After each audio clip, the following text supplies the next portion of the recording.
160 plus games, 24 championships, probably 30 different arenas, and today we get to play for fun. It's the Central States All-Star Games live from Fox Valley Ice Arena. He's Eric Willowhite, I'm Aaron Shallon, and Eric, we've called a lot of games this year that have meant a lot. Today, we get to just play for fun. They play for fun. Obviously, though, they're going to be competing out there on the ice, so we expect that. But this is a great way to put a bow on what has been a fabulous season for Central States. I'm looking forward to this all-star action. So am I. We're going to start with the 14U matchup, then 15, 16, and 18. So it'll be a full day of hockey from Fox Valley here today. Let's take a quick look. Let's take a look at the lineups here for each team as we get ready for game number one. Let's head over to our computer and let's take a look at the rosters. First for the 14U. Let's just go ahead and read down the rosters here, Eric. Let's give these kids their dues, I guess. We'll start with 14 Red representing the West Dundee Leafs. You've got Jim Crabb. Also for the Leafs, Matthew Subtella, Brendan Krysiak, and Nolan Muser representing the Leafs. Representing the St. Louis Sting, Jackson Wilshire. And the other St. Louis team, the St. Louis Knights, they're well represented as they won the 14U Central States Championship. Owen Acree, Will Goldwasser, Stephen Shapiro, John Stanzi, Bradley Chen, and Grayson Milne. That's a lot of Knights. That's almost half the roster there. Representing the Chicago Jets, Matthew Palumbo, Liam Cantwell, Luke Jackson, Colin Brooks, and Andre Gatulin. Representing the Chicago Hawks, William Regner, Nick Faust. The Chicago Blues are represented by Cody Harris, and the Highland Park Falcons are represented by Jonah Tangman. That is your U14 Red roster. Eric, you want to take us through Absolutely. U14 Whites? So let's start with the Chargers. We have Jack Klein, Hank Crossan, Colin Bensick. Those are your Charger players. And then from the Sabres, we have their contingent right next to us here at our broadcast station. Cooper Nass, Andrew Lohman, Benjamin Whalen. We also have Daniel Granato, Reed Seidel, and Mathis DeSimone. For the Eagles, John Schmidt, Jack Stevie will be here for the Eagles, along with Mason Carlson and Clay Howie. The Stars are represented by Owen Lauru, Jack Locallo, and Luciano Martini. Then the Sting, Hunter Patterson, and Brett Miller.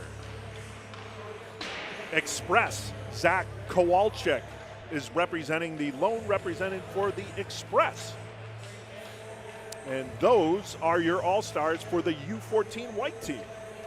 We want to take a second and just read some of our sponsors. The Chicago United Hockey League would like to congratulate all the CUHL alumni playing in today's Central States All-Star Game. We've been involved with the CUHL this year as well. The Mites are a lot of fun. That's a lot of fun to watch and be a part of those games. The Chicago Blues Hockey Club would like to congratulate all of the Central States All-Stars this year. The Olin Park Vikings would like to congratulate all of our CSDHL All-Stars this season. Good luck and enjoy the games. And last but certainly not least, the Chicago Hawks Hockey Club want to congratulate all of the Central State All-Stars this season. Good luck and enjoy the games. And I love the fact that we've got the red and the white jerseys. I was just saying that. We've called so many All-Star games where you've seen multiple players with the same number. We don't have to worry about that here today. This is great. We're going to turn it over to Jim Leo for the player announcements.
We're ready for some hockey here from Fox Valley Ice Arena in Geneva.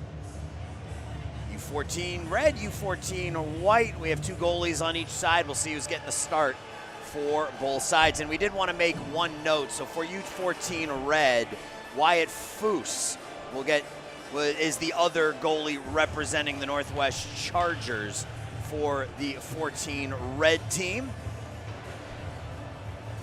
And it looks like for red, it will be Wyatt Foose getting the start. And I think it's Howie Clay for white. At least he's in the warm-up stance. Of course, I'm fooled. That's what's going to happen. It'll be DeSimone. That's usually how it goes. We love playing the who's in goal game. Absolutely. Well, if it is Howie Clay, some impressive numbers for Clay. 16-6 with a 1.97 goals against, a .914 save percentage on the season. And we'll get you Wyatt's stats here in just a second. It is going to be Mathis DeSimone. Well, there you go. Which it was nice having the Sabres box right next to us to let us know that he prefers to go by Mathis than Berardo. Yes, so we'll call him Mathis. That's what he wants. We told the parents we'd call him anything he wants, anything they want to be called, right? I mean, we've done youth games before, and I think one of our favorite names of all times was Mad Dog. Mad Dog. Right? We had a young girl on one of the teams we did, and she made it very clear that's what she wanted to be called. So we called that young lady Mad Dog. So Mathis DeSimone on the season, a 1.97 and a .906 save percentage, and we're underway. Puck is cleared into the red zone.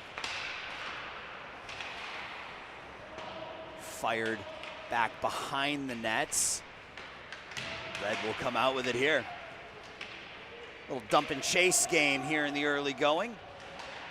Yeah, imagine both teams just trying to get used to their styles of play. You're playing with players you haven't played with all season, so aside from your teammates. And a big hit by Will Goldwasser from the Knights. Not something you see a lot of in all-star games, but this time it's for real, Aaron. That's right. You know, you watch the NHL game as here's a deflected puck that shot off the side of the net by Cody Harris of the Blues. That's up the wall and out.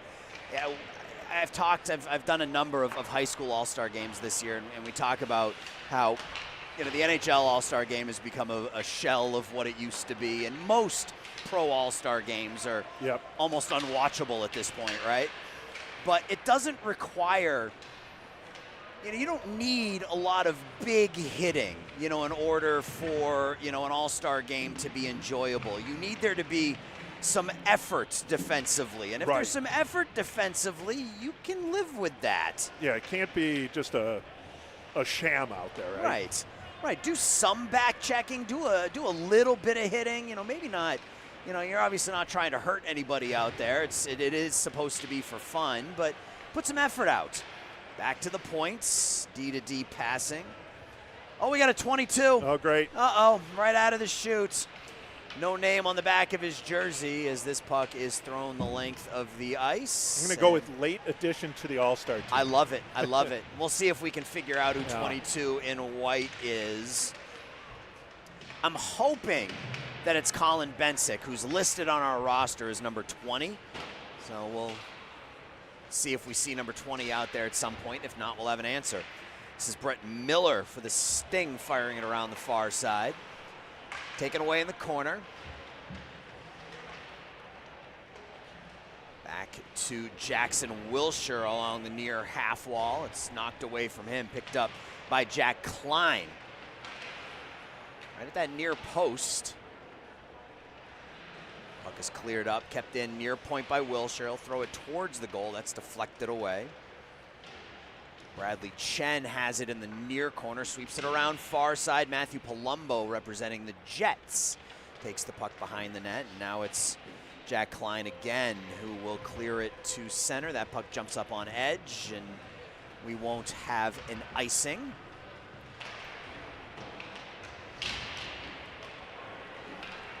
Just realized I didn't have the score bug up. Got to do that. We have all this extra help here at Fox Valley today, and we don't even remember to do the absolute basic out of the chute. That's on me. Well, you know, you haven't done a hockey game in what, like 3 days? So yeah, at least.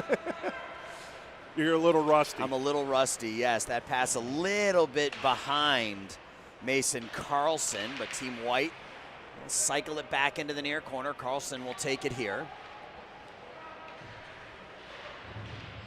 A collision down in that near corner. It's swept around by Nolan Muser of the Leafs.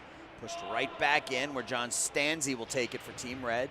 Tries to chip it up the wall a little bit, finds Chen. Chen gets stick checked, and now Chen will skate over to the far side of the ice with a little bit of space, being bothered by John Schmidt of the Eagles. And Schmidt does a nice job defensively to take the puck away there. Here's a shot in, and his first shot of the game kicked away by Mathis DeSimone, who almost a giveaway right at the near point. It is a giveaway. The left pad save by DeSimone. First big attempt of the game by Bradley Chen. DeSimone denies him. That's thrown into the paint. The right toe save made by Foose. Starting to open up a little bit. Took a couple minutes. This is dropped onto the stick of Cody Harris. Harris takes the shot, dropping into the butterfly and making the save is DeSimone. So I think we have another roster addition. 10 who took the shot, I think, is Septella. Yes. And yep, Matthew Septella for the Leafs. Got it, yeah. Yep. This is Jim Crabb, also of the Leafs. And you can sort of tell what teams they're on by looking at the helmets. Yeah. You got Nolan Muser, Jim Crabb out there, both representing the Leafs, along with Matthew Septella. All three of them, they got the blue helmets out there as well. So you can sort of see what teams they play for. It starts to make sense when you see the lids. You try and keep the line mates together too. So even though team-wise you may not recognize your defenseman, maybe your line mates. There's a shot that's knocked away, and we got a number 21 out there for White. That's Granato. That's Daniel Granato, listed on our roster as number 10, so we'll make that change. Now up the near wall, Team Red. Nice feed up ahead to Luke Jackson. That gets away from Luke, near circle. Behind the net, Granato fires it around, kept in far half wall. Granato, nice stick handle to get free there. Now cuts back to his forehand, tries to find Colin Bensick, but it doesn't work. Now it's cleared in. Well, we now know Bensick is 20. Yeah, so we still don't know who 22 is. We'll try to figure that out here at some point in between periods. Jackson down the far wing, and that's going to be offsides as Colin Brooks was in ahead of the play. We have a black helmet for 22, so. Well, efforts. We'll talk to my good friend Jim Leo down here to our left in between periods. See if he knows. Yeah, here's the replay. You're looking at the shot that was on net there. A giveaway right at that near point, near post. And Septella, who got clipped right towards the end. Otherwise, he would have got that rebound shot. We would have been able to put that on net, but he got clipped just as he was going for the rebound, and no rebound shot came DeSimone's way. Oh, we got a stick exploding there as Will Goldwasser's stick just blew up on him. Yeah. It didn't get checked. It didn't get hit. He was just trying to clear the puck in, and it exploded. Yeah. And now a 3-on-2 for Team White if they hurry. And it's down the far side. Here comes Colin Brooks takes the shot into the glove of Wyatt Foose. Nope, I'm on the wrong side. That's Benjamin Whalen taking the shot into the glove of Wyatt Foose. Gonna look at that replay here. A bad angle, maybe going a little bit wide, but Foose coming out high, cutting on the angle and making the save. Now back to the point. Cooper Noss fires it through. That's into the body of Foose, and cover up. I don't know that Foose knew exactly where that puck was, Eric. Yeah, I was going to say, he acted like he was looking for the puck even though it was resting underneath his pads.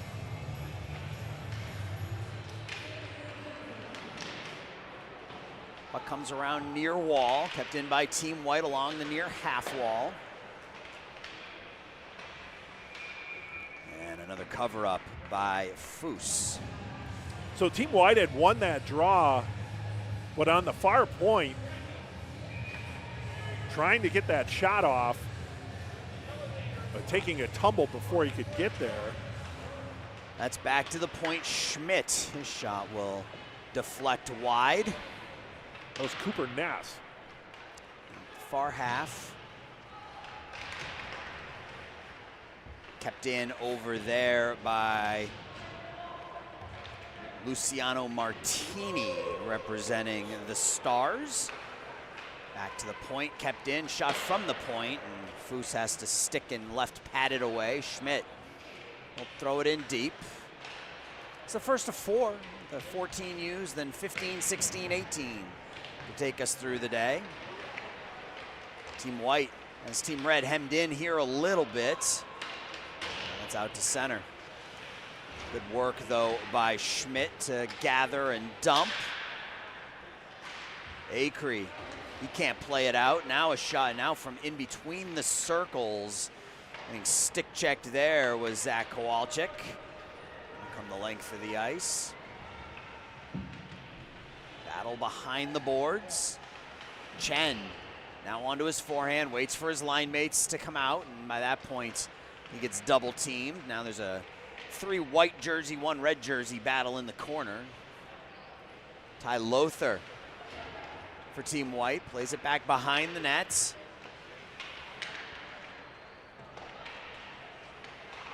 And that puck is cleared, and that's, we're gonna have our first icing. We will. We are, yes. With 8 minutes and 6 seconds left in the period. No official shots on goal. There have been a couple. I think they're probably just not keeping track. Yeah, I think White has had some. They had actually down in that zone the last time. Remember that glove save made by Foose. And I was corrected, and I should have known that since we were at the games, but the St. Louis Eagles won the Central States Championship. The division during the regular season was won by the Knights. I was talking about the Knights roster earlier in the game. The Knights won the regular season division. It was cleared in. 2-on-1 taken here by William Regner. Now Jim Crabb. Played forward to Cody Harris. Harris flips it forward, driving the net. The backhand, is that puck in the net? No, it's sitting in the paint.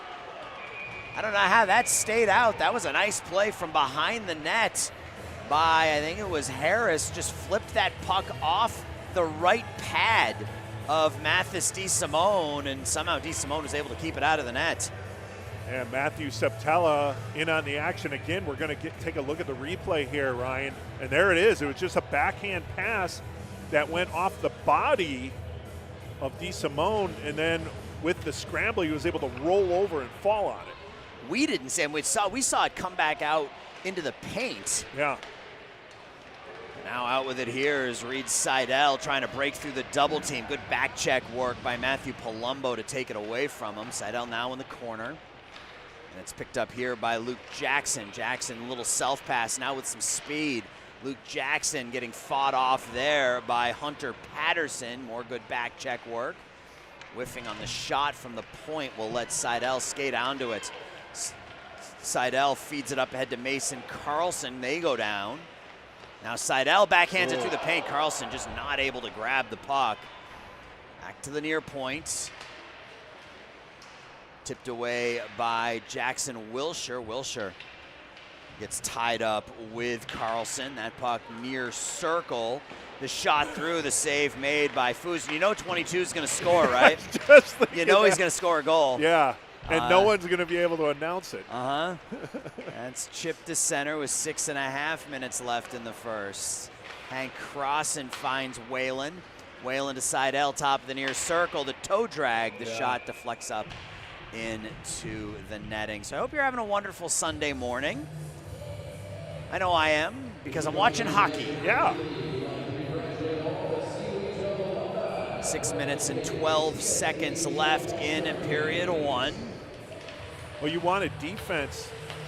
There's the shot by our 22. Yeah, we've had a little, and you know, I was calling the IL West JV and varsity all-star games last weekend from the Rosemont Ice Rink. Oh, big hit in center ice by Nick Faust, and now Team Red takes the puck. And I was talking to my broadcast partner, who's one of the members of our team here at Stream Sports Midwest, Mike Napolitano. And I said, Mike, I don't need a lot of offense, just a smidge. A smidge. Right, just a smidge of defense. Yeah. That's all I need in an all-star game. Yeah. Yeah, like you said, it's all about effort. And I think Yeah. we've seen it from all of the players out here, I both agree. offensively and defensively. Yeah, I agree. You don't need people getting lined up. And No. We don't need a 1-3-1 New Jersey Devils 1990s trap, but I want to see some 2-on-1s and some odd man rushes, but Yeah. I want to see some back checking too and some good stick work. Yeah. It's all part of the game, right? Puck is fired around, kept in far point by Goldwasser. His shot up over the right shoulder of Mathis DeSimone, near half wall. Team White will collect. As they work it to center ice. Ooh, could have had a break in there. Tipping it forward, though, is Lothar. Zach Kowalczyk was skating up the middle. Good pass would have sent him in all alone, but Team Red will collect, and they'll clear it out. Now Miller. Brett Miller from the Sting will throw the puck in on Wyatt Foose, who leaves the puck for his defense. Taken here by Bradley Chen. Chen gets knocked down. Miller clears it back in. Goldwasser feeds it up, and now it's out to center ice. This is Steven Shapiro shuffling it forward. Gets met in the corner by John Schmidt of the Eagles. Knights and Eagles, it's a battle for St. Louis down there. Now Granato with some speed. Granato has it below the red line, waiting for some help, though. He's down there by himself. Good job holding on to the puck there. Jack Lacalo centering, feed the shot. Nice left toe save made by Wyatt Foose off the stick of Colin Bensick. Now Schmidt can't play it past Crabb. Jim Crabb chops it out to center. We're down to 4:06 left in the first. Stop there by Foose. You figure probably a game and a half for each period, each goalie, right? Yeah, Two goalies for each team. Stop yep. midway through the second. Cody Harris back behind the net for Liam Cantwell. Cantwell plays it up, and now a 2-on-1 for Team Red. Harris on the left gets the feed. Harris the shot, and DeSimone makes the save. Trying to get the license plate of the other skater that was down there. It was one of the Blues, I can tell because of the helmet. You see, I figured that part out. Back to the point, Crabb through a screen, and DeSimone covers up. That was the first odd man rush. Yeah, we're going to get a look at it here on the replay. Actually, no, that's the save before. A great save there by Foose. Yep. And then that generated the offense here on the 2-on-1. And opportunity to pass was maybe there. It was a little tight, though, because cheating in there was Jackson Wilshire. So taking the shot's never a bad idea. To make that pass back, you mean, on right. that 2-on-1? Yeah. Right, exactly. Because it was a little tight. Might have been able to do it, but it was in tight. And at that point, Harris decided to take the shot. Never a bad idea. Nope. And an offsides with 3:01 left in the period. I think that was Subtella on the other end here. We've mentioned his name several times. He's been, him and Harris have been generating a lot of offense for Team Red. Team Red wins the draw. Jackson tries to play it forward and can't. It's shoveled ahead, though, by Colin Brooks of the Jets, taken here by Hank Crossan. He'll come around the near wall. Team White up off the glass and out to center. Cantwell off the stick of Jackson. Now Carlson for Team White gets up to the blue line before Team Red cuts him off. You got some lanky 14Us here. That's very true. Carlson definitely fits the bill. Yep, here's Luke Jackson getting pinned against the wall by Crossan. See, this is what I'm talking about, board work. Give me some board work, I love it. Getting dirty. That's right, Hunter Patterson flips it to the near side, and it's cleared in by Seidel. He'll go for a change. Stopped by Foose, he'll leave it for Wilshire. Jackson Wilshire gets his pocket pick behind the net, but Team Red down to the near side. Jackson tries the return pass for Colin Brooks, but a little too far out in front. Hard pass into the skates of John Stanzi, but he'll clear it in. Owen Cree comes up the near wall, loses the puck, and Team White shuffles it between the circles. Nobody there, though, and Goldwasser whiffs on a couple of pass attempts. That's backhanded in by Whalen. Benjamin Whalen of the Sabres has it near circle, throws the shot through, and having to stick it away is Foose, and he's holding the stick from the wrong end. Gets it back down near points. There's some lumber right next to him. One of his defensemen lost his stick there. Trying to stick handle in traffic was Martini, gets knocked down for his efforts, and the puck hits the deadwood, as is usually the case. If there's something on the ice, the puck's going to find it. Now Acree's got his twig back. He's ready to move up ice. Faust gets it to Martini, and the save is made. That's thrown back towards the goal and taken here by Jack Klein. Klein puts it to center ice. Acree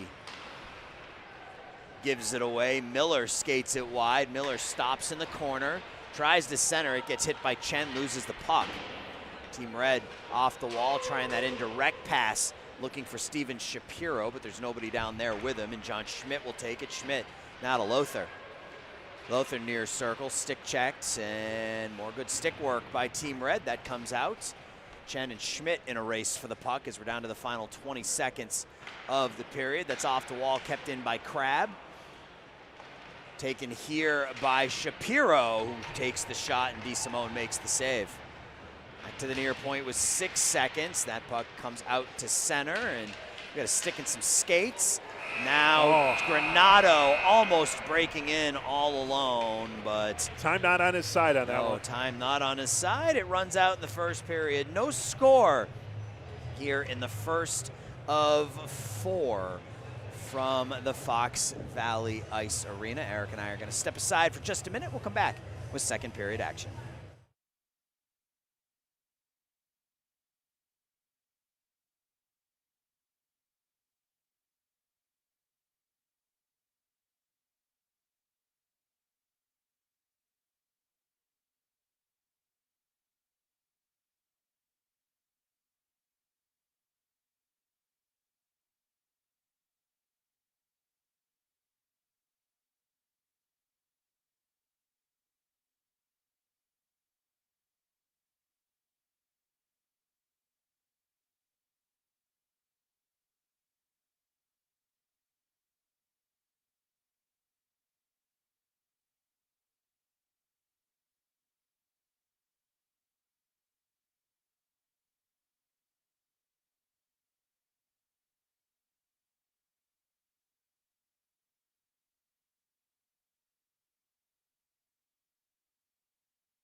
Well, we efforted in between periods, and we figured out who number 22 was for White. It is Joachim Memstis, so we want to make sure we get the name in, and I think we're having somebody come over to give us some more information as Team White has the puck. That's thrown in on goal. The save is made, and Team Red will skate out to center ice with it. Subtella, it's thrown far side. Jim Crabb puts it out to center ice where Granato will take it. Push to center. Localo on the forecheck. That'll come to center ice where Crossan takes it for Team White. Crossan whiffs on the pass a little bit. That deflects off the stick of Localo. Now Team Red Goes cross ice, nice feed there.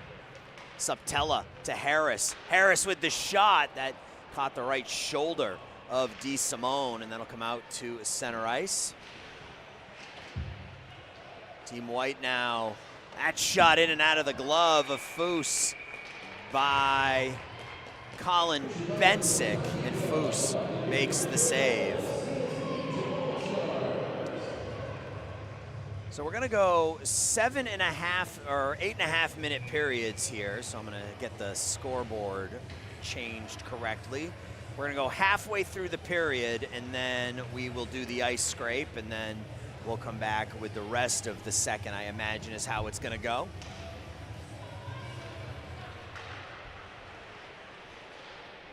It comes up the wall, and Team Red will skate out with it. Luke Jackson taking it wide. Jackson into the belly of Mathis DeSimone. Hello, sir. Eric, how are you? All right. Just had some roster updates to do as we go along here. Sometimes this happens in all-star games. There's last-minute changes, so everyone is working hard to, as you're saying, efforting to get us the information we need. It's one of my favorite words. It is a good word. Because it makes it sound like you're working really, really hard, when all I did was take about 7 steps to my left and say, who's number 22? There is effort involved in walking, though. Yes, not much. I'm just trying to give you some credit, Aaron. But I appreciate that. Yeah. Jackson has it knocked away by Jack Klein of the Chargers, and Team White chips it out. Racing for it's Hunter Patterson, but he won't get there. That's good work by Jackson Wilshire. Carlson near half wall. So we are going to play 6.5, and then we'll do the ice scrape, and then we'll come back and do the rest of the second. Now on almost a 2-on-1 for Team Red. That puck at the near point. Wilshire to Cantwell. Nice deflection there. Behind the net, the shot goes wide of the far post. Now trying to tuck at the near side was Brendan Krzyzak. Now a breakout, a 2-on-0. This is Hunter Patterson in all alone. Denied by Wyatt Foose. Well, there's our first All-Star game moment, a 2-0, and Foose shuts the door. And the rebound chances just haven't been there yet, Aaron. That was another shot where he had a 2-on-0, and the rebound never came the way of the trailing player. Stevie off the back of the net, comes around near side. Jonah Tangman of the Falcons works it up the wall to Krzyzak, and that's out to center now. Goldwasser goes D to D. Krzyzak will tip it deep. Cooper Nass will skate through center ice with some speed. Nass to the left, now near circle, takes it wide, and he scores. What a bullet. I don't know how that one found the net, but short side beats Wyatt Foose and gives Team Red a 1-0 lead. Well, first of all, Nass did a great job just going coast to coast here, taking that puck from his own end and just navigating down the left side, and then looking for the smallest of openings here on the replay, and he fires it just between the arm and the paddle there of Foose Wyatt. We have a 1-0 lead for White. Yep. Crossing. Gotta put that goal on the right side. Man, I am off my game right now, man. I shouldn't be. All right. Team White with a 1-0 lead, not Team Red. Yeah, we didn't get red and white logos on time, so. Yeah, right. For the scorebook. Yeah, it's, I don't know, man. Like, I have less responsibility here than I do at a normal game, and that's what's thrown you off, I think. I think it might be, truth be told. Normally, we've got cameras to operate and all sorts of stuff. But anyway, Team White with a 1-0 lead. I think what that proves is we operate better under chaos, right? Oh, that's very true. I deal with a lot of chaos. Puck over on the far side. That's Ty Lothar pushing it behind the net. Team Red will take it here. Up the near wall. Crossan does a nice job keeping in at the near point. Lothar Finds Kowalchuk, tries to center it. And you saw the miscommunication right there. Two players who don't normally play together. Neither of them went for the puck. Not allowed Team Red to take possession. Now Andrew Lohman will come up the wall and played right in front of the benches. The penalty box is down in front of us here at Fox Valley, which is a little unusual. Usually the penalty boxes are in between the benches. Well, in most, I guess, common rinks, but when you're talking about like professional rinks and things like that. That's true, yeah, that's true. This is where the Chicago Steel playing their final season here in Fox Valley before they head over to the new arena over at the Blackhawks Ice Center. That goal was Cooper Noss. Yeah, I don't think he'll get the assist because he took it coast to coast. Yes. What Team White, though, has definitely picked up the pace of play here, so they've gotten some energy off of that goal from that Haas. Backhand feed there, walking in Localo, and Jack Localo on the feed from Daniel Granado. Makes it 2-0 Team White. We're just talking about picking up the pace here, and they definitely have, extending their lead now to 2-0. That didn't take long. We're going to get a look at the replay here. As you mentioned, Granado working the puck, efforting, as you mentioned, and then a nice pass, sliding it over and tucking it in for the goal. Jack Localo goes up over the shoulder, makes it 2-0 Team White. So let's see how Team Red responds here. Well, they respond with an offsides. With an offsides, yes. We'll see. We still have one. I'm looking at the box score, and okay, the box score is not right. So that was Jack Localo on the feed. Yes. From Daniel Granado. Yes. That I had right. Puck will come into the near corner. Race for the puck here. It's won by Klein. He'll sling it around. Team Red in the corner. That pass a little bit behind Nolan Muser, and Team White. That's Joachim Memstis getting his dues. He'll shuffle it far side, trying to hit Reed Seidel, and Team Red now up the middle. It's deflected and back to play. It's Cody Harris for Team Red. This is the line that's generated a lot of offense for Team Red. Harris out there with Sapella. Ooh, referee got that one right off the skates. No worse for wear, though. A Chicago blue and a couple of Leafs out there creating some offense for Team Red. Good shift here for Team Red as they possess the puck in the near corner. Now it's worked out by Team White. That's Seidel throwing it in right out in front, and Hunter Patterson throws it up over the crossbar. Team White really with a chance out of nothing, really. Not a whole lot going on, and then all of a sudden you look up and you got a 3-on-2 the other way. Good job defensively there by Team Red to take the trailing player. That was Goldwasser tying up the trailing White player to not allow them to get either the pass or a rebound, keeping it a 2-0 deficit. Puck will come to center. That'll be offsides on Team Red. And Team White with a 2-0 lead with 2 minutes and 10 seconds left in the second period. Working down below us, they have the banana and water spread down there. Oh, you look got at your that. Gatorades. You got your Nature Valley bars down there? Yeah. Absolutely. So snacks for the youngsters. Right. Pass through. That's thrown into the paint. The puck is still loose. That was Colin Brooks just throwing it into the body of the goalie Mathis DeSimone, hoping for a bounce. Almost got one. Almost got one off his own player, Schmidt.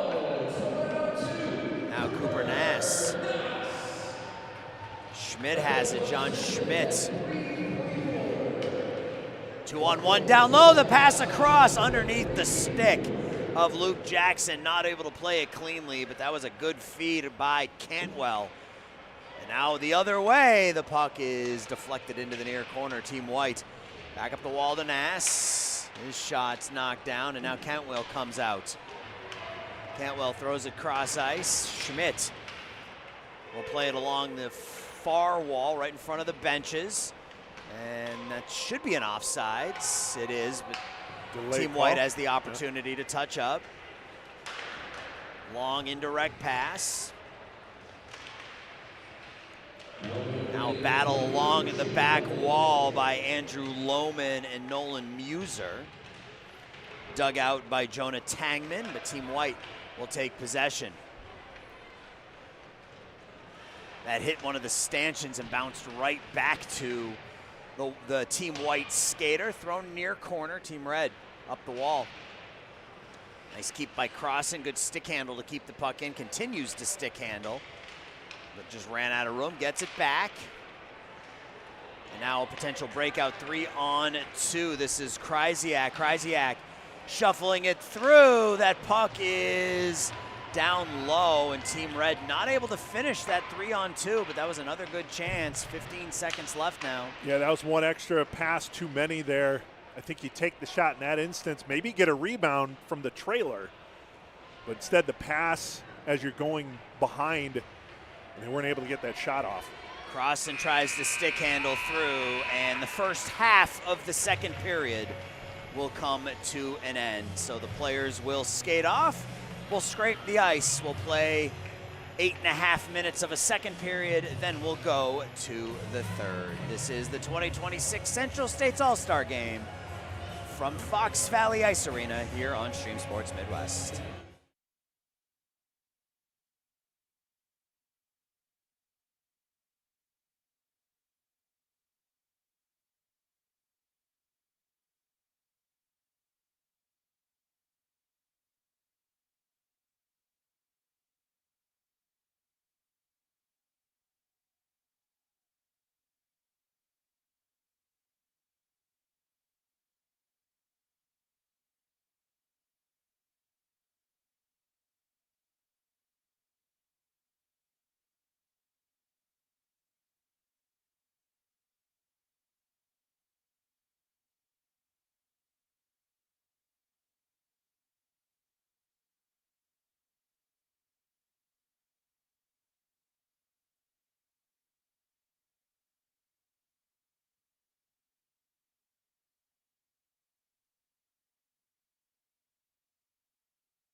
If you're part of the youth hockey world, from brand new skaters to seasoned rink parents, give Too Many Men on the Mic a listen each week. Coaches Drew Acree and Jared Balint bring real, honest, and inclusive conversations covering everything from 6U to 18U hockey. They shine a light on every corner of the game, elite and non-elite players, new coaches, dedicated parents, and everyone working behind the scenes to grow the sport. They're not here to lecture, they're here to listen, share, and support, because hockey is more fun when you get better at it. Find us on YouTube, Spotify, Apple, or wherever you get your podcasts, and grow the game with them at TooManyMenOnTheMic.com. Couple shout-outs. The Glenview Stars want to send a shout-out to all their players in the All-Star game. Congratulations, boys. This recognition is well-deserved from the Stars board and Bantam major coaches. And also sending a shout-out to Hank Crossan from the Northwest Chargers Bantam major. Congrats on making the All-Star team. Love, Mom, Dad, and Mick. Well, there you go. All right. Shout-outs.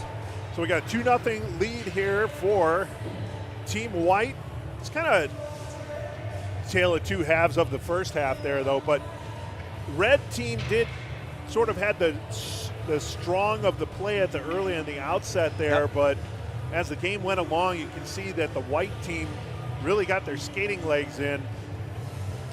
And then getting that goal from Cooper Nash just kind of opened things up for them. They were able to get the follow-up goal by Jack Locallo to stake out to a 2-0 lead. So we'll get the goaltender changes here at the switch.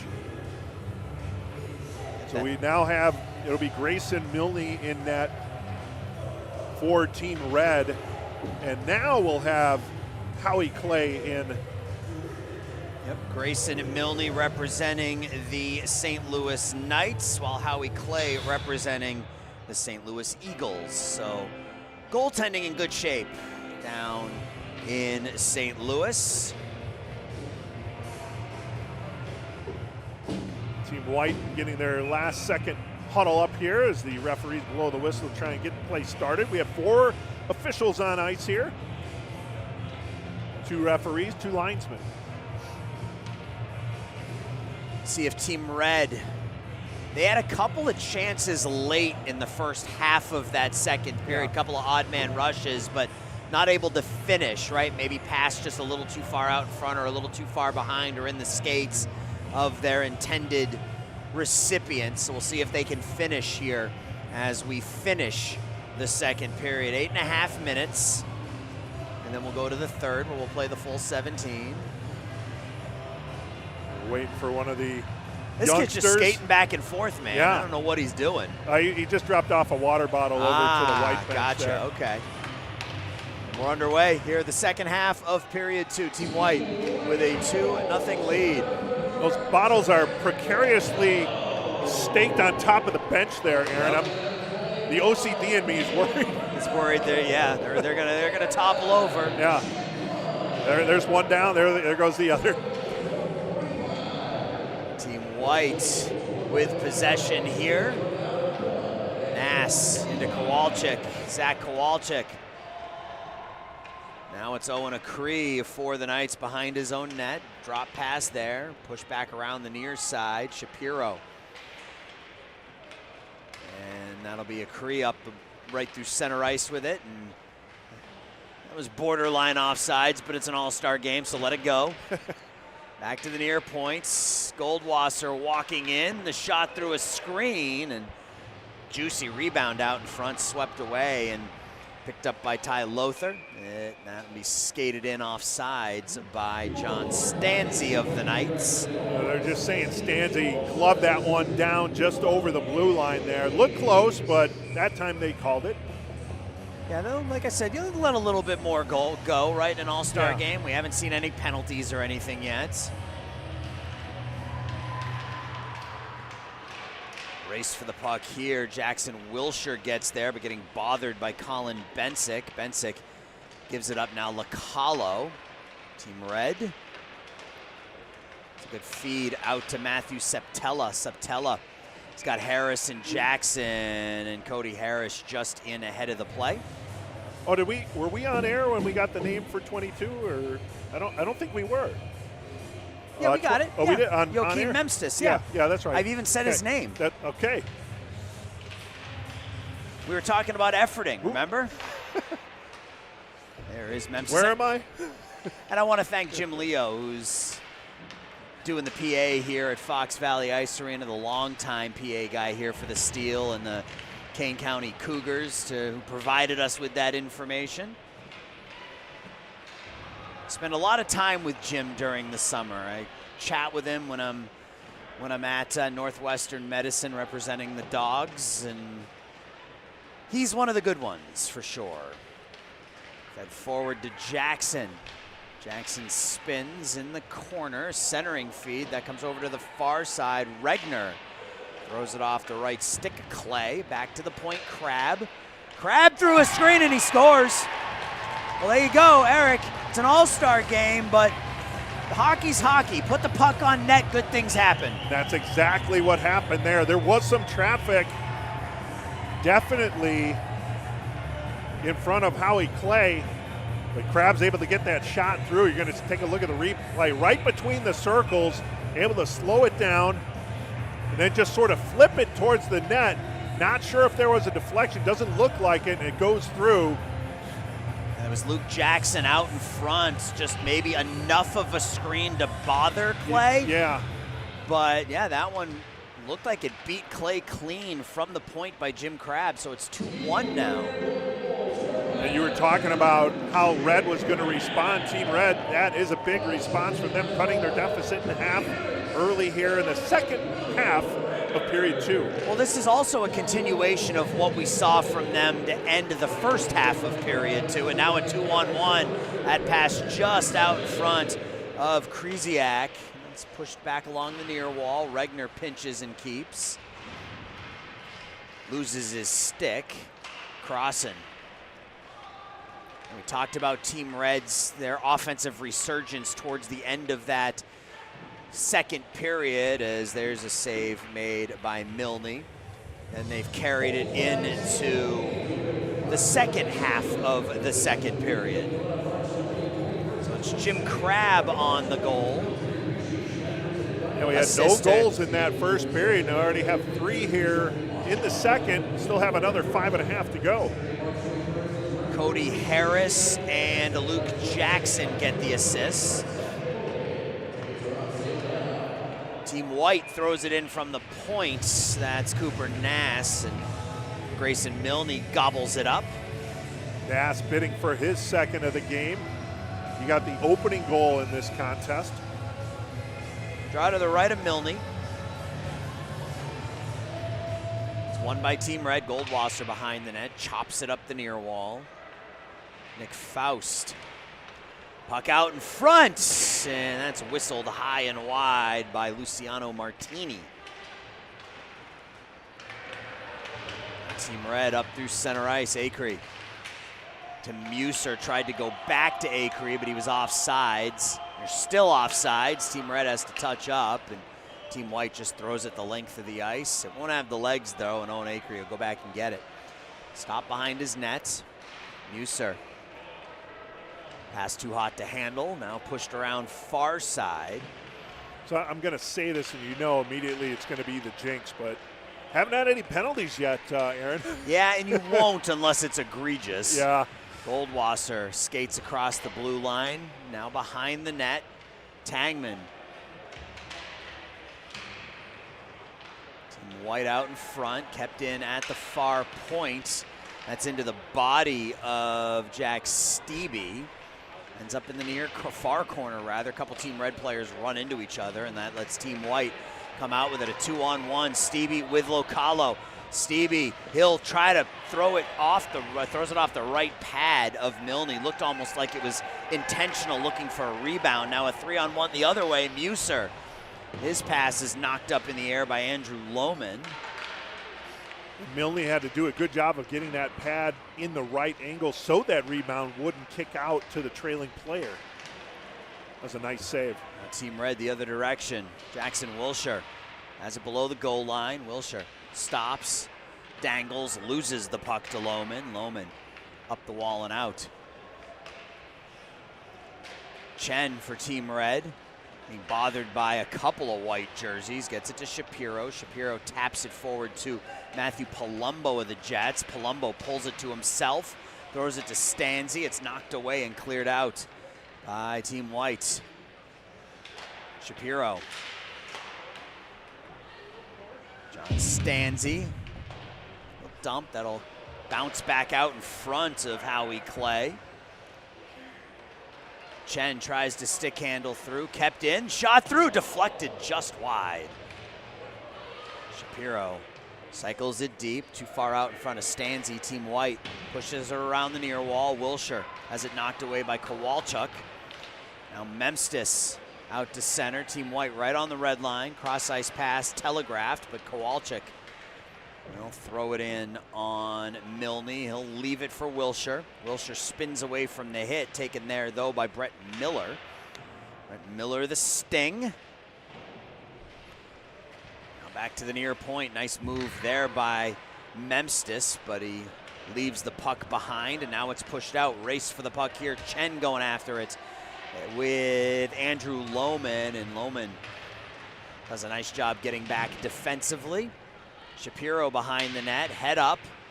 This pass deflects into the corner, and that is fired out by Ty Lothar, and we'll have an icing. And that felt like a muscle memory move there from Ty Lothar, right? You're hemmed in a little bit in your own zone, so to relieve that pressure, you just grab the puck and ice it. You forget that it's an all-star game, and you know, maybe try to stick handle out, but you know, it's never a bad idea, and you see the replay there on that shot just a couple of minutes ago, forcing Milne to make the right toe save.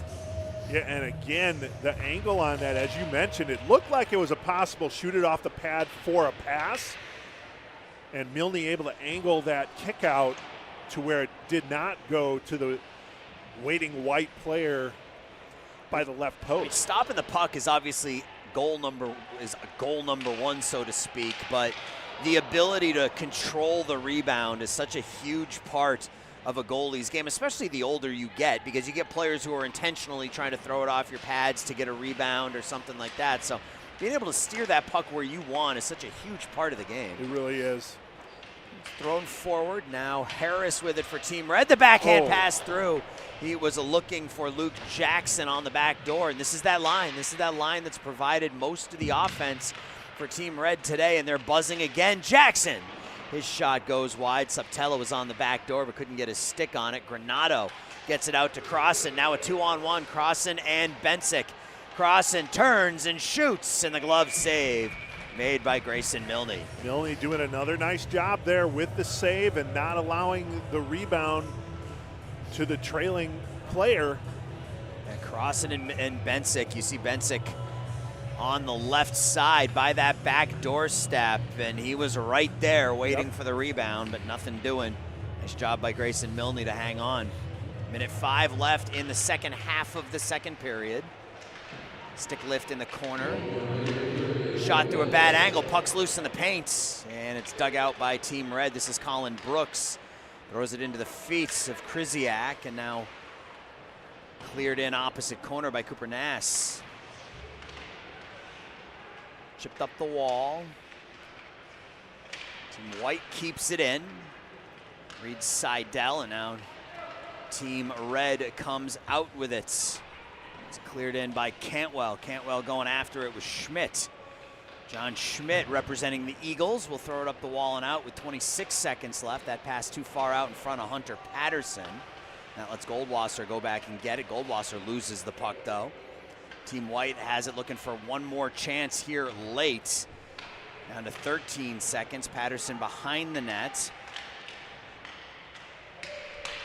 Seidel down to 5 seconds. Nass from the point deflects away.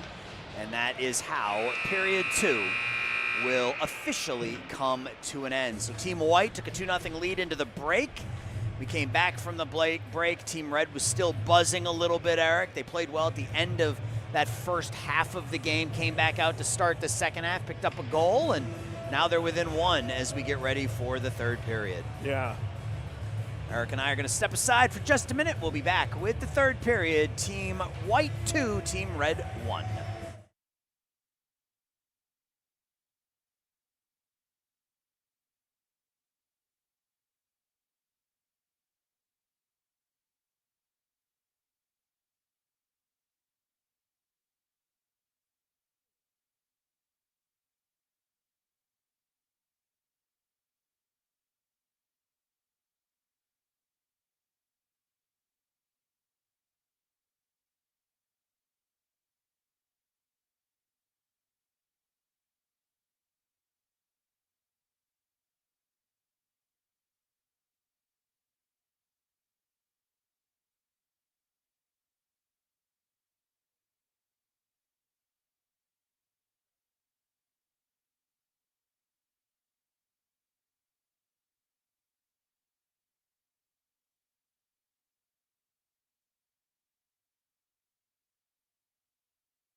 Third period action here from the Fox Valley Ice Arena. He's Eric Willowhite, I'm Aaron Schellen, and we got a good one. It's 2-1 Team White going to the third. Shots are even at 10, and period 3 is underway.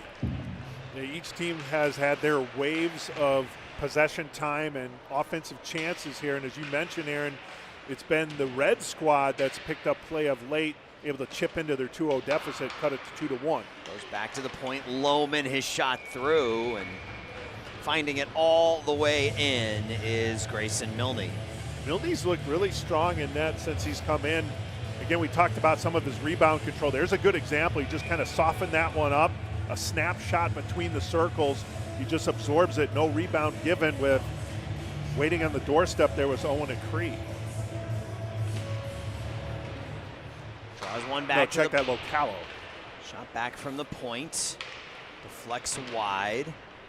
Benjamin Whalen down low. That takes a funny bounce. Kept in at the point in between the circles. That's fought off by Milne. The shot by Memstis.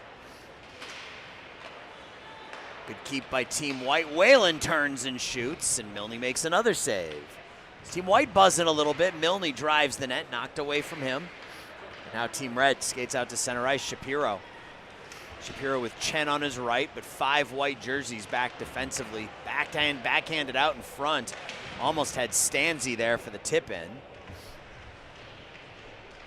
Chen. Knocked off his stick. Team White now out with it. This is Martini. Luciano Martini takes the shot. That hit the post. Came out the near side or far side. Shapiro gets it out for Team Red the other direction. Now Regner is off sides. Hit the post, bounced through. And Team White just coming within inches there of getting their 2-goal lead back. As that shot rang off the post, as you mentioned, then goes to the far side. Yeah.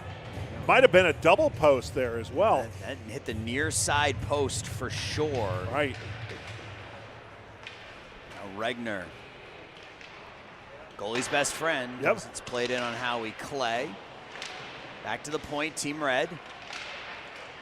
Deflects bouncing puck, knocked down with the hand of Jack Klein. Back to the far point. And banged out. Now a race here. That's Ty Lothar. Getting run off the puck by Regner, but Team White has it now in the corner. Lothar below the goal line, spins onto the backhand, gets double teamed, and Jim Crabb will take it, sling it around the far wall. Crossan keeps it in far point. Crossan, the deflection right out in front. It's directed wide, cleared up. Now Jackson. He's got Subtella with him, but that's good defense there by Hank Crossan to knock the puck away. More good work behind the net by Klein, but he throws it into his paint and forces Clay to be aware. Miller gains the red line and dumps. 14.5 minutes left. Puck is thrown up the wall and out. Race for the puck. This is Harris takes the shot. Clay makes the save.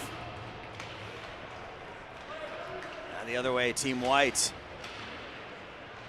There's no trailer for Harris there, so he had to take the shot. And the save made by Clay. Puck battle in the corner, dug out by Will Goldwasser, and he'll push it up the wall. Now back behind the nets. Owen Acree. It takes the hit to make the play, finds Goldwasser, and he's got his D partners. So you got Owen Acree and Will Goldwasser out there as teammates, probably line mates during the season, so very comfortable with where the other one's gonna be. And you might start to see that more, you would think, maybe in the third period. Go line mates together here as you're trying to put one together late.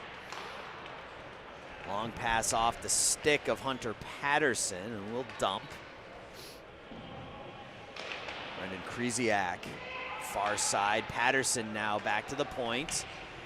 Schmidt, near circle, right pad save by Milne. Now Brooks. Colin Brooks down the far side. Gets bumped there by Nass, Cooper Nass. A goal and showing off the defensive chops here in an all-star game. That was a good body check. Hey, doing it all on both ends there, Cooper Nass. Wilshire, long pass up to Faust. Faust wearing all red. I mean, that may as well be a Red Wings jersey, right? From behind with the red helmet and red pads and everything. Yeah. Here's Granado now. Granado through. Lacalo shoots. The puck bounces over to the far side and kept out of the nets by Milne. Somehow it got back to Granado on the ricochet. It almost went into the net, but denied. That line, those two, and first we'll see the last chance by Cody Harris a couple of minutes ago. Good save by Howie Clay, and here's a chance for Team White. Schmidt takes that shot, another save by Milne, so looking at a couple of saves here. Here's that last play, Granado to Localo. I think that hit the knob of the stick and then bounced off of Matthew Palumbo and went wide.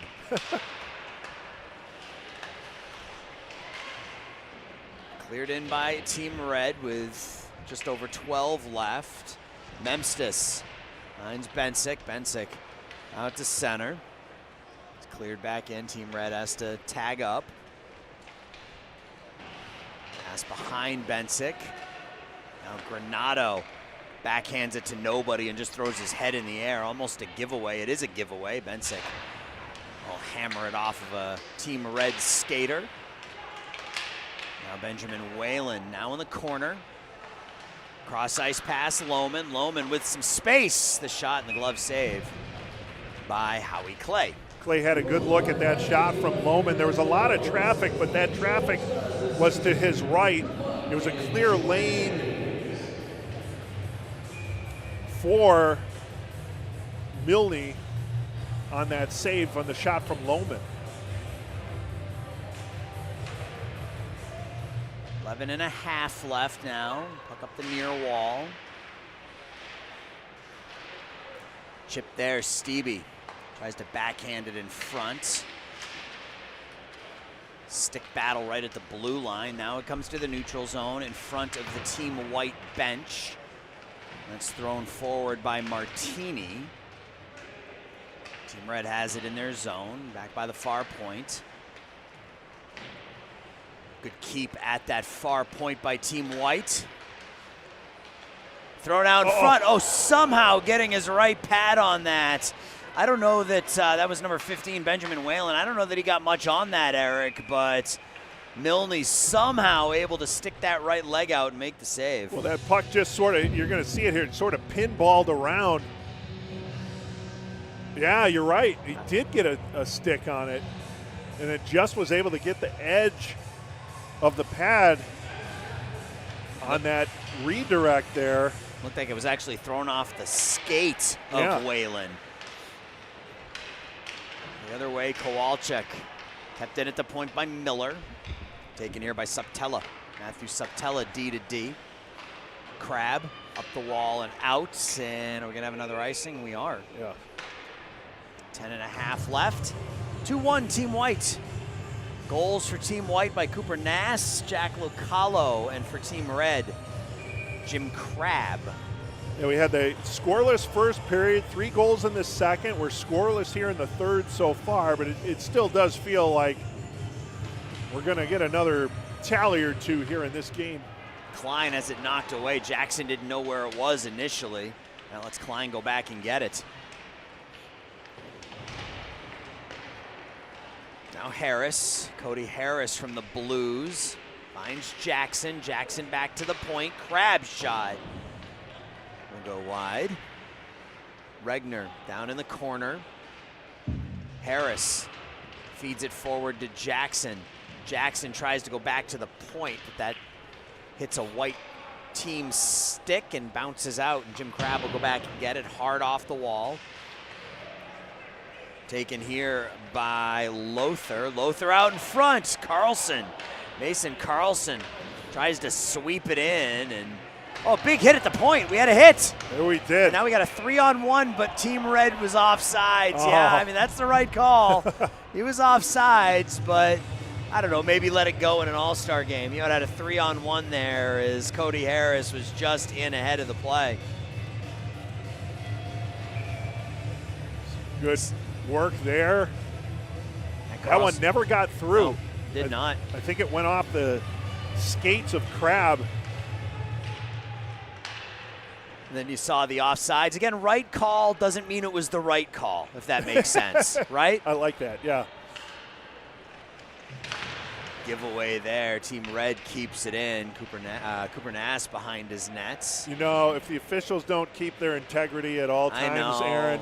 Well, using that logic, we should have penalties called too. Well, okay. Mason Carlson feeds it forward for Patterson. Patterson drives the net, forces Milne to make the left shoulder save. Comes out to center. Oh, a big hit right in front of the penalty box is Seidel on Cantwell. Now Schmidt for Team White near circle. He'll throw it in, and another save made by Grayson Milne. You said this earlier. He was in the second period. He's played really well. Yeah, Grayson Milne's come in and done a really nice job. Seeing the puck well. I think his defense is doing a good job, for the most part, keeping his lanes clean. That time Schmidt just kind of worked his way to the perimeter and fired that shot. That's the second time he's had a shot from that point on Milne. Milne able to have a clear look at it. So draw will come to Milne's left. Still 2-1 in favor of Team White. Red wins the draw. Lohman throws it opposite corner.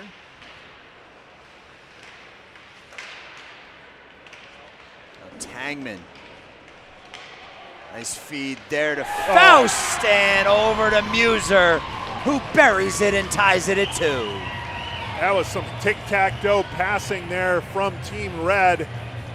Able to get the equalizer with Nolan Mauser tying it up on the feed from Faust. Mauser to Faust right back, and he didn't miss. Little give and go. It was a nice job by Mauser to continue to drive the net after he made the pass too, Eric. That's what you're taught to do. Right. Go right towards the goal, hope for a rebound or a return pass. He gets the return pass and ties it at 2. The first goal of the third period. We have ourselves a ball game. Stevie through the check. Chips it in front. Ooh, just under the stick, and now Team Red over skating it there. That's Faust. So that should be Nolan Muser from Nick Faust. Back to play, it's Palumbo from the Jets. Oh, almost a giveaway in between the circles. Push to center. Memstis across the blue line. Stick handles. Backhand feed taken away. Getting knocked down is Wilshire. That gives Team White possession. Pass out in front, the save, the puck is loose. Another save thrown up in the air, it's still loose. And finally, Team White is able to finish. That's gonna be Jack Stevie into the open nets, making it 3-2. So just like that, just after the red team gets the equalizer, the white team and Stevie go back out in front of a lot of chaos there. It started with defense, Eric. It started with a hit for Team White. That puck just going around several times. A stuff-in attempt is denied. Another stuff-in attempt is denied. Then it gets deflected out front. Clear attempt doesn't get through, and Stevie's able to poke it past Milne. That was Benjamin Whalen at the near post getting a couple of opportunities at it. That second opportunity, he flipped up into the air, and that bounced back out in front and let Jack Stevie find some space. So just as soon as Team Red gets the game tied, Team White retakes the lead. So that's a nice answer from Team White, putting the pressure on Milne. That time in tight with a lot of traffic. Let's see if Team Red can answer again. Back to play it here is Crossan. It's a good feed out to Carlson. Carlson gets bumped, now a one-on-one Seidel. Seidel backhands it towards the goal. Regner will take it though for Team Red. Finds Stanzi.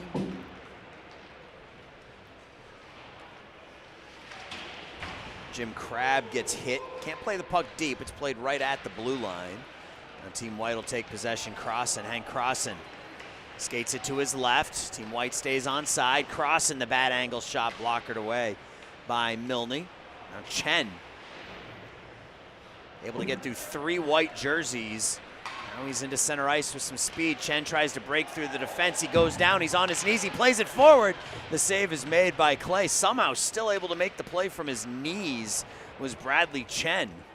That was good effort by Chen, and then eventually realizing, well, I think he realized he had a player to his right. He waited to the last minute to get him over there when he was down on his knees. Now Team White coming back on the counterattack again. The left shoulder save made by Milne.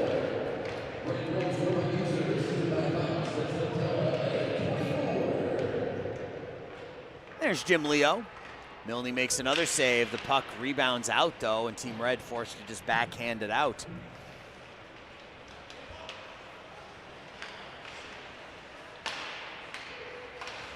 Regner rolls it forward. We get a collision right in front of the Team White bench. John Schmidt will play it. He loses it there.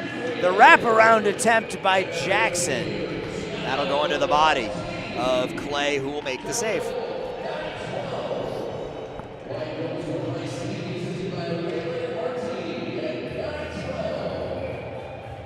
Whalen did get the assist on that tally by Stevie.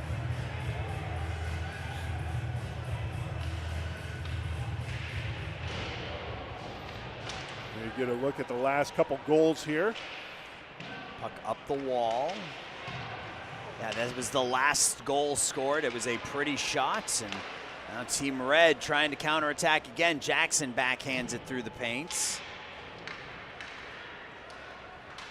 Come out to center ice. Acree leaves it for Subtella. Subtella now forward with Jackson and Harris. Subtella takes the shot, sticked away easily by Clay. Subtella, opposite corner, going back to get it. Cooper Nass. Nass just waits for the traffic to go by and then skates forward. Bounced up in the air, 2-on-1 potential for Team White, and played with a high stick or an offsides. It might have been an offsides with 4:51 left.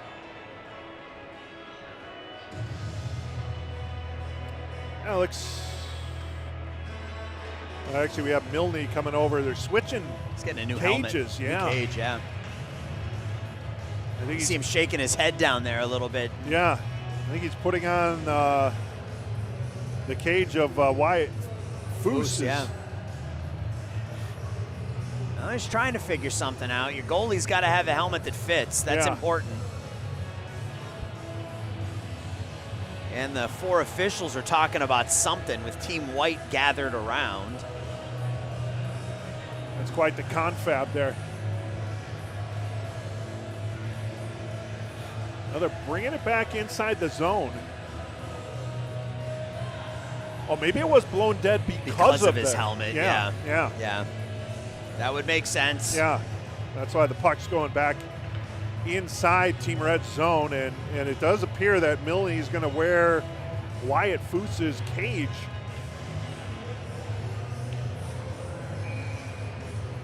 Draw will come to Milne's right. Granato to take the face-off for Team White. Team White wins it, then loses the stick.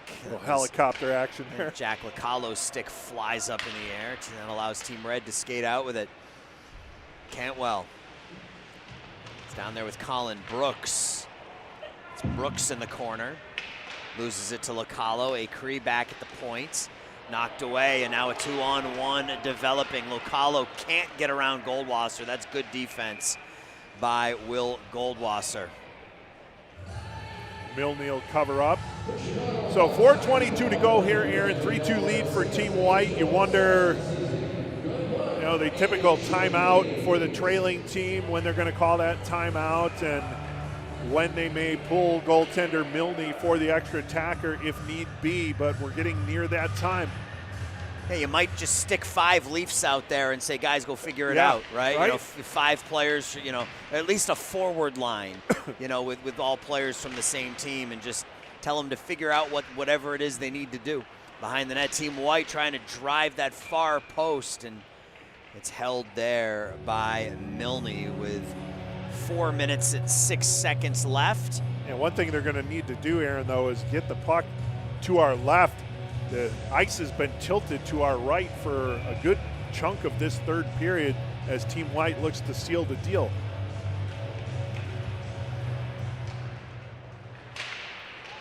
Nobody wins the draw cleanly. It does come out to center ice. Tangman. Stick handles through, throws it out in front. The puck pops up into the air, and the net comes off its pegs.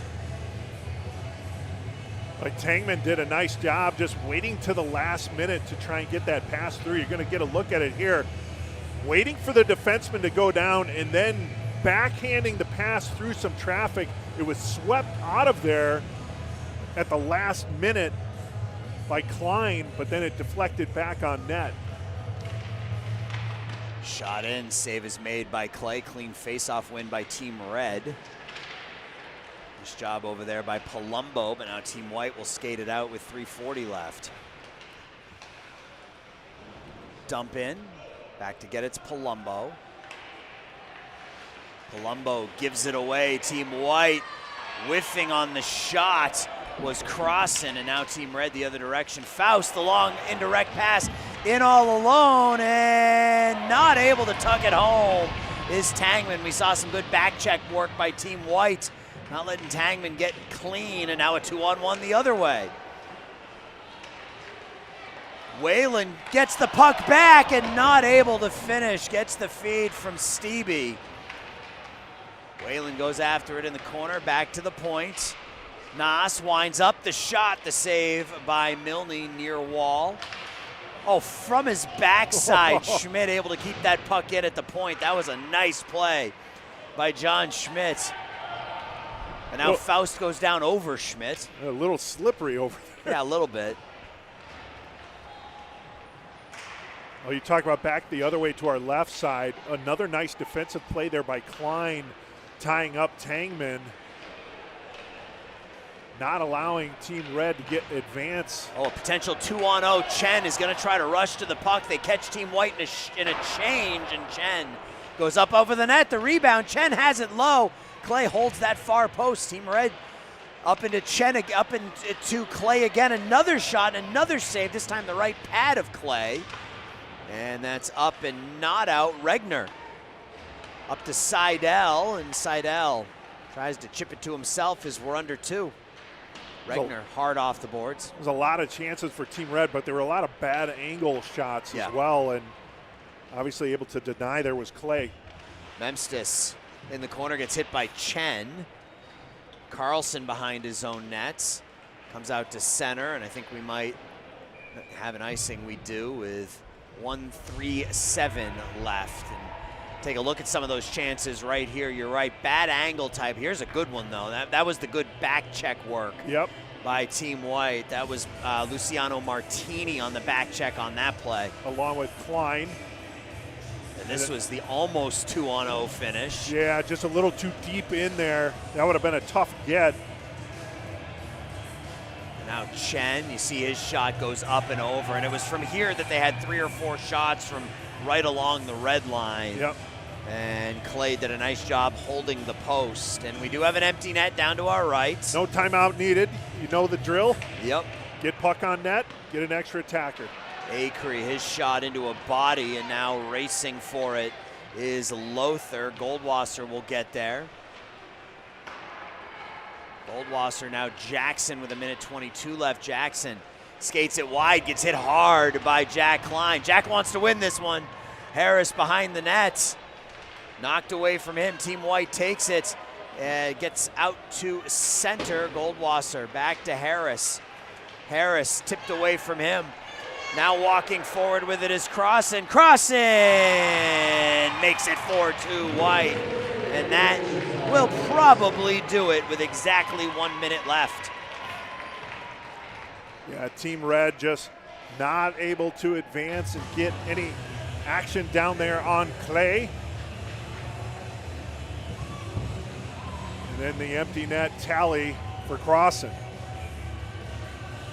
Just up into the top of the nets. And it's 4-2. under a minute left. Granato now for Team White. He gets bumps, swept in, and covering it up is Milne with 49 seconds left. You mentioned Klein wants to win this one, just doing everything he can with the body there on that previous shift. As we expected all these players to compete. Yep. And we got more than just a smidge of defense, I think, here in this one. I agreed.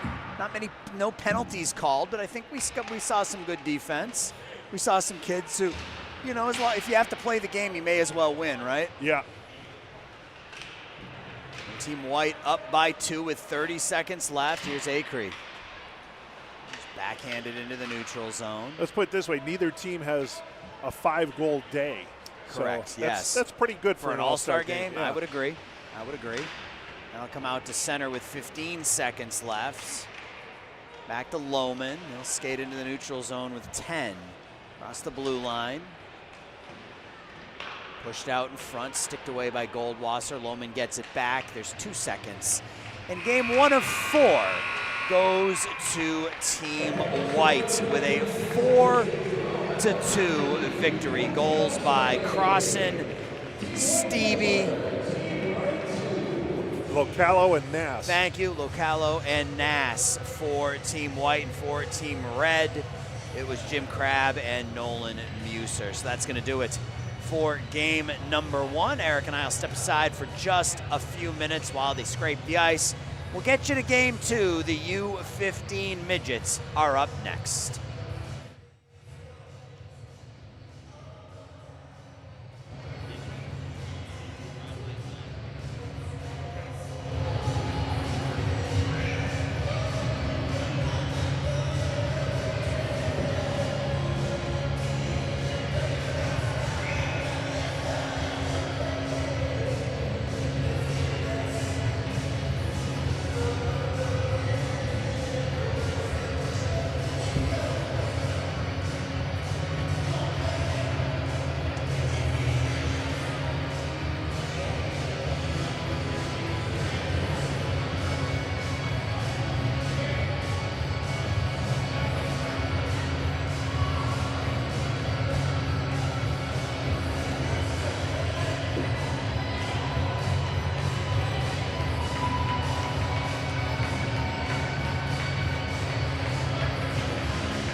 And welcome back into the Fox Valley Ice Arena here in Geneva, Illinois, where we have our second of 4 games for the Central States All-Star Games.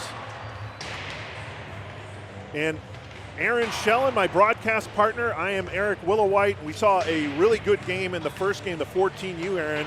That was a 4-2 victory for Team White.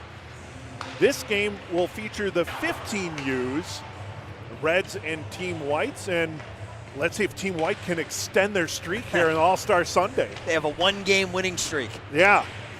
We'll see how this goes, but it was an exciting first game there, great goaltending play, and one of the things we talked about in that first game, Aaron, was are we going to see some defensive play? Are we going to see some competitiveness? And I felt we really saw that from both teams in that first game. I imagine we're going to see that all the way through here as we go through all these games. Yeah, I mean, we talked about this in the first game that most All-Star games don't look like the real-life version of those games, right? I mean, there's no defense. It's but we saw enough defense in that first game to make it feel like an honest-to-goodness hockey game. It was a lot of fun. Yeah, it was only a 4-2 game. They didn't even crack the 5-goal mark, yeah. So. Playing some defense. There was a few hits in that game as well, so we'll see. Obviously, as you crank up the age groups, you do see a little more physicality. Then again, it's still an all-star game, so we're not looking to run anyone out of the rink by any means, but should be a nice competitive game. So the way this will work is we will have the public address announcer giving you the starters, and we'll turn that over when it's time over to Jim Leo, the public address announcer here at the Fox Valley Ice Arena.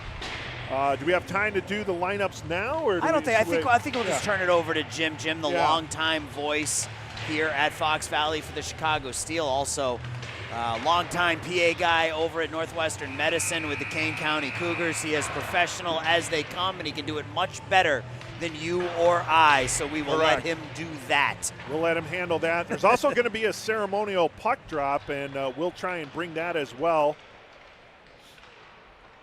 And that might be coming up here shortly. We'll see. I think we got both doors open. I see Central State's president Jimmy Wright down in front of us by the penalty box door. And I think that's Frank on the left.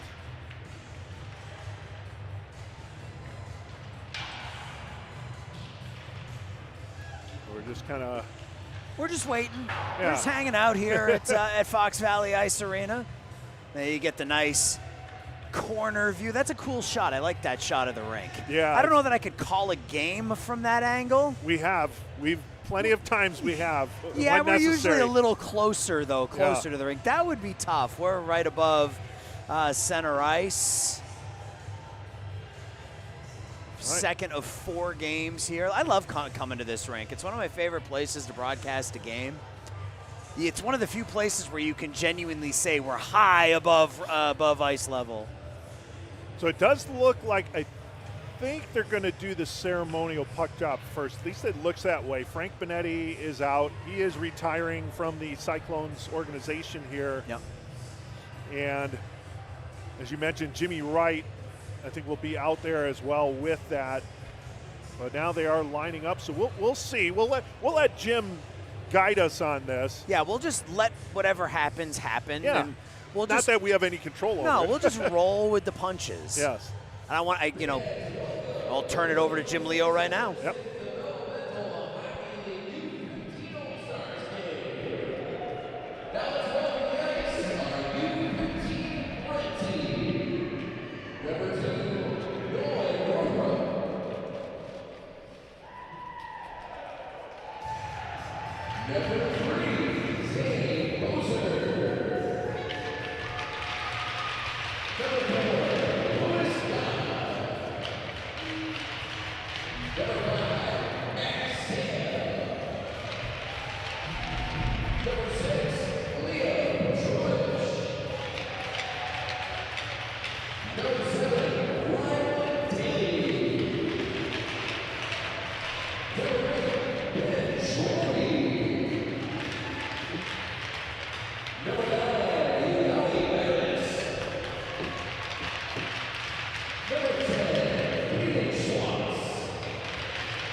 And there you have our starting lineups for today's 15U Central States All-Star game.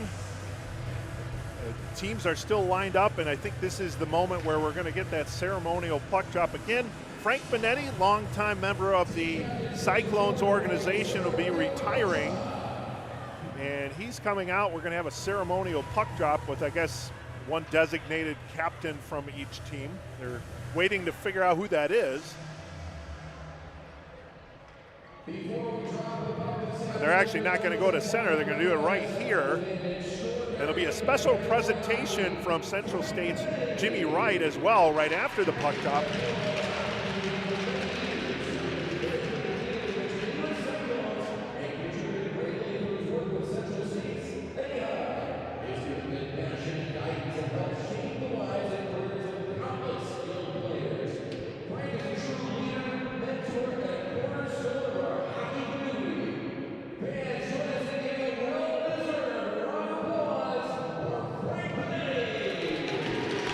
Frank getting his moment in the sun here.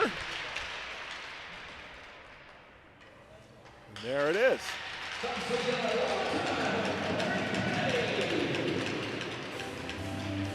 And a special jersey presentation there from Jimmy Wright.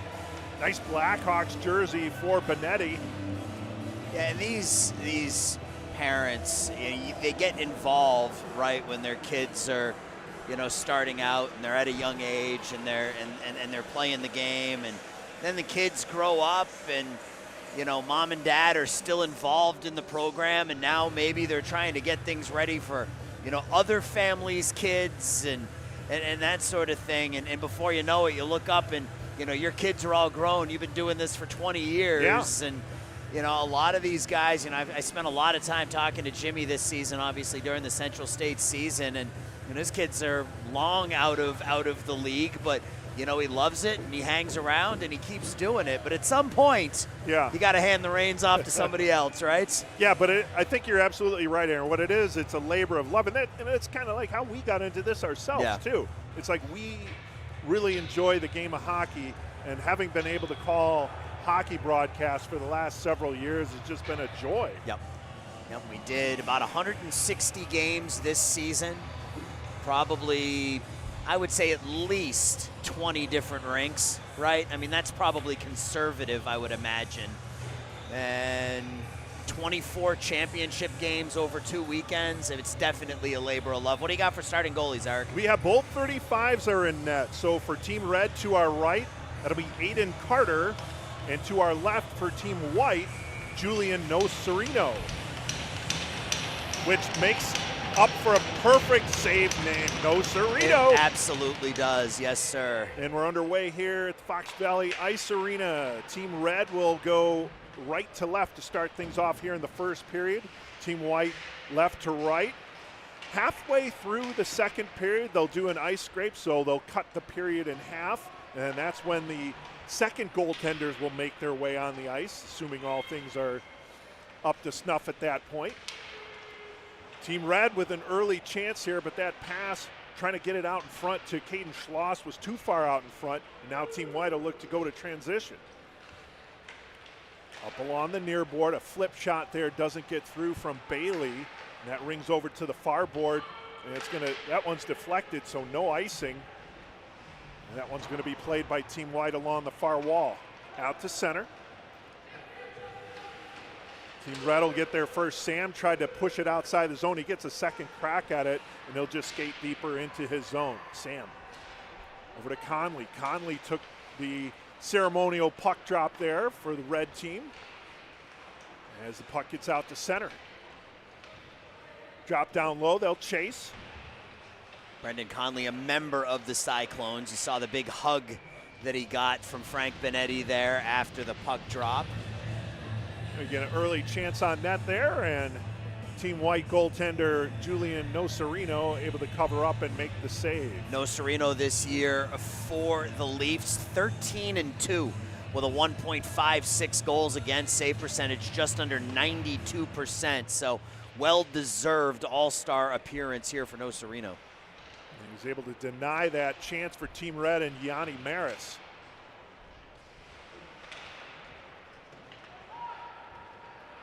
"17-minute periods here in our 15U. We mentioned the 14U game went the way of the white team 4-2. And a good battle. It was a one-goal game, empty net goal there at the end. Yeah. Gave you that 2-goal difference. West with a cross-ice pass. Now back up high to Sanchez. Sanchez flips it towards the net, gets deflected, circling behind. And then that puck rolls onto the net, and holding on to make the save is Aiden Carter. Aiden Carter this season with the Afton Americans. He was 10-2 with a 2.13 and about a 91% save percentage. And that shot, that was a deflection. That went just wide of that near post. And he did a nice job holding the post, but the shot went wide. Flip between the circle there from Brewer. That one's denied by Carter. Team Red trying to get the puck out to the neutral zone, but Team White keeping them hemmed in at the moment. And now they'll possess. Team White over to Brewer near point. Back along the near board, O'Connell. Down low. Oh, nice spin move there. Trying to work his way forward was Lucas Babcock. The puck goes into the far corner. Hunter Ferguson out in the front as well to sort of clear that loose change, as you like to say, Eric, to keep that puck out of harm's way. Team Red eventually able to clear, actually more so on a errant pass from Team White. Oh, we have a heavy hit there. Inside the zone, and then a flipper. Where is it? He can't locate it. No Serino, but he's sitting on it. Yeah, he was absolutely sitting on it. It's got to be a scary thought or a scary feeling to be a goalie and not be able to feel where that puck hits you. Right. You know, and you don't know if it's under you or behind you or to the left of you. And that was a nice tip by Ferguson right off the stick, or the right pad, excuse me, of No Serino. So Team Red trying to get themselves into the action here. It was Team White early on. Now Team Red spending a little zone time down to our left. Not that any game carries over, but we had a scoreless first period in the 14U game, and then a 3-goal explosion in period 2. Well, and it's not a huge surprise. I mean, I don't think, especially in an all-star game, where you get players who maybe aren't comfortable playing together, so you don't get a lot of those one-touch, tic-tac-toe type plays. It's more feeling out not just the other team, but feeling out your line mates. Nolan Northrup kept that puck in along. Oh, his stick just kind of bent and broke. Yeah. Team White with a shot and a save made by Aiden Carter. That was Nator Mina coming down that near wall. Had a skater on his left, but it's never a bad idea to shoot the puck. I want to give a shout out to Connor Lillis of the Falcons. He is one of the Team White All-Stars. Unfortunately, he's unable to play. He's recovering from an injury, but we want to give a shout out to Connor. I believe that's him down on the bench with the coaches standing up there. I would assume as much anyway. Probably so.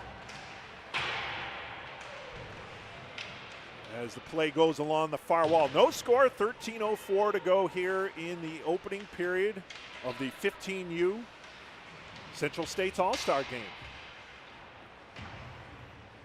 We talked about, we had a little big hit there a few plays ago to our left that set up that shot attempt from Team Red.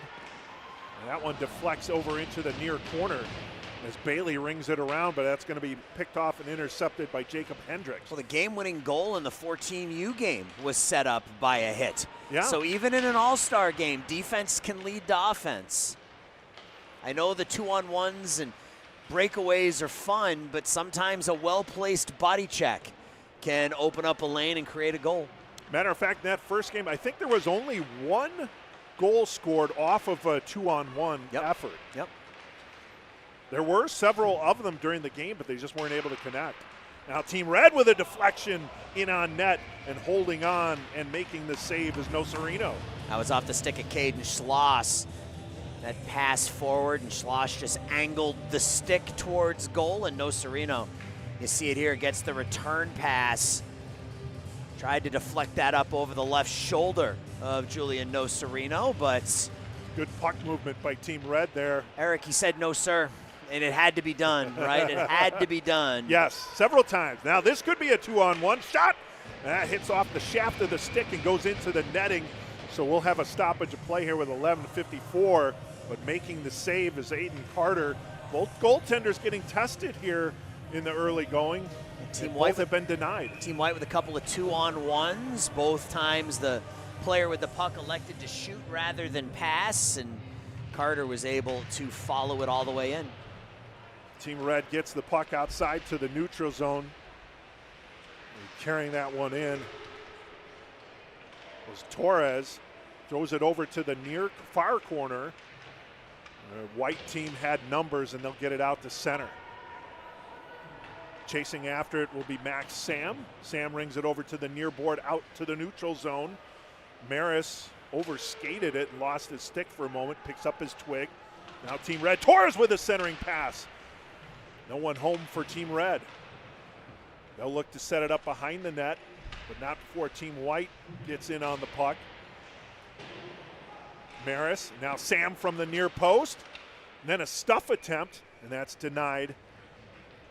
Jack Torres comes flying in from that near corner on the shot from Max Sam, who just fired a low snapshot from the near point, and Torres almost able to jam it in that near post. You see it again here. Watch him come flying in and just on the backhand tried to chip it up over the right side of Nocerino. Yeah, good job by Nocerino of keeping those pads level and pressed up against that near post.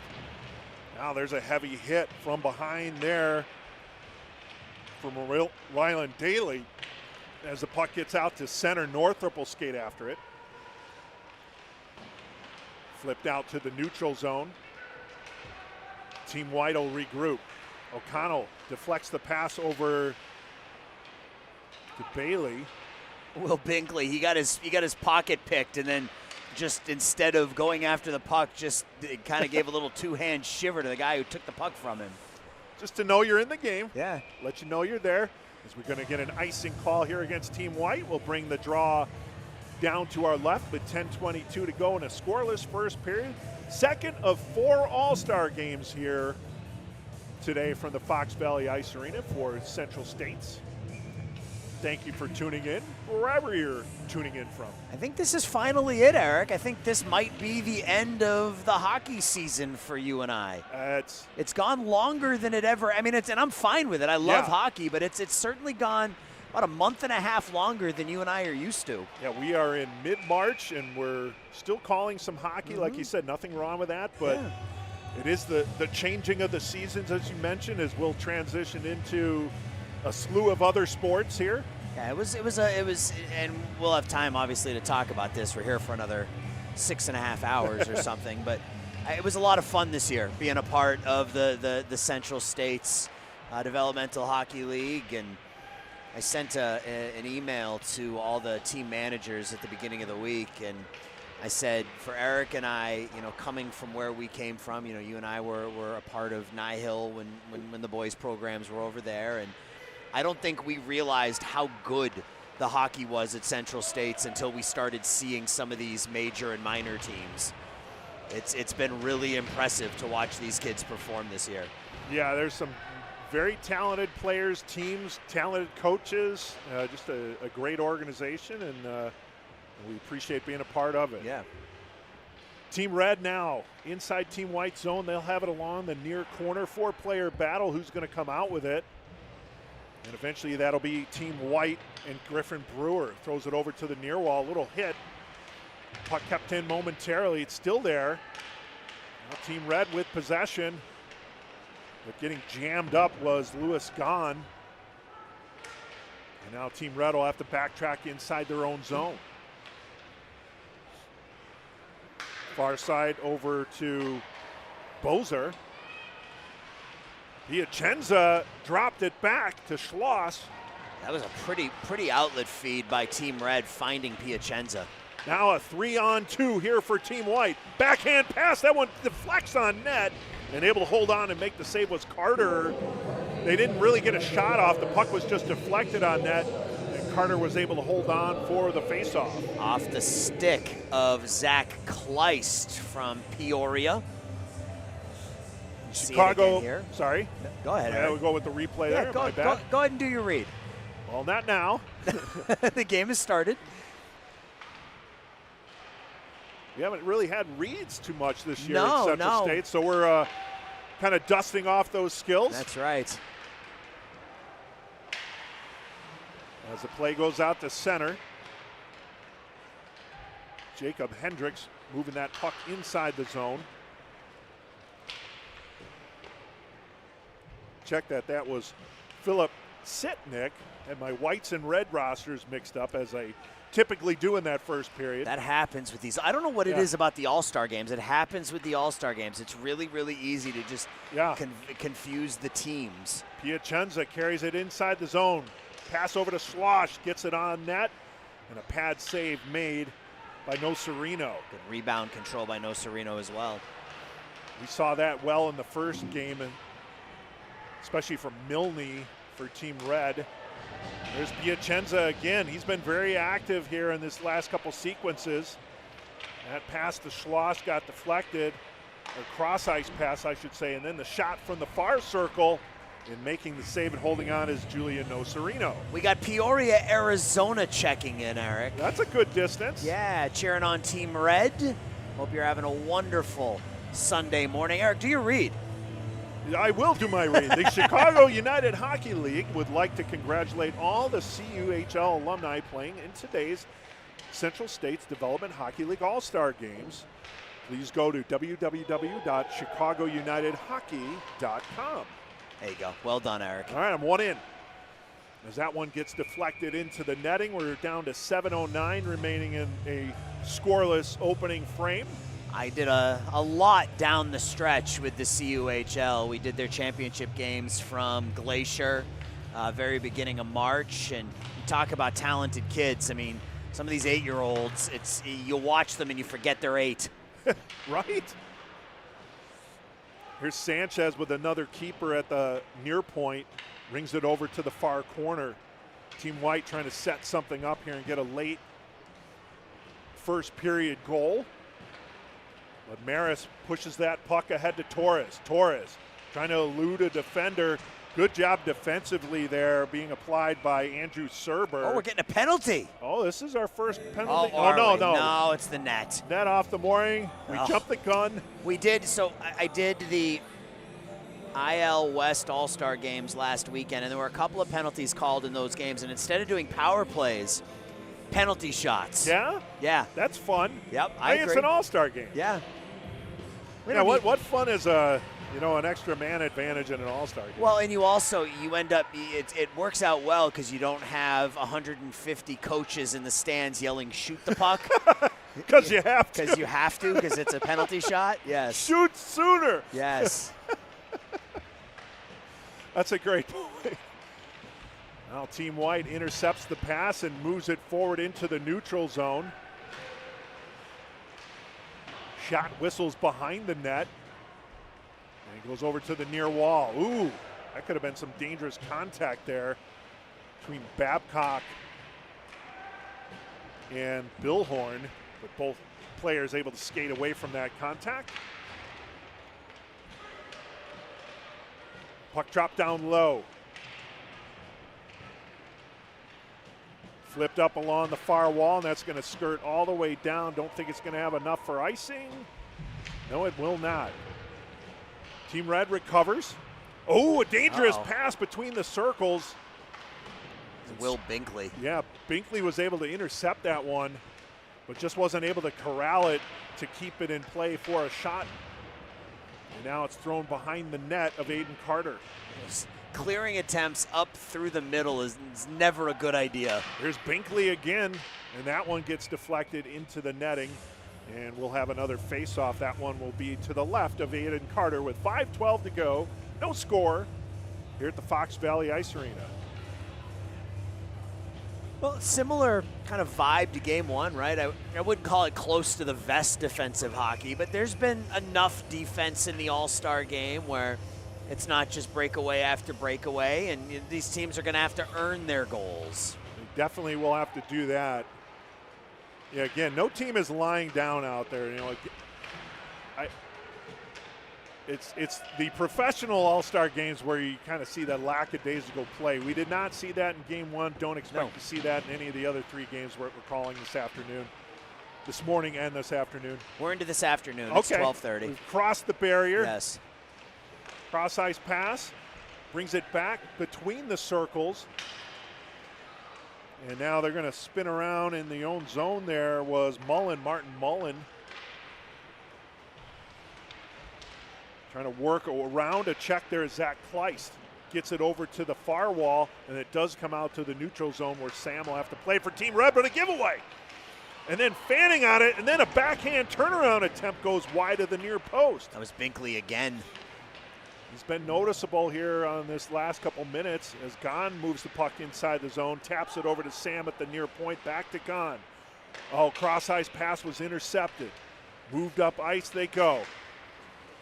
And then knocked down unceremoniously was Toromina. Can you be knocked down ceremoniously? There could be some grace to it, but definitely not there. Cross-ice pass to Sam with the shot, does not get through, and then a stuff attempt by Gon, and that one's gobbled up by Nocerino. Nocerino hasn't seen much action over the last handful of minutes, asked to make a big stop there. So he'll have a face-off to his right. As we get a look at the fanning on it there. But then the spin around did miss by a few, but just the sense of athleticism there. It was like, okay, I fanned on, I'm just going to spin around and try and throw it on net. To be able to find the puck like that, not being able to see it. Right. I could do none of those things. No, absolutely not. Puck out to the neutral zone, brought back in, but that's going to be an offside call as Raja skates that one in ahead of the play. Tormina trying to get out of the zone and just couldn't in time. So we'll have a neutral zone draw along the far wall as we're down to 3:27, no score. Yeah, that fan checking in from Peoria, Arizona. Maybe checking on some spring training baseball later. She's Team Red fan. Yeah. Another spin attempt, and that one goes on Carter, and Carter just keeps the paddle in front of that one and holds on for another faceoff. This time it'll be to his right.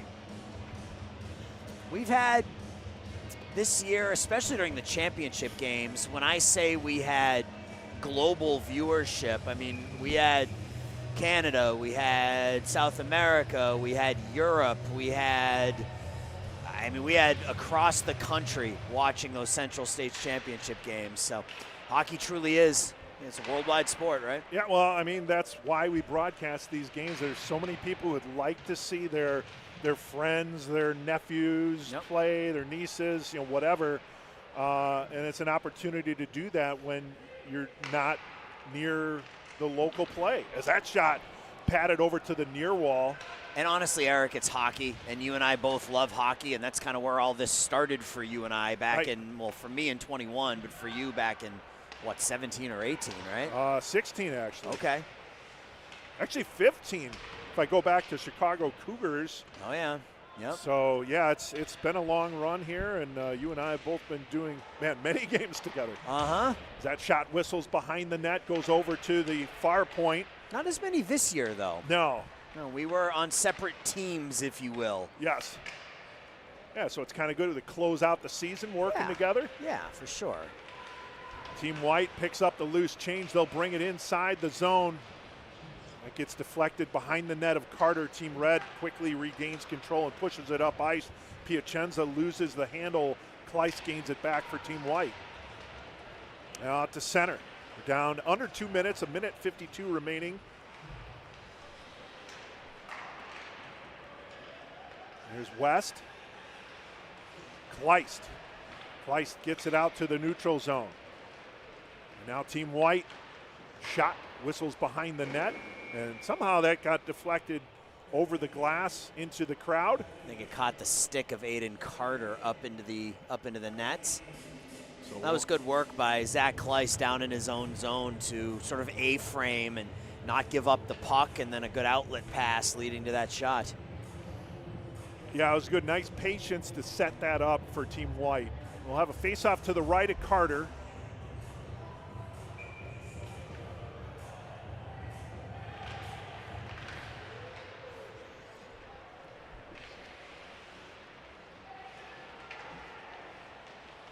Well, Team Red tries to push it up to the neutral zone. They do.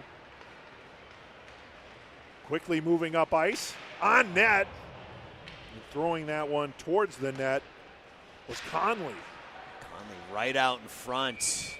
And I think we're going to have a penalty here. I think Conley's going to the – we're getting a hand pass? I think we're getting a hand pass. I think it's a hand pass, yeah. There was some stuff behind the play. Conley got hit from behind, turned around, looked and saw who did it. And a little bit of a cross check, and I thought we might have gotten a call there. But nope, just a hand pass. We're not going to get a penalty unless it's egregious. Yeah, just like you said in that first game, that's what it's going to take, and it'll really have to be egregious. Down under a minute to play. That puck is loose in front of Nocerino. Team Red regathers control. Here's Bohm.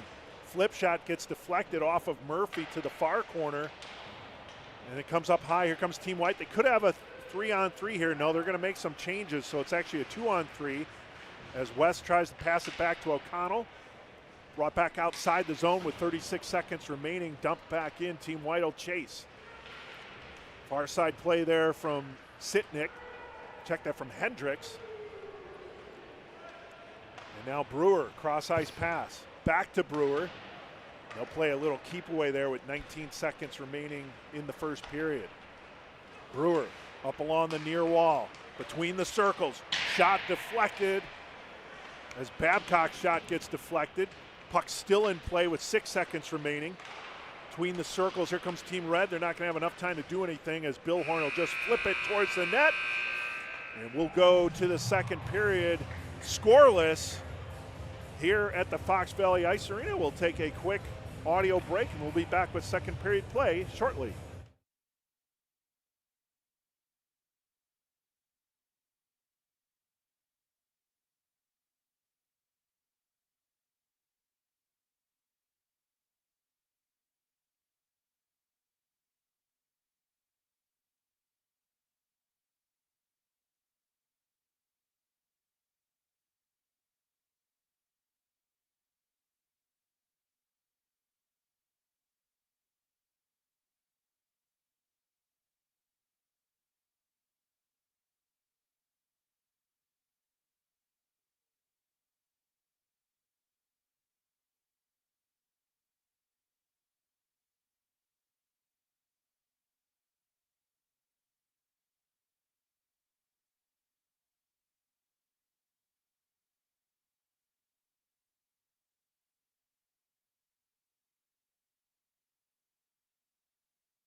Back here at the Fox Valley Ice Arena, moving into the second period. The first half of the second period as they split the second period down the middle.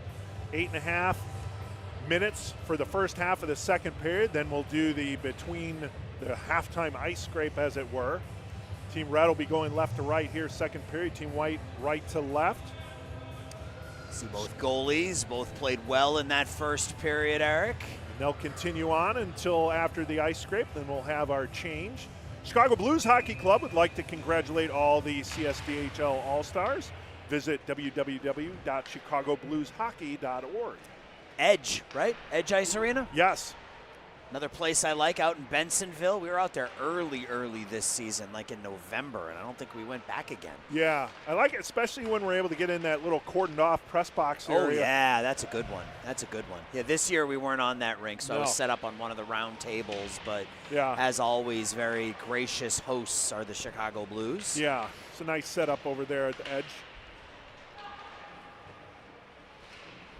Team Red inside the zone loses the handle. Here's Binkley. We called his name several times in that first period. Number 12 in white.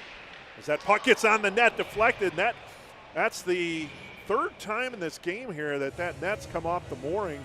Yeah, I don't think it's pegged down all that well because Aiden Carter didn't bump into it all that hard, and that came flying off its post.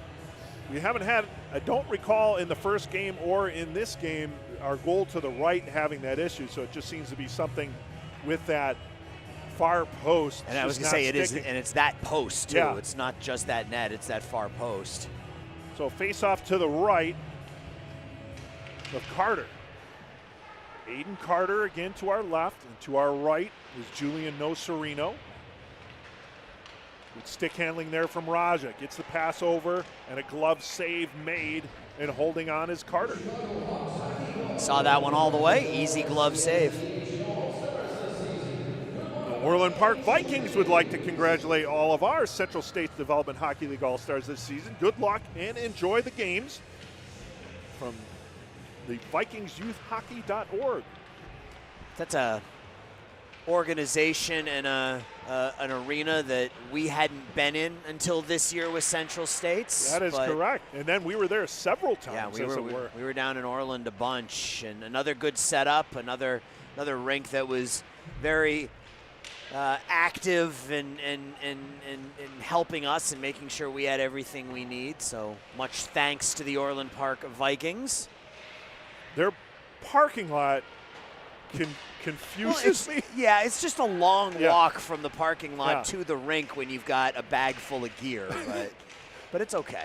Cross-ice pass goes over to the near wall. The last time I was there, I thought my car was stolen leaving the parking lot. The lot is so big, I didn't remember where I parked. And my remote, I have to almost be like right by the car for it to hear it. So that was useless. But as the story ends, I did find my vehicle. You did find your car. That's good, yeah. That's what got me here today. So. Yeah, we got to experience quite a few new organizations this year as part of Central States. Orland Park was one of them. Ooh, that never made its way to No Sereno, but it did bounce around, deflected a few times. All those teams down in St. Louis, the Sting, the Eagles, Chesterfield, the Afton Americans, all those teams. We never got a chance to see until this year, so it was a lot of fun. They play hockey in all parts of this country and all parts of the Midwest here, especially in this tri-state area, down in Missouri, if you will.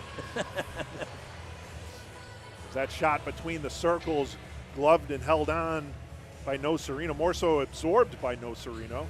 We'll have face off to his right. The Chicago Bulldogs represented here today by Martin Mullen, Yanni Maris. We'll see some of the 18U players from the Bulldogs as well, another organization we didn't see a lot of in previous seasons. So, yeah, it was fun to experience, and not just a new level of hockey, but a lot of new teams.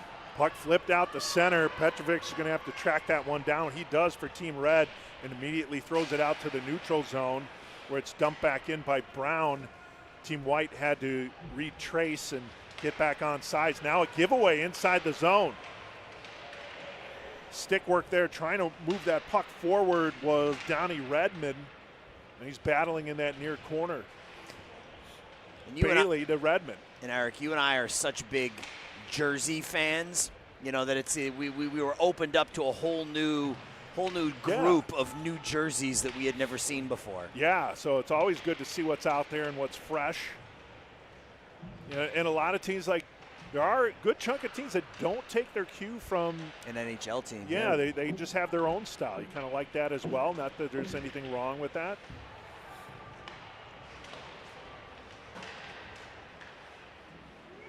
Boser dumps it in over to the far corner. That's going to be picked up by Brown. Peyton Brown loses the handle. Puck comes out to the near point, but it's deflected. It'll be brought outside the zone there by Borgford. Borgford tried to center. Unable to. Good defense by Finn Bohm there, one-on-one. There's Kleist with the cross-ice pass over to the near wall. Trying to set Brewer free. That's taken back by Team Red. Here's Torres. Torres along the near wall. Good defense by Team White to gum up the play there. And now they'll exit the zone. Here's Murphy. Murphy, 3-on-2 possibly. Cross-ice pass intercepted. And Team Red quickly in transition. Bohm has Torres. Bohm fires a shot from the far near wall, looking for a rebound opportunity. None forthcoming from Julian No Sereno. More good defense by both teams, keeping skaters to the outside, forcing shots from outside the dots with no traffic out in front. Those are a can of corn, a piece of cake, whatever other food analogy you want to use. There's a shot from Hendricks from the near point. That goes wide over to the far corner. And now Team White will bring it out. Could be a 3-on-2. West drops the puck back. Puck is loose. Then West kind of did a flyby there. The puck went through the crease. West and Borgford working nicely together there. Deflected up to Kleist, near point. Fires it on net. Save, initial save made, but the rebound was picked up and tucked in the back of the net. There's Chase Borgford. Borgford on the back door. That shot from the near point, and the rebound right out in front. No one put a body on number 18 in White. We'll see it here. See the shot from the point by Kleist, low, off the right pad of Aiden Carter, right onto the stick of Chase Borgford, and he doesn't miss. Yeah. And gives Team White a 1-0 lead. You talk about rebound control. That's one I'm sure Carter would like to have back. He made that initial save. That was a difficult save on the push there from Kleist, but in the process, giving up the rebound, and Borgford didn't miss. He was right on the doorstep. Chase Borgford of the Vipers gets the opening goal here in the 15U All-Star game. Late in the first half of period 2. Borgford, more of a setup guy during the regular season for the Vipers. Had only 8 goals, 23 assists for 31 points in 30 games for the Vipers, but picks up the first goal here. Yeah, he's in the right place, right time, right spot. Giveaway here. O'Connell spins around, throws it on net, and Carter had to make the save on that one. Sometimes right place, right time is all you need. Never a bad idea, just like never a bad idea to put the puck on net, never a bad idea to go to the net. Correct. As that play goes in the near corner, 4-player battle thrown over to the far corner. Flip attempt trying to clear it outside the zone was John O'Connell. It was unsuccessful, and now Team Red looking to get the equalizer. Good job defensively by Team White. Borgford from Kleist and Brewer. Brewer picks up an assist there as that one deflects into the netting. We're down to 2:02 remaining in first half of period 2 before the ice scrape. And as it was in that first game, you can see that snow building up along the benches there.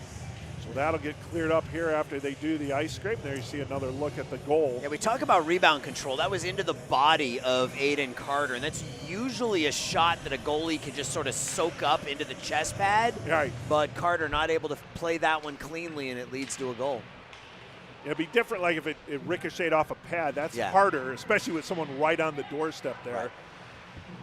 Petrovic tries to dump it down low, but that's picked off by Team White, and they'll work its way back inside red zone. Little give and go. Oh, and then a save made. That one did go off the paddle of Carter and then into the netting with 1:40. Layden Raja right in there, and Carter off the stick, off the left shoulder, and then up into the screen. Well, the face off to the left of Aiden Carter. Be Layden Raja taking the draw for Team White. Team Red takes possession. They'll move it up ice to Hong. Hong in the near corner looking for an outlet. He gets bumped up into that corner, thrown behind the net. Brewer tries to move it up ice for Team White, and they do get it out to the neutral zone. Mullen spinning around trying to grab that puck, but Raja peels it off the board and passes it over to Foreman. Stick handling back, goes over to the far corner. Trying to clear it outside, the zone is gone. Neutral zone. Here comes Team Red. Offhand pass to Gon. Gon passes it through the crease, but no one home for Team Red. Flip shot on net, save made by Nocerino. Under a minute to play, 51 seconds remaining, stuff shot denied. As Team Red looking to get that equalizer very late in the first half of period 2. Hong rings it down low. White moves it out to the neutral zone. Stick handling, taken back by Red. They still have time, 29 seconds. Up ice goes Schloss. His shot goes into the skate, and then he's unceremoniously thrown down there, Aaron. Yeah, Kleist knocked him down. Here comes White. Flip shot. That one's saved. Ooh, another rebound given there by Carter, but this time he was able to corral it.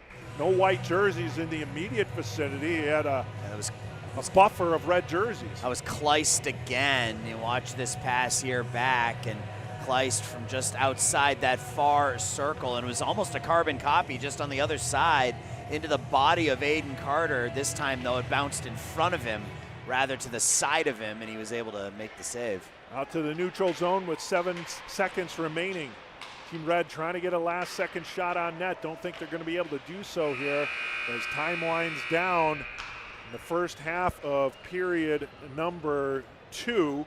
1-0, the lone goal scored by Chase Borgford with assists from Kleist and who else got that assist you said? Griffin Brewer. Yeah, Griffin Brewer. So those were your assists. If you're part of the youth hockey world, from brand new skaters to seasoned rink parents, give Too Many Men on the Mic a listen each week. Coaches Drew Acree and Jared Ballant bring real, honest, and inclusive conversations covering everything from 6U to 18U hockey. They shine a light on every corner of the game, elite and non-elite players, new coaches, dedicated parents, and everyone working behind the scenes to grow the sport. They're not here to lecture, they're here to listen, share, and support, because hockey is more fun when you get better at it. Find us on YouTube, Spotify, Apple, or wherever you get your podcasts, and grow the game with them at TooManyMenOnTheMic.com. We'll take a break here. It's 1-0 White as we go to halftime of this game, halftime of period 2. 1-0 Team White. We'll be back shortly.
Welcome back to the Fox Valley Ice Arena. Eric Willowhite along with my broadcast partner Aaron Schellen as we go into the second half of period number 2 with Team White leading 1-0.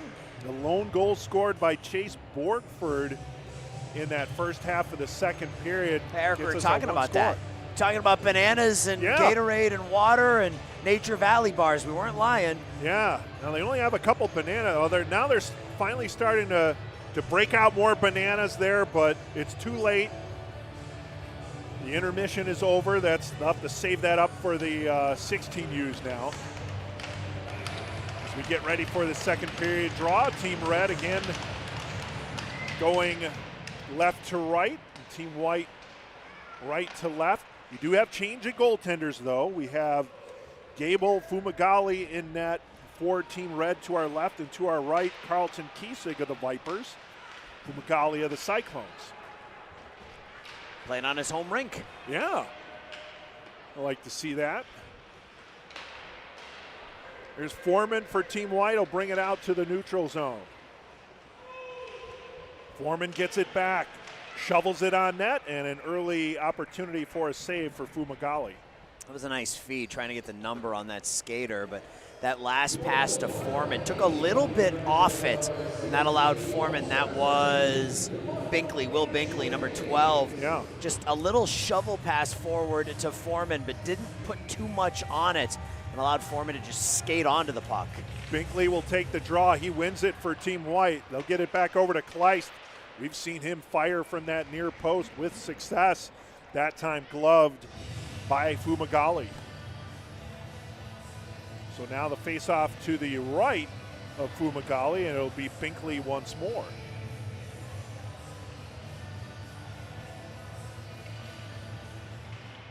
That time Team Red wins the draw. They'll push it out to the zone. That's going to be played by Kiesig. He'll throw it over to the far wall. That's kept in the zone by Lewis Gahn. Gahn with the centering attempt, but that escapes Ben Traub. And now Sam will have to play it inside his own zone. Flip to the neutral zone. Kleist makes a stab at it, finally gets the puck in possession. Kleist has his pass deflected, but it eventually does find its way to Foreman, who shovels it out to the neutral zone. Gahn will track it down for Team Red, but Binkley there to apply pressure. Now Binkley rubbed off the play, but kept in. Team White will have a 2-on-0 chance here. Backhand shot and a save made by Fumagalli. Didn't know where it was, and then it's cleared. And Philip Sitnik stole the puck, had a skater out in front, tried to go backhand up underneath the crossbar, but Fumagalli did a nice job.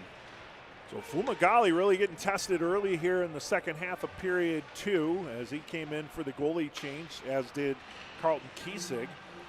Now Team Red with a chance. That one never gets on Kiesig, and then it's tracked down the corner by Griffin Brewer.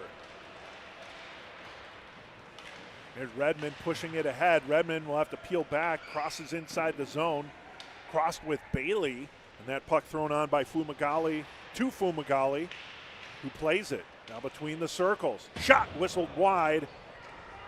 That's Donnie Redmond. I think normally Fumagalli probably holds onto that puck for a whistle in a non-all-star game, but dropped it here, and then puck shot just wide of that near post afterwards. Brewer throws it towards the net. Yeah, that's a good point. Might act a little bit differently because it's an all-star game.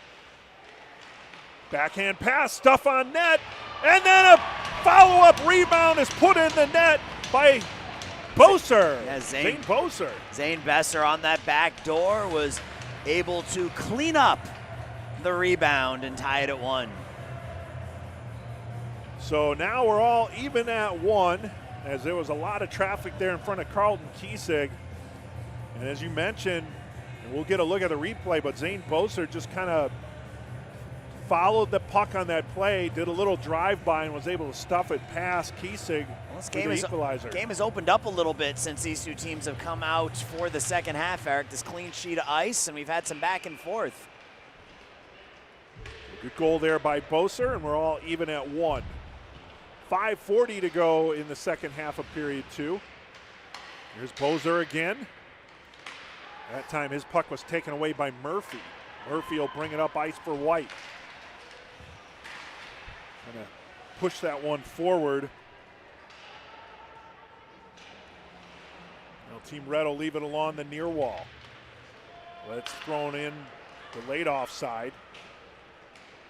Puck carried up by Bohm. Bohm behind the net. Centering attempt, but only white jerseys there is Murphy. And now Borgford. Borgford hemmed up along that far wall, but is able to dump the puck down before he skates off for a change.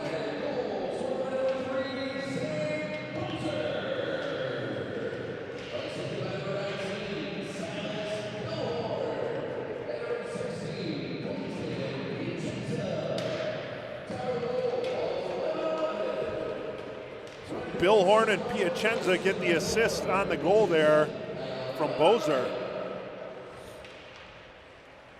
They're even at 1. As that puck is deflected into the netting off the shot by Aiden Sanchez. We got San Diego watching as well. So West Coast representing and all rooting for Team Red. Team Red is a national. It's got a national fan base. It's Team Red Nation. Yes. What it is. Face off to the left of Fumagalli.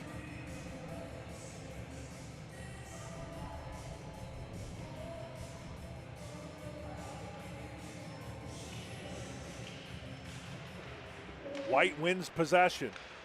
Over to Brown. Brown, ooh, that one hit off the shaft of the stick there of Fumagalli. They can hear that hollow stick sound. Yep. Out to the neutral zone, Brown.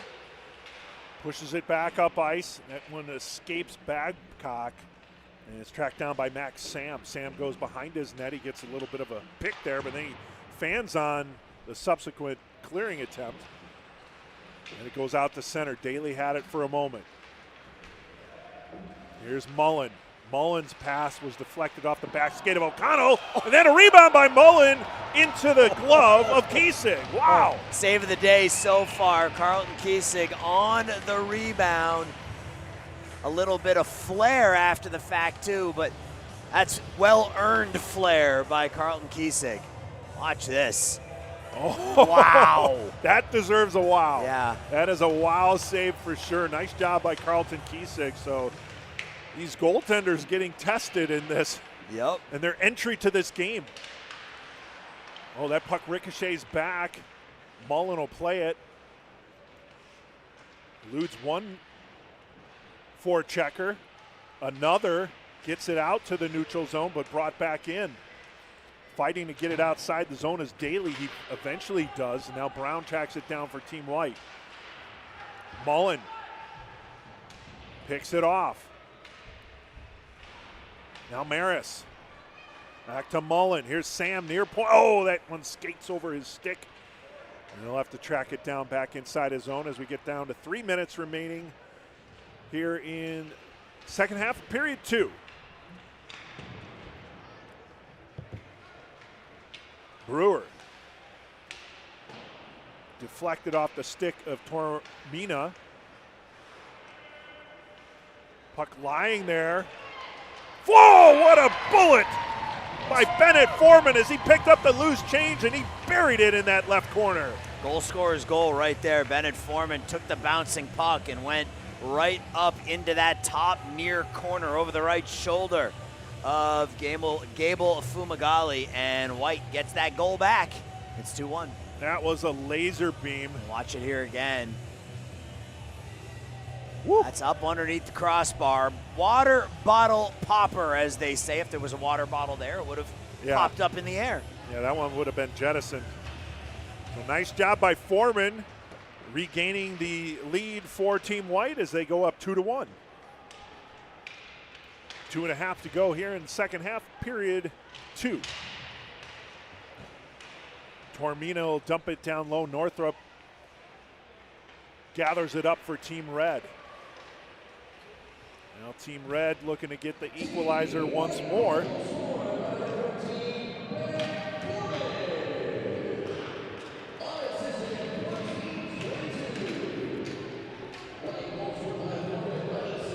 all started with a bouncing puck, Eric. Yeah. Goal by Foreman.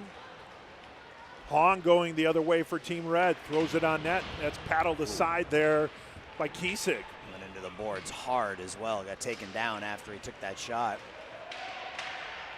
Flip shot goes over to the near wall. That's going to be kept in. Kleiss tries to wing it back towards Fumagalli.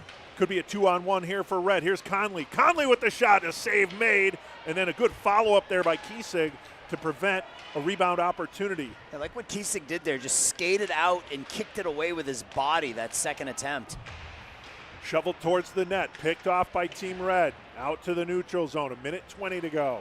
Here's Brewer. Brewer throws it back to the neutral zone.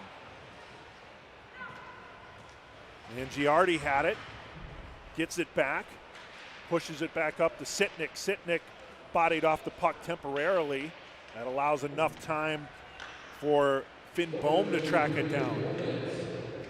Under a minute to go here in period 2. Sitnik, oh, he's given a rough ride. Now Sanchez tries to flip it towards net, gets deflected to the far corner. There's Bailey, Logan Bailey, back over to Sanchez near point. 41 seconds remaining. On net, and holding on is Fumagalli. Bit of an easier save for Gable there, was able to see the puck all the way in and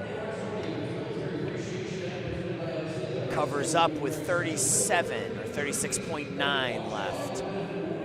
Face off to the right of Gable Fumagalli. Team Red wins possession, but it's kept in nicely by Sanchez. He had to elude one of his own defense skaters there. Now puck thrown on net, save made by Fumagalli. A backhand attempt there by Bailey, and that one's denied by Fumagalli. Good late pressure here. That was an offsides, and they do get the call. Offsides against Team White and Sanchez. 19 seconds to go. 2-1 lead for Team White after Team Red had tied it up on a goal by Zane Bozer. Bennett Foreman with the bullet in the left corner gives Team White the lead again.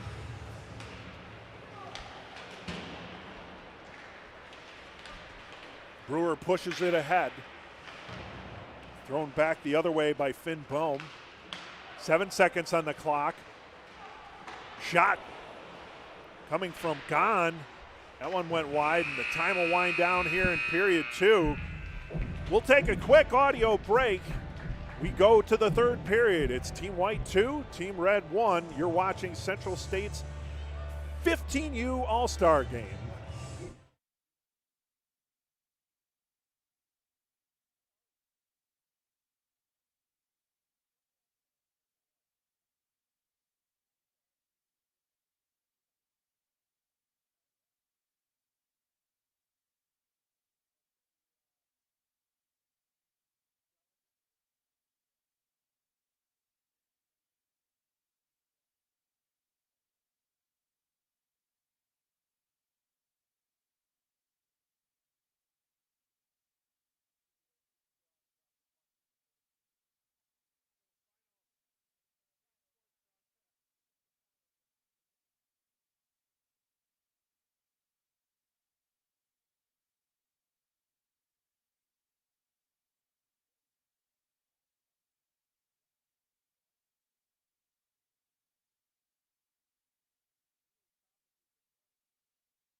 Back for third period action here at the Fox Valley Ice Arena. Eric Willowite along with Aaron Schellen here on Stream Sports Midwest. Central State's 15U All-Star Game. It's a 2-1 lead for Team White. Team White won the 14U game 4-2.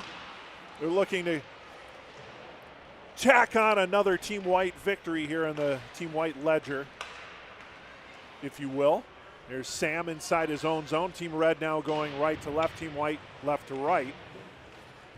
Same goaltenders in net. It's Fumagalli for Team Red and Carlton Kiesig for Team White. Chipped out the center. Kleiss battling. Able to push it ahead to West. Now Team Red and Piacenza. Taps it inside the zone to Billhorn. Backhand attempt, that one goes just wide. Comes out between the circles, turnaround shot, and a right pad save made by Carlton Kiesig. Down in the butterfly, Kiesig makes the save. Ooh, Billhorn dumped. Shot and a save made off the shot by Bozer, looking for his second tally of the game. Bozer impressive in the butterfly, just sticking that right leg out time and time again to make the save. Bozer with another turnaround. That one never gets through. Then it's shoveled out the center where Bozer will dump it back in. Team Red had to catch back up. And now the puck's dumped inside their zone for an icing call with 15:30 to go here in period number 3. 2-1 lead for Team White. We got the 16Us coming up. That's set for around 2 o'clock. And then the 18U matchup, 4 p.m. to finish our day. Finish our season. Yeah, finish our season.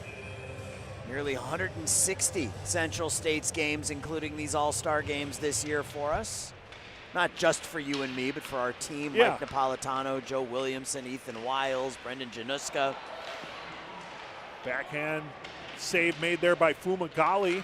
Now Team White's turn to get a few cracks on that. That one whistled wide. Here's Mullen. Mullen. Cross ice, out to center. Maris tried to pick it up. And then Mullen gets it back. Mullen and Maris. Maris has it. Tipped over to the near corner. Puck hops up in the air, and that's going to be pulled down by Team White, Bladen Raja. Red clears the zone. 2-on-1. Daly has Mullen. Drops it back to Maris. Maris throws it on net. And a nice casual save made there by Carlton Kiesig, and he just holds on, not allowing any rebound activity. He took that right in the All-Star logo on his chest and didn't allow a rebound, gets face-off. We talked about it in the first game, but it's nice in these All-Star games that they get a solid jersey and they're not wearing their team jersey. So when we're looking to see what team they're playing on, sometimes the colors, is that a road team or a home team? You don't know? Well, you definitely know who's Team White and Team Red here. And the players get to keep their jerseys, so that's a nice touch neat, as well. Yeah.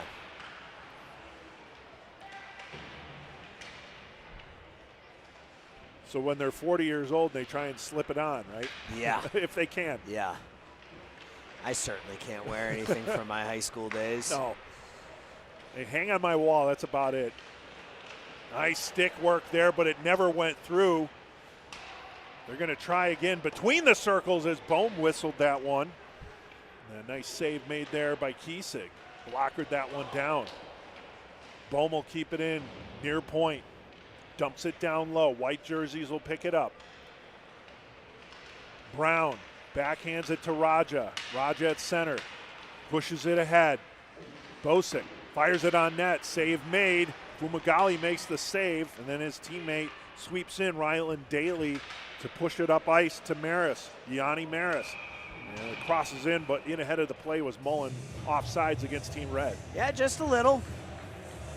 Hey, we got Tampa, Florida checking in for Team Red. So it is Team Red Nation. It Arizona, really is. San Diego, Tampa, Florida.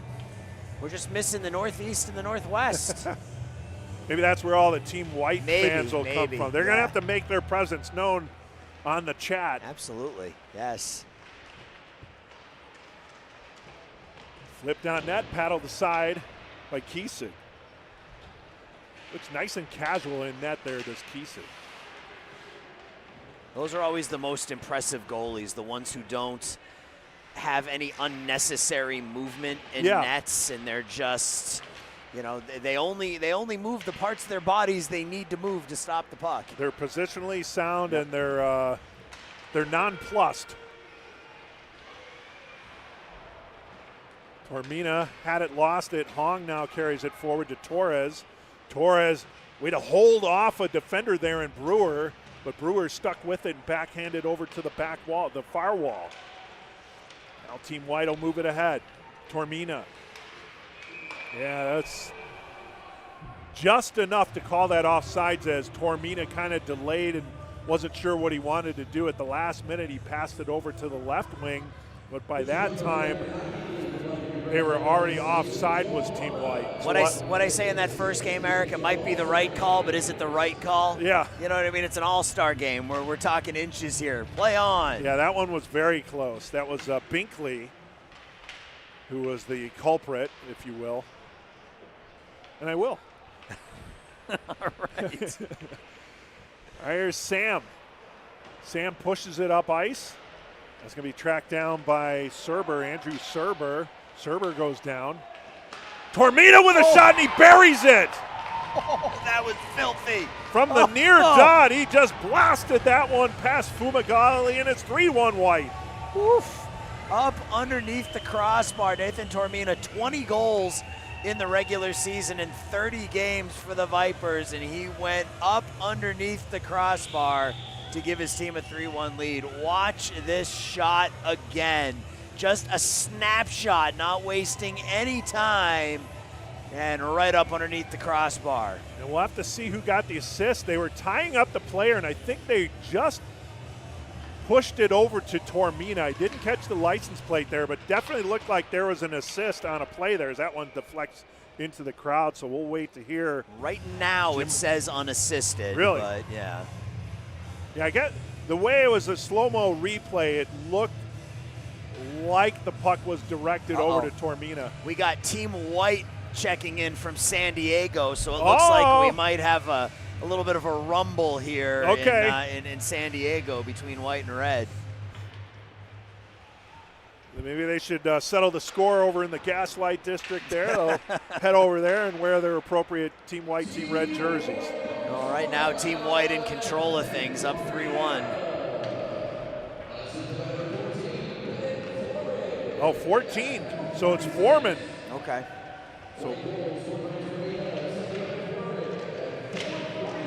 So Foreman gets the assist. Yeah, I thought I saw him working, or someone working between the circles there to get the puck over to Tormina.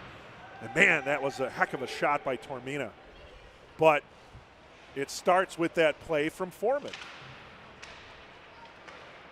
So Team White leading 3-1 here with 11:24 to go. And then finally getting someone checking in on the chat, Team White. So it's representing. Yeah, the tide turning on the chat. Here's Ferguson. Nice drop pass to Schloss. He fires the shot, and that one is absorbed by Carlton Kiesig. Another nice save with no rebound by Kiesig. I mean, it's a bad angle shot, but you know, rebounds are always dangerous, and you see it here from outside that near circle, just into the body of a goalie who had been going down into the butterfly, made that save standing up. We talk about bad angle shot. I mean, we saw a goal scored almost along the red line there in that first game. Yeah. So it can happen, but yeah, it's a tough angle for a reason. As Team Red tries to work it around and chip into this 2-goal deficit, 3-1 Team White with 10:52 to go here in the third period.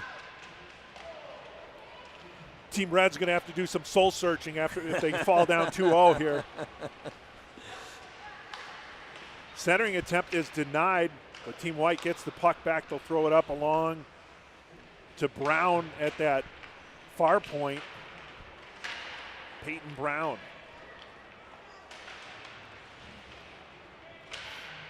Piacenza tries to shovel that ahead. Brown will keep it in, backhands it down low. But then Petrovic gets it out to Piacenza. Piacenza has it, stops, throws it towards the net, and the deflected rebound shot, and another save made there by Kiesig, and another shot and a save. Wow, Kiesig on his head. He has been terrific. Now Team White gets it out to the neutral zone. Team Red immediately pulls it back. Here's Northrup. Northrup carries it in.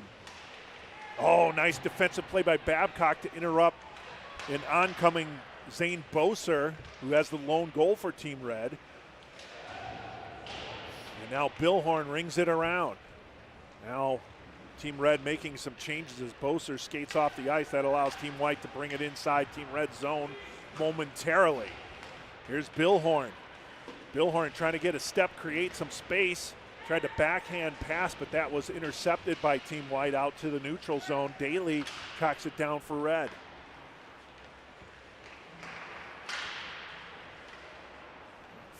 Face full of glove over there on the far side. Here's Daly.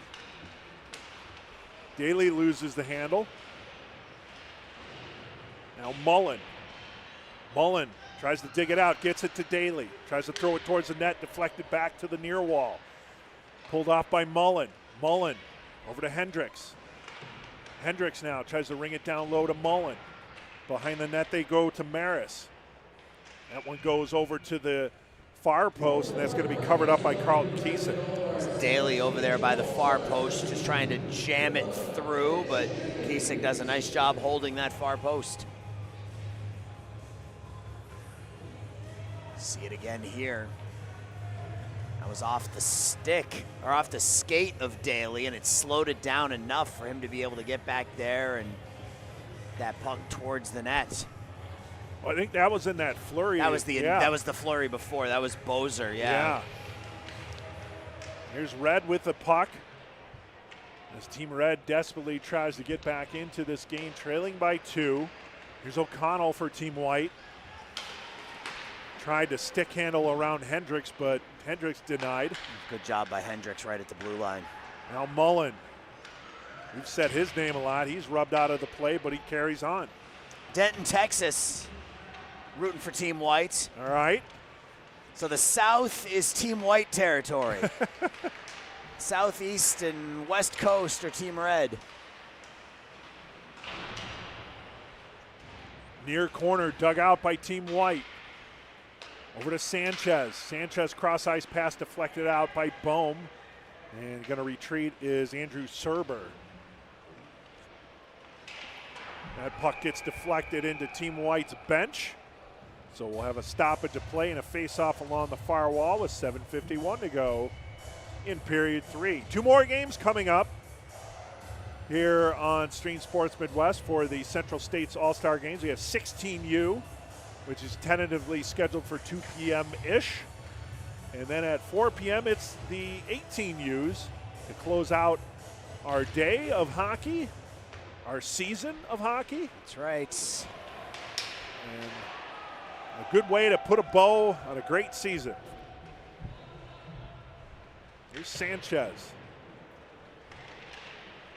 Chipped outside the zone, played by Raja.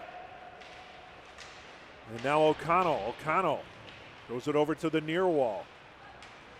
Team Red will peel it out of there. That's Torres. Torres trying to get it over to Hong. And that one's deflected into Team Red's bench. So equal opportunity bench pursuing pucks there. And we'll have a face-off right at the center dot. Well, I think it's appropriate that it's going to be snowing when we get out of here, right? I mean, that's true. We're calling hockey games. It doesn't matter that it's March. Well, actually, if we time it right, it should be still rain. But, it will be. It's going to be turning into snow later. And, that's a good way to wrap it up, right? Sure, why not? Let's drive home in a blizzard. Here's Hong. He's picked up some steam along that far wall, Hong, and then he'll dump it down and chase. Goes over to the near corner. Team Red has some numbers over there. Hong pulls it off the wall. Stuff attempt, and Kiesick with another nice save. Kiesick's been terrific. Nothing flashy there, but just like very solid positionally, and as you mentioned, no extra movement. As Conley tried the flyby in the tip, but that went over to the near corner. Now 3-player battle. Hong dug it out again, and then he gave a fistful of stick to Binkley there. Got his numbers here. 19-3-1 on the year, a 1.98 goals against, 914 save percentage. That'll get it done. For Kiesick, that will get it done for sure. I guess that explains why he is an all-star. Yes. Definitely showing all these goaltenders have been just playing high caliber, but he's been very noticeable. Here's Foreman with a shot. That one goes wide. He's getting ready to pull up Fumagali's stats as you said that, Eric. And Gable, 10-6 with a 2.16 and 88% save percentage on the year. All right. Another Boy, we've had a few of those today where they just kind of explode. I guess the sticks are done too. It's been a long season. We've seen 3 sticks just blow up today. Yeah. Well, I'm not sure if these players are done, but they're, you know, their for most part, yeah. Their sticks their have sticks had it. There's Schloss. Okay, you talk about allowing it offsides. That was one there as Kahn was way ahead of the play, but nothing called. Let it go. Yeah. Let it go. Let the kids play. Let it go. And Giardi is going to track his own puck behind the net, looking for a centering attempt, but getting in there to interrupt the play was Liam Petrovic. And now that pass just out of the reach of Ferguson, but he gets that puck back, overskates it for a moment, then chips it ahead, but Brown's going to take it for Team White. Here's Brown. Peyton Brown carrying the puck in. Oh, nice pass by Brown and a glove save made by Fumagalli. Good patience by Peyton Brown to get that puck across. That was Mangiardi on the other side. He was on his off wing, so he had to turn his body to get that shot off. Between the circle shot whistled wide. Now Team Red trying to chip in. Down 3-1 with 4.5 to go. Gone, leaving it there for Ferguson, or that was Billhorn. Billhorn fires. That one flipped in the air, and Kiesig is able to nab it before Team Red could pull down that puck. You know, we're not handing out MVPs of the All-Star game, but right now he is mine. Number 30 in white, Carlton Kiesig, has been tremendous in this game. He got tested immediately after coming into the game at that midway part of the second period, and he has been a brick wall. Kind of frustrating Team Red here as they're trailing 3-1. Good goalie can do that. Yep. Here's Billhorn. That's where you got to get the traffic in front, but easier said than done because you're getting good defense here played by Team White as well. But when that defense fails, it's good to have Kiesig in place. Yeah. Team White trying to move it up ice. They get a shot here as West shovels the pass over. Shot, score! It's Billhorn, or Redmond. Check that, Donnie Redmond with the goal. Yeah, another shot up into the top corner. Nothing at all that Gable Fumagalli could have done about that one. I talk about goal scorers' goals. This is another one right here. It's a nice feed from West, and again, up underneath the crossbar by a goal scorer here. Donnie Redmond makes it 4-1 in favor of Team White. So you couple that with the goaltending play from Carlton Kiesig, and then just the opportunism from Team White. Some of the shots they've buried today have been high caliber as well. So a 4-1 lead here with 3:20 to go. And it's going to be a tough mountain to climb for Team Red. Here's Bohm inside his own zone. Team White coming out with it. O'Connell dumps it down low, trying to get it over to Lucas Babcock. Out front, shot save made Fumagalli, and he'll hold on off the attempt there from O'Connell. Redmond 13 goals in 24 games for the Leafs this season. Those West Dundee Leafs finished 24-6 and finished in second place in the regular season. Yeah, it's a pretty good record. Good season for the Leafs. Out to center ice, here's Mullen. Gets it over to Daly. Daly, he's being hassled there by his numeral sake, Raja.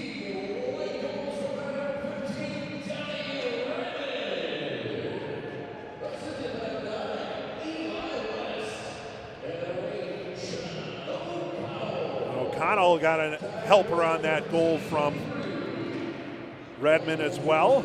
So O'Connell and West get the assist on the goal for Donnie Redmond. 4-1 lead for Team White. Puck pushed over to the far wall. Now Babcock centering attempt. Nothing doing there as Daly peels it away. Oh, and they tried to skate inward. And that's kept in by Team White. Babcock's tip attempt goes over to the far corner. Here's Team Red. They'll bring it outside the neutral zone. A last-minute push here. Here's Hendricks looking for a centering opportunity, but Team White playing good defense down to the final minutes here. They're doing a good job keeping Team Red on the outside for the most part. That puck pinballs around. And a shot whistled wide by Traub. I think that was off the blocker, actually, of Kiesig. He got a piece of it. Now Team Red comes up with the loose puck again. They'll get it over to the far point and Sam. Sam flipper, tipped down by Daly. Trying to get it over to Traub, but he's rubbed off the play there as good defense applied by Aiden Sanchez. Now Team White looks to clear, and they will. This could be a 2-on-1 for Team White. Empty net and a score. It's Foreman again. Foreman with his second goal. Well, Team White handling their business today, Eric. 4-2 in game one. They're up 5-1 here on the empty net goal, and you see another good saves by Carlton Kiesig here. Yeah, I think this is that the blocker second one, right? Yep, that one was off his blocker and out. And on the other end, the empty netter just guided into that net by Foreman for his second tally of the game. And our first team to strike 5 goals is White 15U.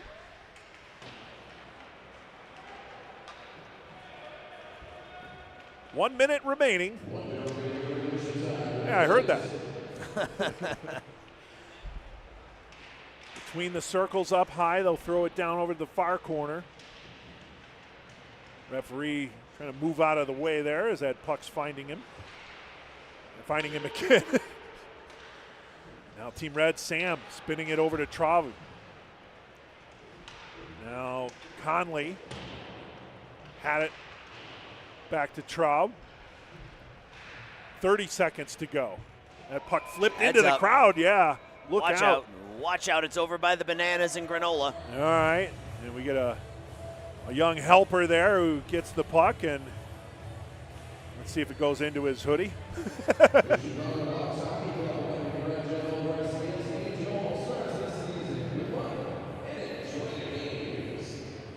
I think he got a souvenir there.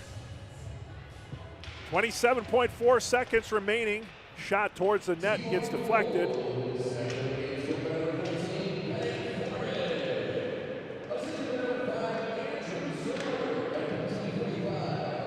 Andrew Serber gets the assist on that second goal by Foreman. Always good to get the assist on the empty netter. Yeah. I like that. Traub fires it. That one does not get through. And it's thrown all the way back down to where Fumagalli will deflect it wide, and there's your final score. It's Team White with an impressive 5-1 win over Team Red. Team Red had tied it up. Zane Bozer in the second half of the second period to tie it at 2, but it was shortly after that Bennett Foreman scored to make it a 3-2 lead for Team White, and then they tacked on 2 more, or 3-1 lead, and they tacked on 2 more here in the third period to close it out 5-1. Your final thoughts on the 15U? That's another fun game. You know, I mean, we talk about, you know, seeing teams play defense in an all-star game, and again, I think we got enough defense in an all-star game to make it feel legit. So far, so good. One final shout out, Chicago Hawks Hockey Club would like to congratulate all of our Central States All-Stars this season. Good luck and enjoy the games. From ChicagoHawksHockey.com. That'll do it here for Game 2. Game 3 will be coming up shortly. That will be the 16 U's, Team White, Team Red. We'll take a break here, and we'll be back with Game 3 of 4, the Central States All-Stars games, right here on Stream Sports Midwest. For Aaron Shell, this is Eric Wellhite saying so long for now.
on Game 3 of 4 of the Central States Hockey Games, All-Star Hockey Games here on Stream Sports Midwest. Hello, everyone. This is Eric Willowhite along with my broadcast partner, Aaron Schellen.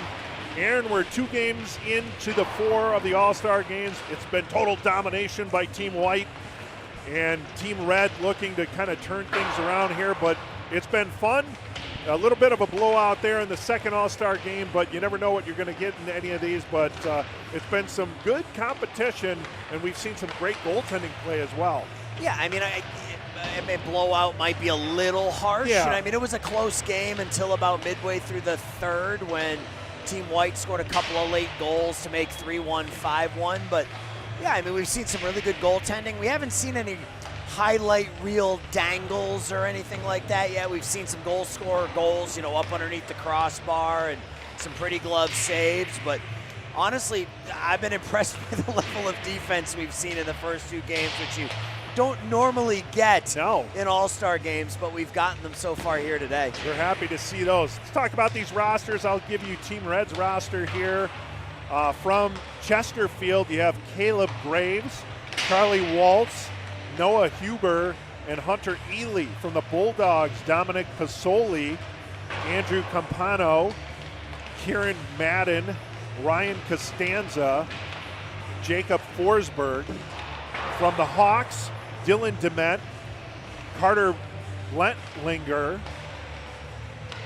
Gregory Tagler, and goaltender Johnny Gatto. For the Sabres, it's Adam Khalif, Ryan Ortano. We also have Anton Podskoshi. We got that pronunciation. Thank you, Sabres. Nicholas Protopas, Jack Malone, Eddie Winkowski, and goaltender Robert Ibatulin.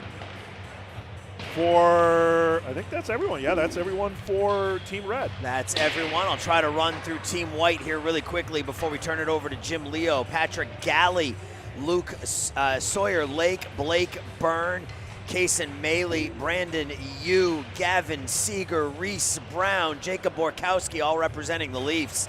Benicio Otero, Harrison Land, Blake Evans, Josiah Ditch, and Michael Dorn representing the Sting. Corbin Green, Caden Ross, Archer Walker representing Afton, Ryan Joy, Caleb Zamar, TJ Diamond representing the Vikings, and I think that's everything. Oh, we got a Jets player. We got Keeney, Robinson Foley representing the Chicago Jets. And to do a much better job of that than Eric and I did, we're going to turn it over to the voice of the Chicago Steel and the Kane County Cougars, Jim Leo, here in just a second to give you the official player announcements. Yeah, we try our best, but yeah, we can't. No. I mean, come on. We can only do what we can do. We can't all be Jim Leo. So right. We just let Jim do his thing, and we do our best to act a lot like him. So we're going to step aside and turn it over to Jim Leo.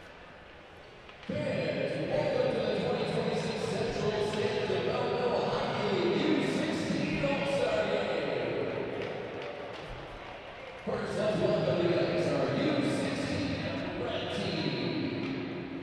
Number 2, Caleb Graves. Number 3, Dominic Pasoli. Number 4, Dylan Lentz.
Number 5, Sawyer Blake.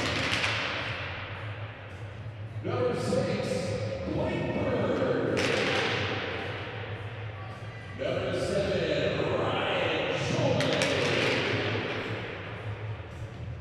Number 8, Casey Bailey. Number 9, Keegan Ross. Number 10, Aaron Sinclair. Number 11, Brandon Hughes. Number 12, Blake Evans.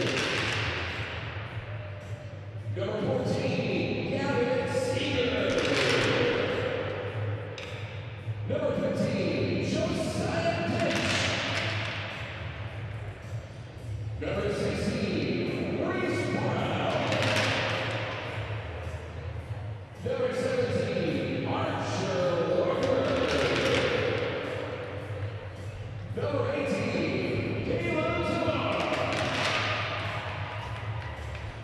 Number 19, Katie Reynolds. Number 20, Michael Dorn. Number 30, T.J. Diamond. Number 35, Jacob Borkowski. The assistant coaches of University of First on the head coach of the U16 White team in George Valley Arts. At this time, we ask that you please rise and remove your caps as we honor our nation with the playing of our national anthem.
All right, so the pomp and pageantry has ended for the start of Game 3 here.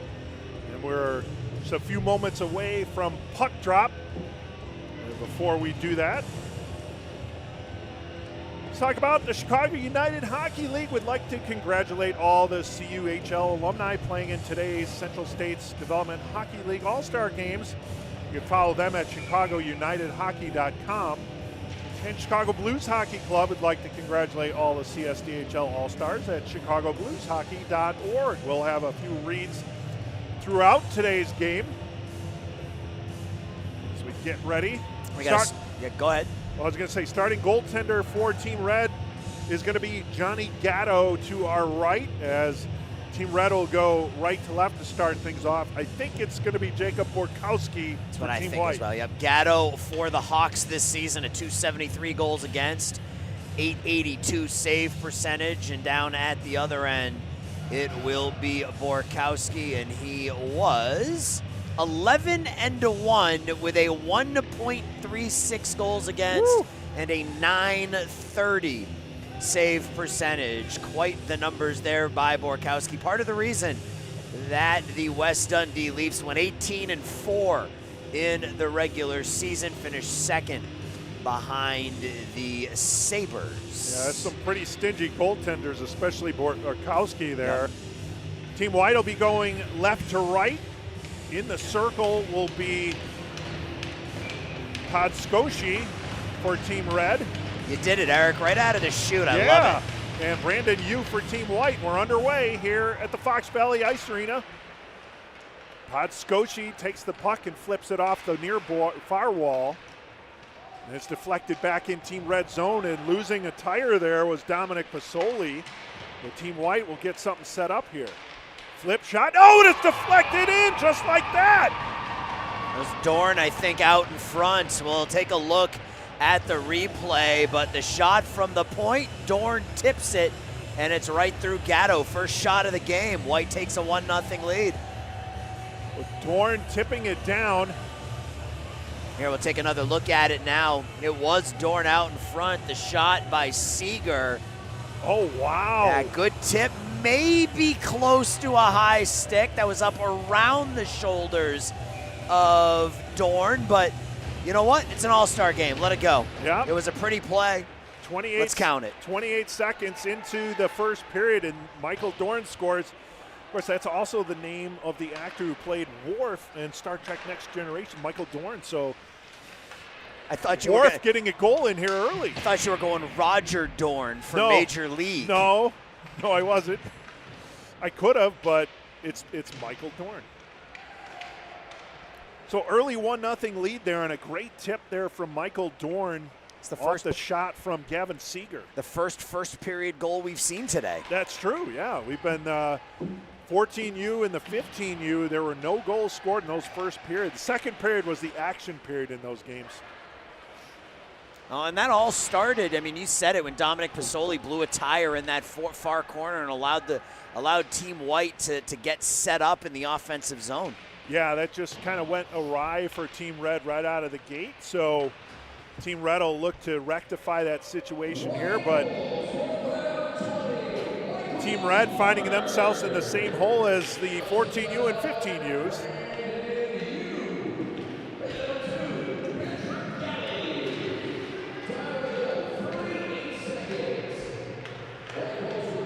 Galley picked up an assist on that, as well as Brandon Yu. Dorn on the season led his St. Louis Sting team in points, 27 points. He had 12 goals, 15 assists in 23 games. It's a solid score sheet there, stat line. Yep. But yeah, that was a beautiful tip. Like you said, it could have been borderline maybe around the shoulder, but either way. We allow it in the All-Star game. That's right, that's right. Aaron is of the allow most, if not all, and I think I'm right there with him. Yeah, I just let it go. I mean, yeah. if it's borderline in an All-Star game, let it go. Yeah. Well, Team White, Galley passes that one inside the zone, but it was offsides. Goes the wrong way. It was obvious. Yeah. It's borderline, let it go. Yeah, I don't know if that one fit borderline. Now Team Red, they'll gather the puck in the neutral zone. They'll flip it over to the near corner. Chasing after that one will be Caleb Graves of Chesterfield. Team White will peel it out of there, Patrick Galley. He shifts the other way, throws it off the near wall, kept in by Pasoli. Pasoli trying to flip that one towards the net. He goes down again. Got to get his skates checked. Yes. Might not be sharp enough. Maybe. You know, he'd like nothing better than to pot the equalizer after that blown tire. Not that that entire play was his fault, but yeah, that just kind of set Red back a little bit. Keeper in there at the near point, but it's thrown back out to the neutral zone by Red. That one deflects over to the far wall, but kept in by Podskoshi. Fires a shot there, and that one deflects off the glass behind the goal. Podskoshi trying to get it over to Pasoli. No outlet there, and then he loses possession over to Blake Byrne. Podskoshi gets it back, backhands it into the zone, and then he'll methodically go after the puck. That one deflect off the skate of a White player. Podskoshi with a shot that goes wide of the far post. Podskoshi, 20 goals in 24 Central States games this year, so watch out if you are Team White. There's a centering attempt for Team White, does not get home, but then a giveaway and a shot and a save made by Gatto. He wasn't sure where it was at the moment, but now Team Red will bring it outside the zone. They'll dump it down along that far wall. Is Eddie Winkowski. And a drive-by there by Team Red. They'll look to peel it out. Centering attempt picked off and thrown out to the neutral zone. It's going to be tracked down by Noah Huber. Another giveaway, this time Team White giving it away. Pratipus tried to center that one. No one home for Team Red. I'll go with Pratipus. How's that? I think it's Pratipus. Pratipus? Okay. I think so, yeah. All right, third time's a charm. That's all right. Pratipus leaves that puck for the far point. And then Hubert tries to keep in, but he peels over. And then falling down is Charlie Waltz. Finding the ice slippery here. I was going to say, it's almost as if this ice is slippery. Now Dement gets it to Pratipus. Oh, he overskates it. And it slips off his stick, and then he'll head for a change. They're 1-0 lead for Team White as they got a goal 28 seconds into the period. On a defensive zone giveaway, so to speak, a breakdown for Team Red, and Michael Dorn got the goal. Here's Malone. Malone with the spinorama and then a centering attempt, but that goes to Archer Walker of Team White. And then Joy fires a shot, a heavy wrister, that goes wide of the far post. Backhanded by Team Red and Ryan Ortno. Ross tries to keep it in. Tagler. Walker taken down. Then that puck comes out to the neutral zone. Circling back is Caleb Zemar. Oh, nice play. Here's a little give out for Team White. Shot score! Team White with the breakout. And another goal for Team White. That was Corbin Green from Afton. That was a nice feed up through center ice, and Green was able to use that speed and beats Gatto to make it 2-0. Yeah, we'll get a look at the replay here hopefully in a moment. There we go.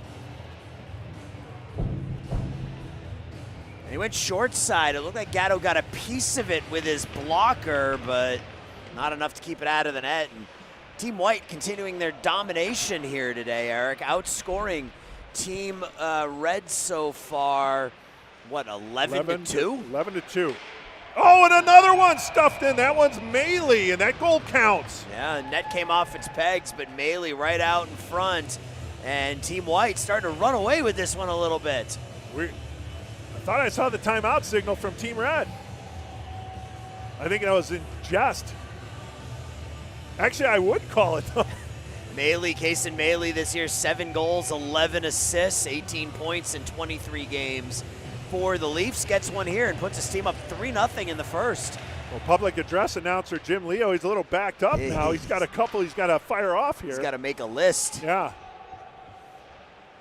So we'll get all the helpers in terms of that. Aaron will keep track of that.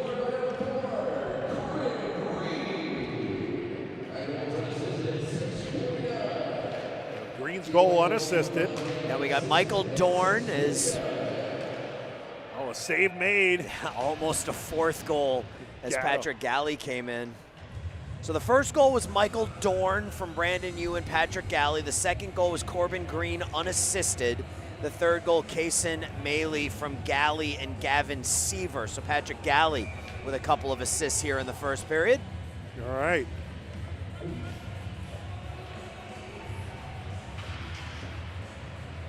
Oh, wait, I'm surprised. I thought Seager was the one who fired the puck that got deflected by Dorn. I'm surprised he didn't get an assist. That's a good point. Maybe he should. Yeah, I think you should go down there and talk to them about it. Yeah, I am going to challenge that. Want to get your name in the All-Star Ledger?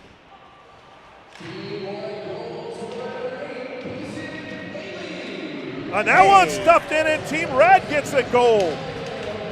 Yeah, not exactly the prettiest goal in the world, but they all count. They do. And that was, I think that was Pratipus with the first goal of the game for Team Red. So Nicholas Pratipus Pulling Team Red within 2 here, 3-1. So 4 goals here in the first period. We're not even halfway through. Protopus had 11 goals on the regular season, and you see Jack Malone, his teammate and line mate down there, making that play happen, but Protopus gets the goal. The assist goes to Malone, and yeah, we didn't see any goals in the first period of the first 2 games. They're more than making up for it here in this one.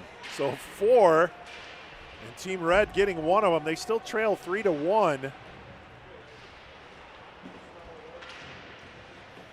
The defense hasn't been the specialty in this game so far.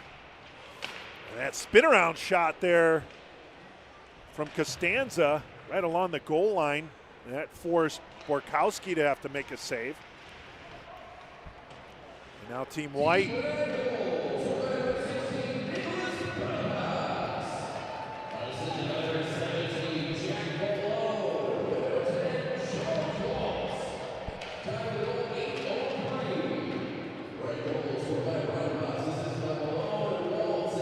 Charlie Waltz picked up a helper on that goal by Protopus.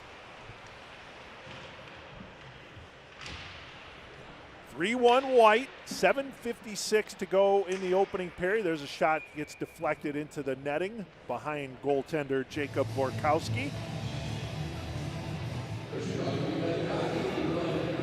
We'll have a face-off to his right.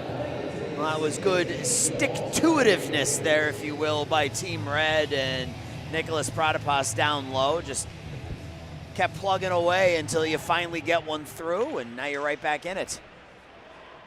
Puck sent toward the net, but that was picked off by Brandon Yu, and he dumps it back towards Red territory, but then it's thrown back inside White zone. They'll try it again. That time they get it inside the zone. That's going to have to be play. Oh! That was dangerous by Gatto. He wasn't sure which way to go. He decided to go to his right, but it was sort of a last-minute decision there. It's like a backhand on his using his paddle, which you don't normally see. No. Up along the near wall. Maybe he's also a tennis player and adept with both his forehand and his backhand.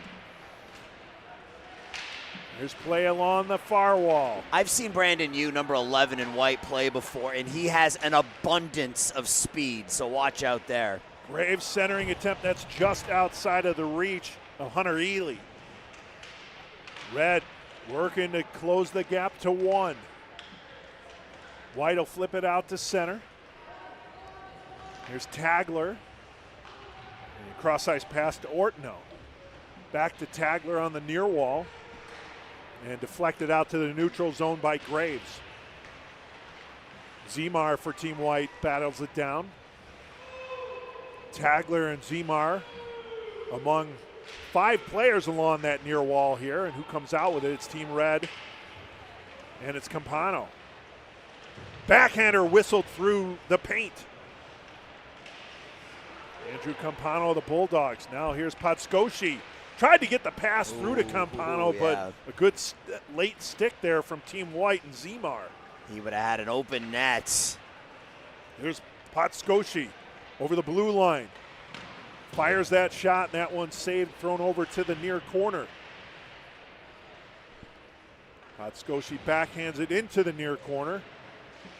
And he'll trade places with Winkowski. Spin around from Campana that does not get on net, deflected wide by Blake Byrne. And now Team White gains possession, flips it out. That one's going to go down for icing.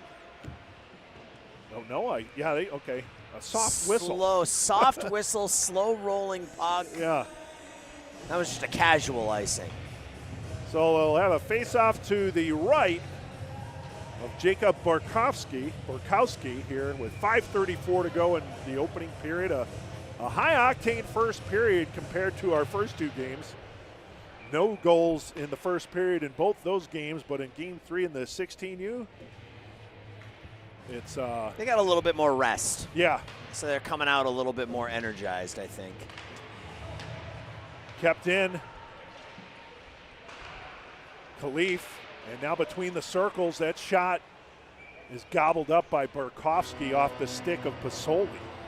Right into the right arm of Borkowski, and he held on between his arm and his blocker side and his chest. You'll see it again here. Good feed from Blake Byrne over, or excuse me, from Khalif over to Pasoli and right into that right side of the goaltender.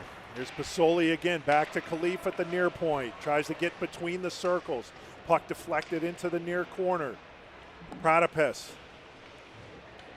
Pratapis back over to Malone. Shot save made by Barkowski. Now Team White trying to clear, having some trouble. Still inside Team White zone. Here's Khalif. Stick handling. He'll play along the near wall. Goes back up high to Pasoli. Pasoli tries to find a lane. He does. Puck is loose, and they score. I thought I heard a whistle. Wait a minute. Are they allowing it? I think they're going to allow it, but I swear I heard a whistle, Eric. Yeah. Maybe it might have been down in the stands, but that looked like Jack Malone. I think that was the whistle I heard down in the stands. Jack Malone gets Team Red within a goal. And it wasn't a very emphatic goal signal, too. It was more like a sidearm. Yep, that puck just came out. Barkowski not able to handle the rebound, and 2 quick goals for Team Red, and we got a brand new ball game almost. 3-2 now as Team Red has come back with 2 unanswered goals to cut their deficit to 1 after falling behind 3-0. 4.5 to go here in the opening period. It has been a very active first period for both these teams. Probably one the goalkeepers would like to have back. Do I have to play half the game? Yeah, right. I'm good giving my teammate the rest of the game. Yeah. It's Malone from Pratapas and Pasoli. Here's Costanza. He'll throw it over to the far wall. That'll be tracked down by Keeney Robinson Foley. And then a keeper by Huber was deflected outside the zone. Here comes Team White.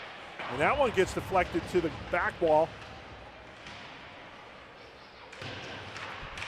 Oh, quick deflection. That one goes wide to the near wall. That was Ditch out in front. Looked very similar to the first goal that Team White scored. There's another shot and a deflection. That time it hits the netting above the glass, so we'll have another stoppage of play. Boy, neither team is shy in taking shots. They get the puck on net, and that's usually our general battle cry, Aaron, is shoot. Put puck on net, good things happen. Right, yes, absolutely. Putting the puck on net leads to good opportunities. Here we go again. Another shot on net. And it's thrown out to the neutral zone. Team Red backhands it in, delayed offsides, but now they touch back up. Does Graves. Team White trying to escape their zone. Michael Dorn gets it out to center, thrown immediately back in by Team Red. Here's Dorn again. Dorn backhand pass to himself. Tagler throws it back in. So Team White just not able to advance at the moment as Team Red looking for an equalizer. That was a tough pass. Oh, it's in. Oh, how'd that one get through? That was off the left pad of Borkowski, and we are tied. Wow. That was Graves. Yeah, Caleb Graves getting the equalizer. We'll watch it here again. Another giveaway leads to a goal.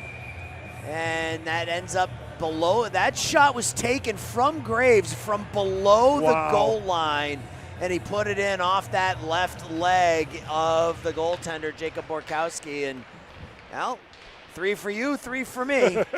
And it's 3-3. 6 goals in this first period, and we still have 2.5 to play.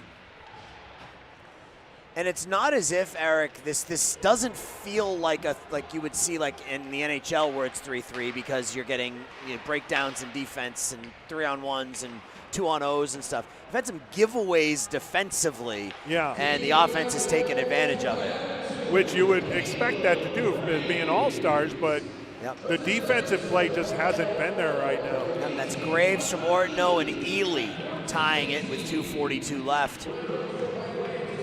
Here's Siegler.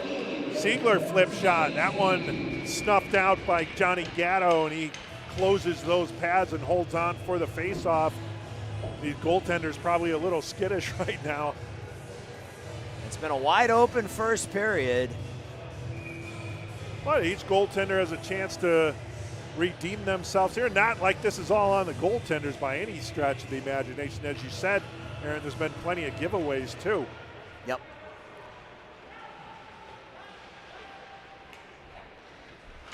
Out to the neutral zone.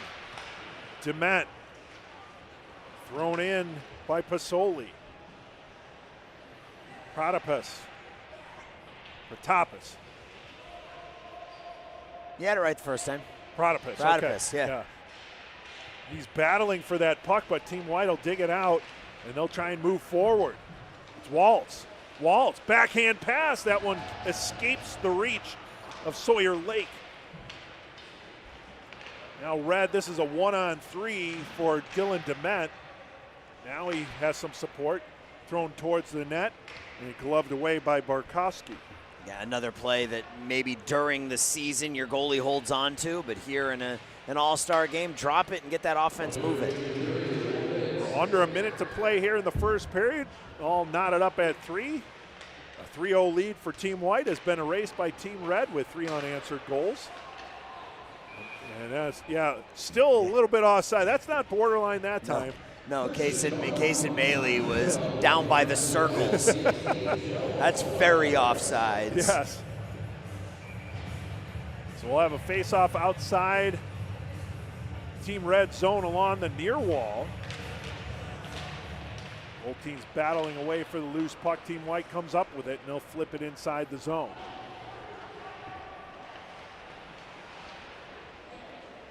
Zemar throws it to the far wall. Getting there first is Charlie Waltz and gets it out to center. Dumped in by Forsberg. That's a great hockey name. Absolutely. Jacob Forsberg overskates it for the moment. Huber tries to pinch, but unable to keep it inside the zone. Red had numbers, however, and they get the puck back to the neutral zone, flipped back in by Byrne. Here's Huber. Huber spinning it around, throwing it to the far wall. And time will wind down here. As we mentioned, a high-octane first period. 3 goals for Team White, followed by 3 goals for Team Red. We're all tied at 3. We'll take an audio break. This is Central State's 16U All-Star Game on Stream Sports Midwest.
It is 3-3 as we get ready to head into the first half of the second period. Just a refresher for folks. We do an ice scrape halfway through period 2.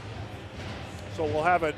Actually, they got to change the scoreboard there. Or maybe we're going to do 17 for the 16 use, okay. Maybe. Well, I'm going to set my scoreboard to say 17 minutes, and then we'll see what happens. Okay. Oh, an early shot on net for Team Red. Same goaltenders in the net, but if we're not having a perfect first half, second period, somewhere stoppage of play around halfway through this second period, we'll probably see these goaltenders change for both teams as the second goaltenders will come on. But as it is right now, it's Jacob Barkowski to our right, And to our left, Johnny Gatto. Deflected Nice on save. that, and a pad save made by Gatto. And a pretty tip and a good pad save by Johnny Gatto. Byrne digs it out. Now Blentlinger. Ortno skating behind the net. Strong on the puck. He'll throw it up. And that shot deflected down. I think is Winkowski deflected that one down. Now over to Khalif with a wrist shot save made by Barkowski. He's under duress here. That puck was thrown back behind him while he was out of his crease and stayed out of the net. That one escapes Khalif and goes to the neutral zone. So some early chances here for Team Red. And yeah, Jacob Barkowski, as that puck's deflected in by Campano.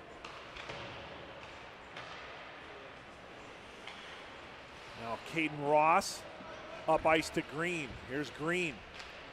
Green will dump it to the far corner, looking for Ross to get in there.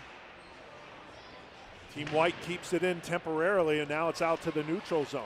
Well, Team White scored the first three, but since then it's been all red, including here in the second period. Team White trying to get something established here.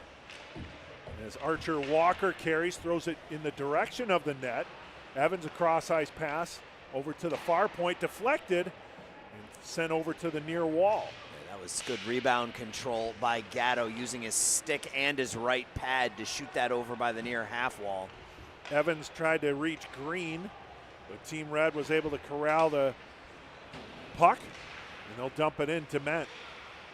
Deflected, oh, that one deflected off of Podskoshi over to Barkowski. Team Red keeps it in. Glove save made by Barkowski. He drops it down for his teammate. I keep expecting them to hold on to the puck for a whistle. Yeah. As you mentioned, they seem apt not to do that since it's an all-star game. Now Team Red carrying it in. Costanza overskates it. Malone tries to pick it up for support. Centering attempt. Costanza worked his way in there. Costanza almost batted that in out of midair. Malone, whoa, what a nice pass. Costanza cross-ice pass. Pratapus just couldn't corral it. And Team White finally gets it out to the neutral zone. Yeah, you mentioned it, Aaron. It's been Team Red ever since they fell behind 3-0. They've righted the ship, so to speak. Yeah, they got their first one on a bit of a, I'm going to call it maybe a garbage type goal. You know, obviously skill to make it happen, but it wasn't, you know, up underneath the crossbar or anything like that. But since that goal, it's been all Team Red. Pratapus tried to stick handle around Caden Ross, but nothing doing there. Ross will carry it inside red zone, drops it to Maley. Maley behind the net. He'll go, looked like he was trying to go to the near point. Now he'll circle around, backhands it wide of the far post. Play on the puck is Sawyer Lake along with Maley. Maley doing a nice job. He peels off from that far wall, gets a shot off and a save made by Gatto. Yeah, right shoulder of Gatto. Byrne tipped by Maley into the zone. That's going to be picked up by Josiah Ditch. Whistled wide. Here's Byrne near point. Byrne looking for a lane. Tries to drop it down low.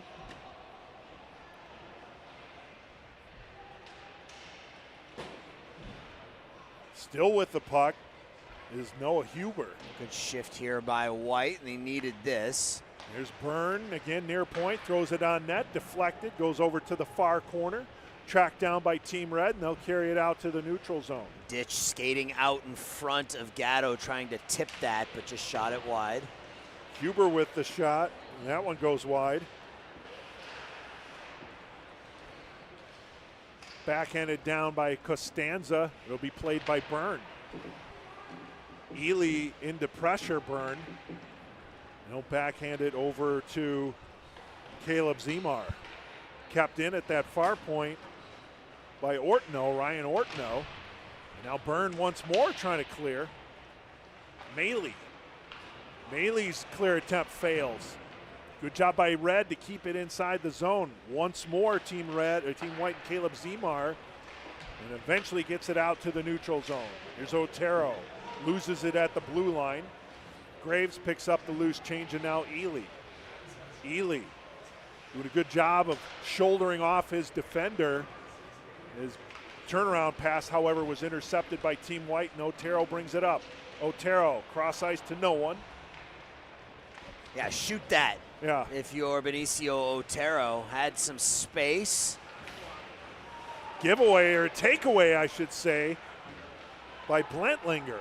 And then a backhander on net, and a save made by Barkowski. Rebound given, but no red jersey in the immediate area. Ditch. Taken by Red and Winkowski.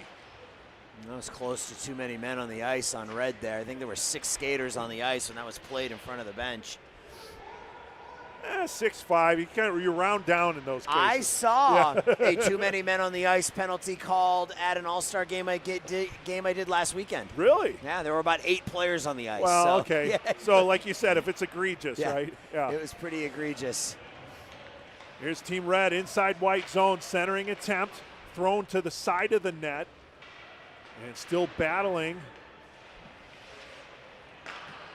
as Ortano's pass over to the far point. He's going to get it back at the near point, throws it on net. Save made. A turnaround shot there from Patskoshi. That goes over to the far corner. Now Team White will carry it out. Here's Ditch. Okay, so we are going to stop at 8.5. I just heard Jim Leo say 1 minute left in the period. Okay, so they just didn't put it on the board. Yeah, that's fine. Patskoshi. Oh. In one of those borderline Borderline, let offsides. it go. Borderline, let it go. Come on.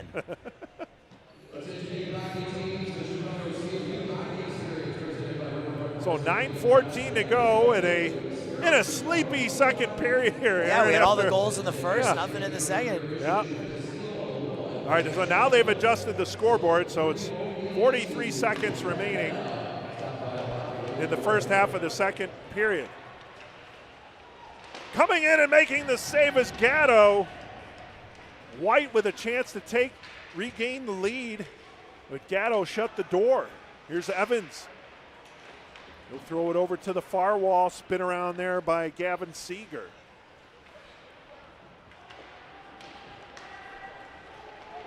Michael Dorn. 12 seconds remaining. Team Red will carry it in. Khalif to Protopis. Protopis stick handling. He's taking himself out of the play. Gets it to Soli. Shot. Oh, and no goal.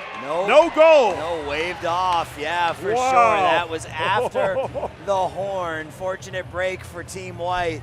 They're going to go to that halftime break, tied at 3. All right, so that'll do it for the first half of this game. We'll come back in a little while after the ice scrape. We'll change up the goaltenders, and we're all where we started, all knotted up, 3-3, heading into the second half of the second period.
If you're part of youth hockey, the youth hockey world, from brand new skaters to seasoned rink parents, give Too Many Men on the Mic a listen. Each week, coaches Drew Acree and Jared Ballant bring real, honest, and inclusive conversations covering everything from 6U to 18U hockey. They shine a light on every corner of the game, elite and non-elite players, new coaches, dedicated parents, and everyone working behind the scenes to grow the sport. They're not here to lecture, they're here to listen, share, and support, because hockey is more fun when you get better at it. Find us on YouTube, Spotify, Apple, or wherever you get your podcasts, and grow the game with them at TooManyMenOnTheMic.com. Eric Willowite along with Aaron Schellen. We're back here at Fox Valley Ice Arena. We're halfway home, game 3 here, Aaron. It's a 3-3 slugfest. All 6 goals coming in that first period. First half of the second period was scoreless. Yep, we got new goalies in there. TJ Diamond representing the white squad from the Orland Park Vikings. 3.65 goals against, 87% save percentage. And then Robert Ibitulin, the goaltender for the red squad. He is representing the Sabres. He's got a 1.87 and an 896 save percentage. And somehow I don't think our starting goaltenders mind that they're excused from the game. Get a chance to sit and watch the rest of this one for sure. Yeah, it's been a dicey affair defensively there, although the team's kind of clamped down a little bit in that second period, first half of the second period. So they split up the second period in half so we can do the ice scrape. So a fresh sheet of ice out there. And under 8 minutes to go in the second period. All tied at 3. Play inside red zone. They'll go over to the far corner where it's going to be played by Noah Huber. Huber will throw it up ice, trying to connect with Pratipus, but no tip there, so that's going to be an icing call. Even if it was tipped, that would be icing. So we'll bring it all the way back inside red zone. Chicago Blues Hockey Club would like to congratulate all CSDHL All-Stars at chicagoblueshockey.org is where you can follow them. Sorry, Aaron. I forgot what I was going to say. Don't worry about it. Couldn't have been that important. I thought it was critical to the game. No, very rarely is anything I say critical to anything. Kept in by Red. Demet with a shot that goes wide of the far post, the near post. Now White trying to get it into the neutral zone. They eventually do. Then they kind of collide along the way, and Malone will take the puck, hand it to Pratipus. Flip back into red zone. Oh, kept in just inside that blue line. Centering attempt. And that run rolls off the stick of Michael Dorn, who already has 1 tally in the game. He got the opening goal with an assist from number 14, Gavin Seeger. You don't care what the scoreboard says. Gavin Seeger's getting an assist because he was the last one who threw it on net before it was deflected by Dorn, and I'll stand by that. The tape don't lie, as they say, Aaron. No. Stick handling shot, save made by Ibitulin, and he'll hold on for the faceoff. He serves it up on a platter to the official. And the faceoff will be to his left, Robert Ibitulin. Holding that far post and then finding the puck through some traffic and dragging it back to himself. Carried off the far wall. And it's going to go to the near corner. Byrne, near point shot. That was deflected along the way and sails over the head of Ibitulin. That was a headhunter there. Ibitulin had to duck his head out of the way. White peels it off again. Another save made by Ibitulin. He's been tested here in the early going. Red trying to clear Forsberg. And now Pasoli. Pasoli carries it over. Nice pass between the circle there, trying to connect with Madden, Kieran Madden. Shot does not get through. That one was knocked down by Caleb Zemar. The hand-eye coordination to be able to knock a puck down out of midair like that. At that velocity, too. Right. Yeah, that wasn't a cheapie. Here's Ditch with the centering attempt, trying to feed that one over to Benicio Otero. Now Byrne again, he'll just dump it down low. Behind the net they go and play it for Ditch. Ditch stick handling, trying to get through a couple players.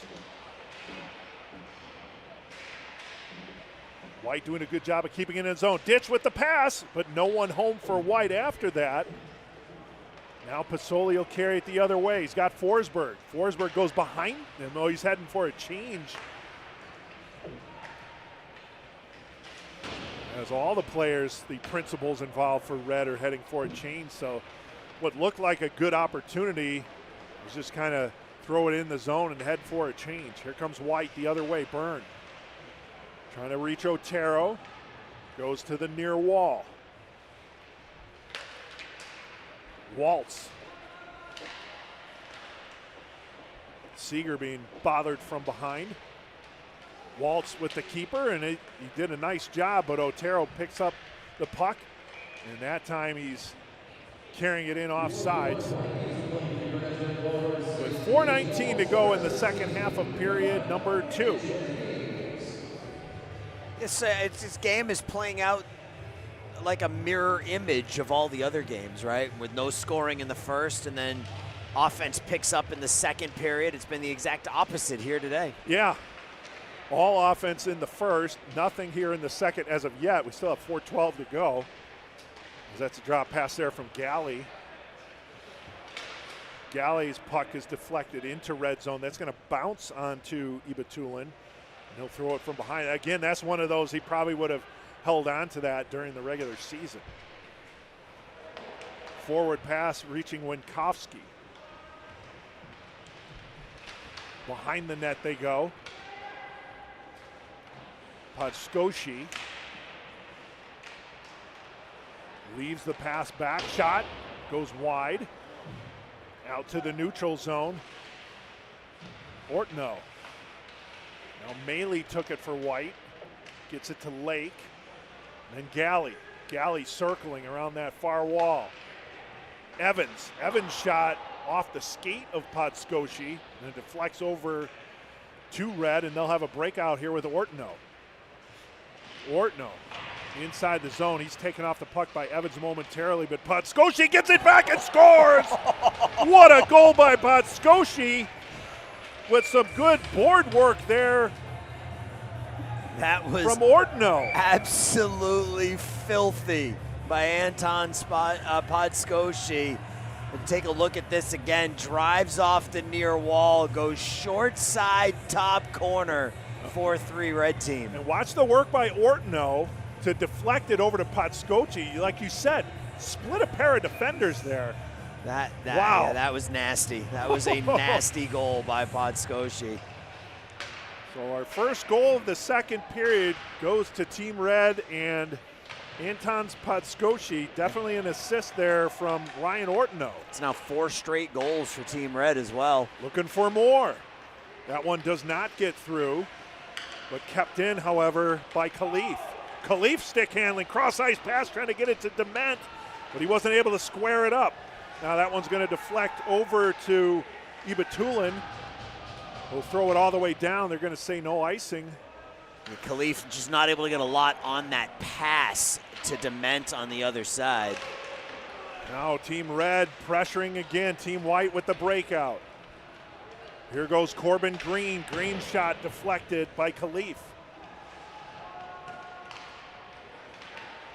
Protopus had the puck taken away. Inside the zone goes Caden Ross. Ross centering attempt over to Corbin Green. Now over to the near wall. Red will pick it up.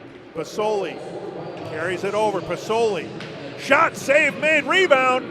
That's knocked over to the near corner. Pasoli followed up his own shot. And Diamond wasn't sure where it was. Pasoli did a nice job following up, but it went wide of the near post. Here comes Malone. Malone with the toe drag, but then the secondary defender, Ross, was able to peel it away with 1:40 to go in the second half of period 2. You know what we haven't seen yet, and you see it in almost every All-Star game at this point, is the Michigan. That's true. Oh, that was a heavy wrister there off the stick of Noah Huber. Went wide, but yeah. Haven't even seen an attempt yet. You know, you get that player behind the net and he bends over, drops the stick, and no one wants to be the one to give that up. no. Green tried to stick handle through, but had the puck knocked off his stick. And Red will get it out to the neutral zone. Here's Forsberg. Forsberg throws it through, and it comes back over to the near wall Waltz. Between the circles, Forsberg looking for Costanza. Under a minute to play in the second period. Puck dug out. White has it. See a parent to our right sticking his right arm up like he wants a penalty call. I'm sorry, sir, it is not happening. Flip shot, and that one deflects into the netting.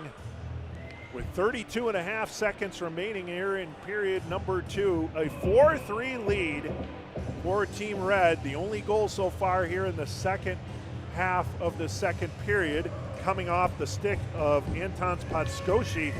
A beautiful goal with some great board work by Ryan Ortno. Saw that last shot attempt by Michael Dorn up off the right shoulder of Robert Ebatulin up into the net. Byrne and Yu playing a little give and go here. Flip shot, pad save made by Ebatulin. Now Yu. Behind the net, they'll work it. Walker looking back up high to Byrne. Here's Byrne. Now Dorn. Dorn peels off. His shot goes wide of that near post. He tried to go short side. And time winds down in the second period, so we'll take a quick audio break. Team Red, the first time they've had a lead all day, a Team Red team.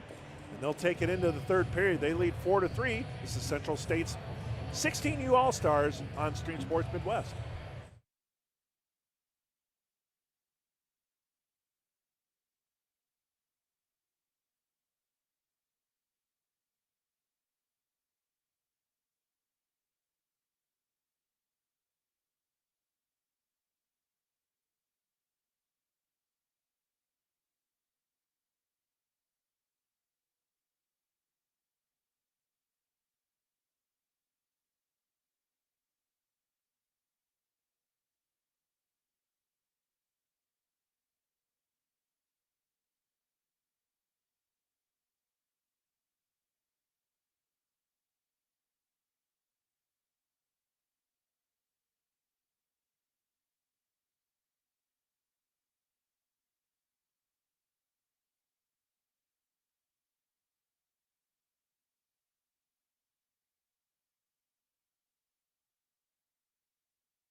Period 3 about to get underway here at Fox Valley Ice Arena with Team Red with the lone goal in the second half of period 2 to take the 4-3 lead. 4 unanswered goals by Team Red after a 3-0 lead for Team White. 6 goals scored in the first period, only 1 in that second. Yeah, it looked like Team White was going to run away and hide with this one. Here's Podskoshi again.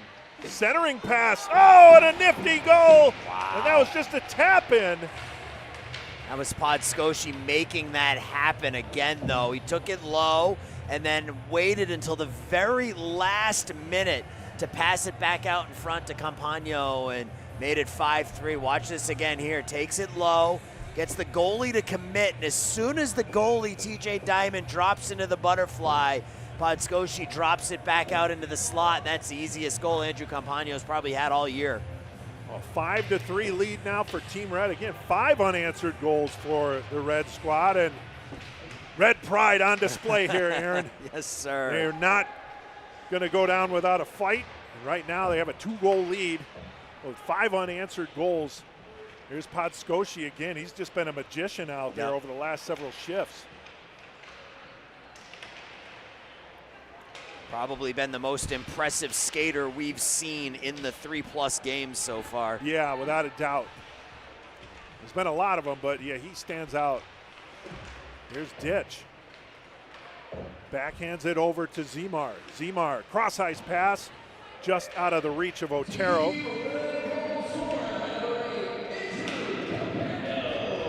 That puck comes outside the neutral zone, to the neutral zone. Zemar, Podskoshi gathers it up. He tries to center, Zemar taps it back. Two-player battle in that far corner. Podskoshi digs it out, looking to center. And Team White will try and pull it back, unable to. And now eventually it's Caden Ross. He'll slow things down here for Team White. Flip back in by Malone. Malone has one of the 5 goals here for Team Red. Almost a giveaway by White right out in front of their own goal. 8 different goal scorers. Kind of, you would hope to expect that, I guess, in an all-star game. But yeah, a lot of people showing off their skills. So Team Red, it's Caleb Graves, Andrew Campano, Anton Podskoshi, Nicholas Pratapes, and Jack Malone. And for Team White, Michael Dorn, Corbin Green, and Kason Maley. Here's Team White looking to get back on the board, trailing by 2 now after having a 3-goal lead early in that first period. It looked like they were going to run Team Red off the rink. Yeah. There's Noah Huber. That's deflected into White zone by Malone. White will take it behind the net and push it up ice. We were about to start getting into mercy rule conversation early in that first period if White had kept that early game siege up. Yeah, but Team Red has definitely flipped the script here. As we have 13:50 to go in period 3, a 5-3 score in favor of Team Red, 5 unanswered goals. Here is Ryan Costanza. Costanza with the shot. That one's bodied down by TJ Diamond. It's a nice move by Costanza to get free.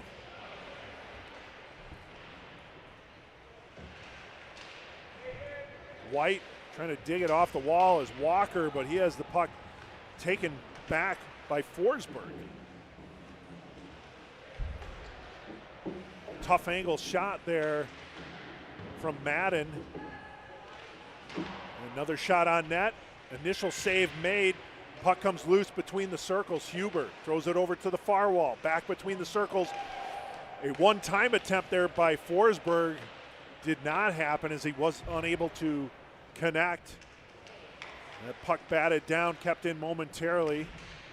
Thrown back into White zone by Red. It'll be chased by Gavin Seeger.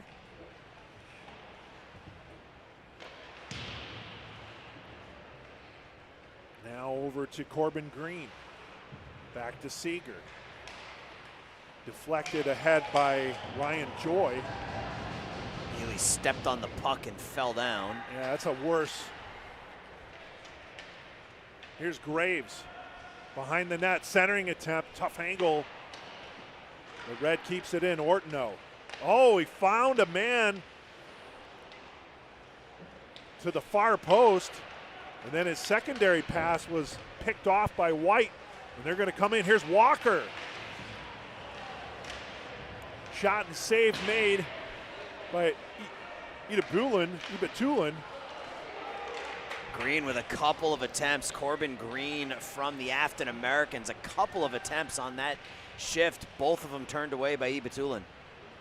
Now Ortno will lock that puck up along the near wall. 4 or 5 player battle.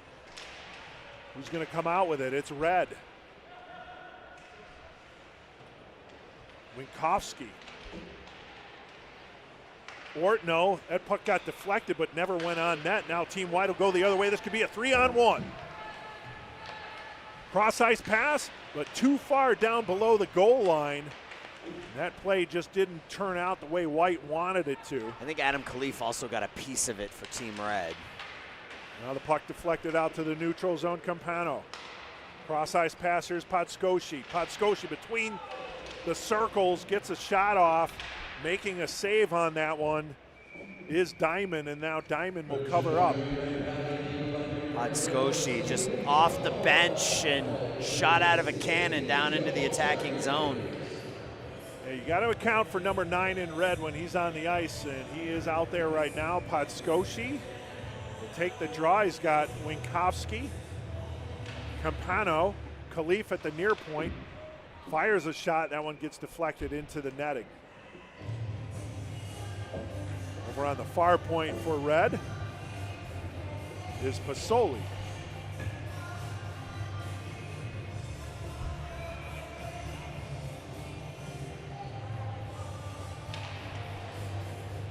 Draw taken by Team White. Ross throws it over to Evans. Blake Evans gets it up ice. Dorn, stick handling. Trying to center it between the circles. White unable to connect, and now Podskoshi goes the other way. Podskoshi, 1-on-2 there. Team White comes up with the puck. Backhands it. Kept in by red momentarily. And now out to the neutral zone. Dorn. Back to Khalif. Khalif being bothered there by Dorn. Good pursuit by Dorn, keeping it inside the zone. Centering attempt, was in too tight, but he's got a man right there in Lake. Now Ross throws it towards the net to Lake. Pasoli picks up the puck and casually flips it out to the neutral zone where Podskoshi dumps it in and heads for a change. Down to 9:48 remaining here in the third period. It's a 5-3 lead for Team Red, 5 unanswered goals. It's given them the lead. Team Red's first lead of either of the 3 All-Star games at this point. First time they scored more than 1 goal. That's true. No, they had 2 in that first game. Did they? Yeah, it was 4-2 in the first game. Okay. Yeah.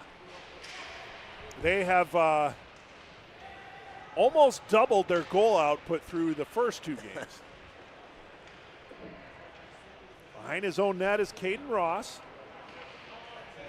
He'll throw it over along the far wall. Huber will take the puck for red. Gets it over to his teammate on the far side. Now into the neutral zone. Caleb Zemar ahead to Ditch. Ditch holding on to it. Shooting, scores! No. Oh, it hit the pole. I thought that one went in and rung out. No, off the post and out. What a shot by Ditch. But as Aaron mentioned, rang off that post. I thought it just rung in and out. It had the goalie beat clean, Yeah. but. Oh, Ditch just inches away from pulling Team White within 1 goal here. As it is, we get an icing call against Team Red with 8:21 to go.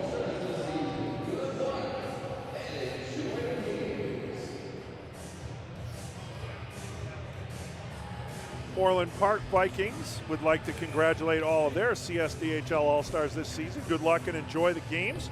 You can follow them at VikingsYouthHockey.org.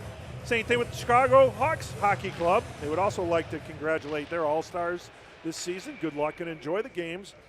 You can follow the Hawks at ChicagoHawksHockey.com. You just saw the replay on that shot by Ditch, skating to his left, shooting back to his right, beating the goalie and just hitting that near post. Mere inches from tightening this hockey game up. As it stands, it's still 5-3 as we're coming up on 8 minutes remaining here in the third period. TJ Diamond in net for Team White to our left. A little toe drag and then a shot. There's Costanza with a shot. That one whistles behind the net. Team Red now trying to tack on. Out to the neutral zone. That escapes the reach of Lake. but it's played by U15.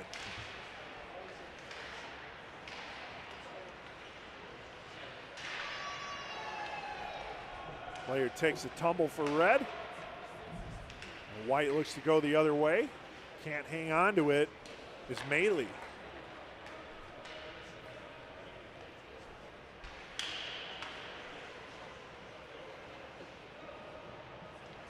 Costanza behind the net. Backhand centering attempt, trying to squeeze that one into Kieran Madden. Oh, through the legs. Shot goes wide by Madden.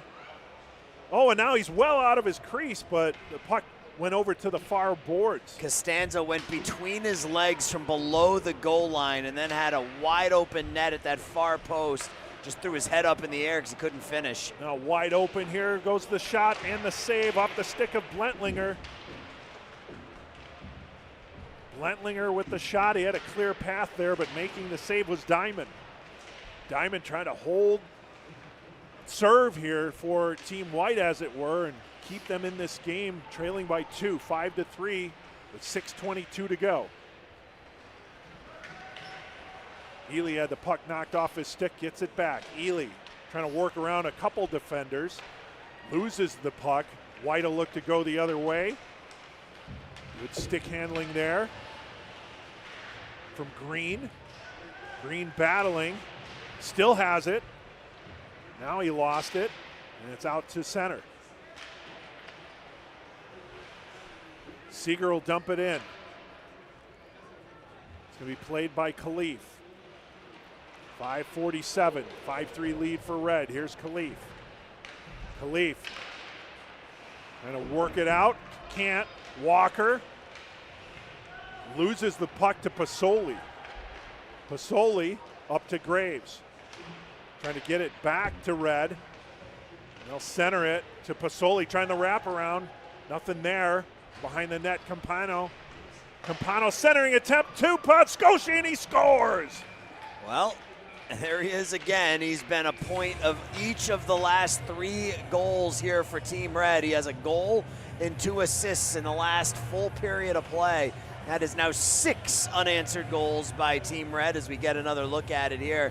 Nice feed from behind the net from Campano to Podscoshi, and Antons does not make a mistake. He's got a couple, and his team's up 3. Yeah.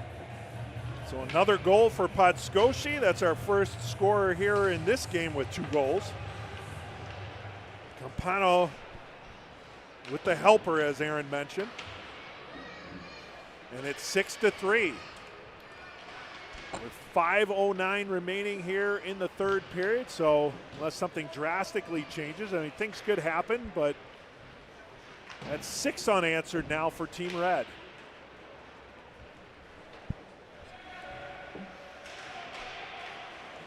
Dement battling there with Dorn. Red trying to work it out to the neutral zone. They do. Protopus. Stick handling. One of his own players skated through the puck.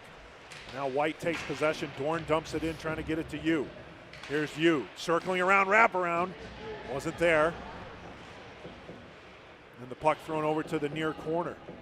U15 not challenged much since he's come in. He came in right when Team Red really started to take over this game. Yeah, it's like you said, it's been about the puck possession by Team Red, and most of the play has been tilted to our left here in this 3rd period. As we're down to 4:09. Team White trying to get a tally. Ross with the shot. Save made and the rebound scored. That's Harrison Land. Puck found the stick of Land and it went up underneath the crossbar. In fact, I think it hit the crossbar on its way through. You heard the ping as it ended up in the back of the net. Now Team White's not done yet. That ends a streak of 6 unanswered goals. We'll watch it here. The shot there by Ross bounces right back to Land, and there you see it up off the crossbar, straight down and in. Well, 6-4 now. 3:54 remaining in the 3rd period.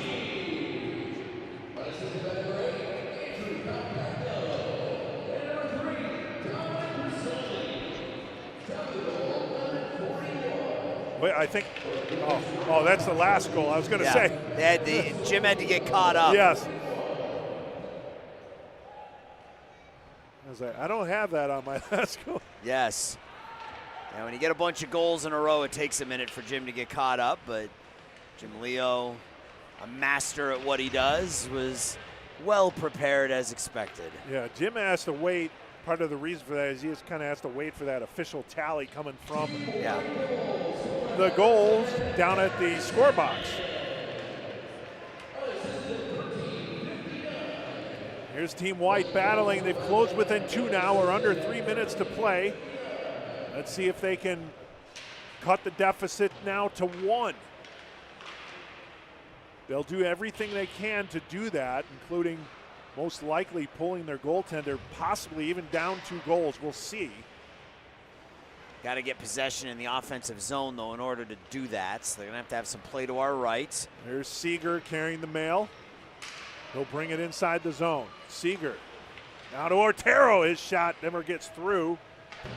Dumped down low by Galley. Diamond still in the net to our left. Now Team Red with Khalif losing possession. Otero. Cross ice pass, but picked off by Costanza. Costanza carries it in the zone. Between the circles. Glove save made by Diamond with 1:58 remaining here in period number 3.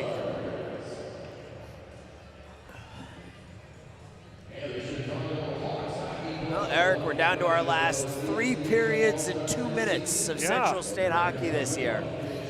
It's been a fun season. A long and winding season, and capping it off with these all-star games. Nice touch. Nice way to wrap it up. I remember we had our first conversation with Central States. I was sitting in the loading dock over at Impact Field in Rosemont getting ready for a Chicago Dogs game. It was you, me, Jimmy, and I think Michelle Voris of the Northwest Chargers, I believe. And it was a good conversation, and it's turned into a great season. And there goes Diamond. So Diamond to the bench, extra attacker on for Team White. Centering attempt, trying to work that one over to Sawyer Lake. Oh, and that one escapes a White player. And now Graves trying to push it ahead towards that empty net.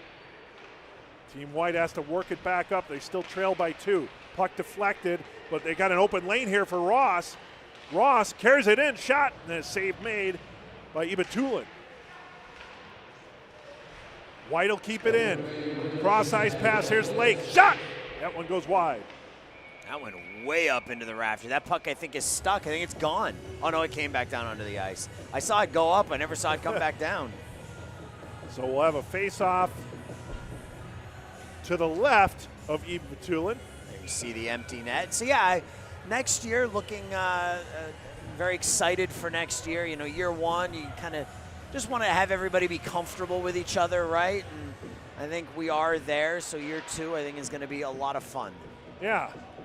Add some elements to the broadcast. We'll have opportunity along the way to kind of expand maybe a little bit camera work here and there. That's what I'm hoping for. I'm production. And I'm certainly hoping that we'll be able to handle every single Central States playoff game next year. We weren't able to do that this year just from a lack of manpower, but I'm hoping next year with a little more planning we can handle that. Zemar trying to push it towards the net, does not get there. We're down to 35 seconds remaining. White digging it out. Over to Byrne. Byrne between the circles, goes off the skate of Winkowski. Now Dorn to Walker. Walker being hassled there by 2 red jerseys, kept in by Byrne. Down to 13 seconds remaining. Now the puck goes out to the neutral zone. Podskoshi with the backhander. Oh, he just missed the hat trick. Almost had the all-star Hattie. Oh, and now he's getting it. No, he went off the post. Oh, no. His teammate fed him, but it hit off the post from Campagno. Oh, Campagno knew. Campagno knew. Tried to hit Podskoshi right at the very end. So going just wide of the far post was Anton Anton Podskoshi, and then following up hits the post. They were looking for it. Oh, wow. So you had some, right down to the wire, had some fun stuff going on here in this one. Team Red wins 6-4. Yeah, that was a great game there for Team Red. Again, falling behind 3-0. Yeah. 6 unanswered.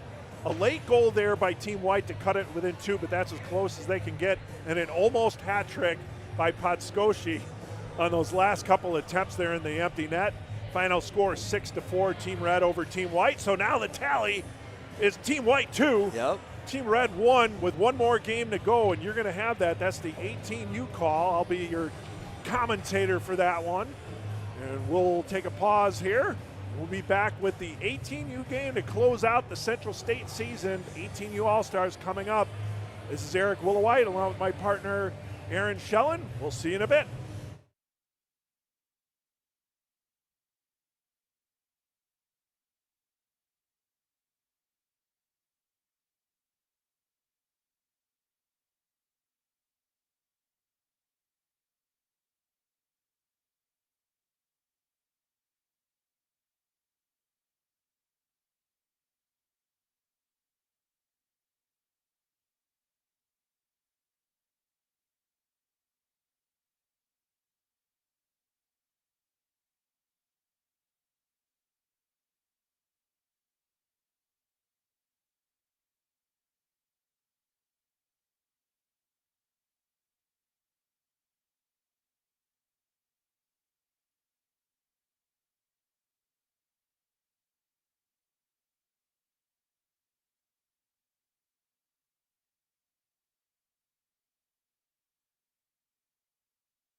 Welcome back to the fourth and final game from Fox Valley Ice Arena. My broadcast partner is Eric Willowite. My name's Aaron Schellen, and it's time for the U18 Midgets to take center ice. We've seen three fun games so far. The white team won the 14U game by the score of 4-2. The white team took the 15U Midget game 5-1, yep. And then the 16U game was 3-0 white before you could really blink an eye, but then 6 consecutive goals by the red team put them up 6-3. They would go on to a 6-4 victory. Let's take a look at the rosters for the U18 Midgets. First for the red, representing the Chicago Hawks, you've got Brody Boyer, Henry Lukashwa, Braden Myers, Matthew Connor, and Nate Carter. Representing the St. Louis Sting, Thomas Fair, Rex Ryder,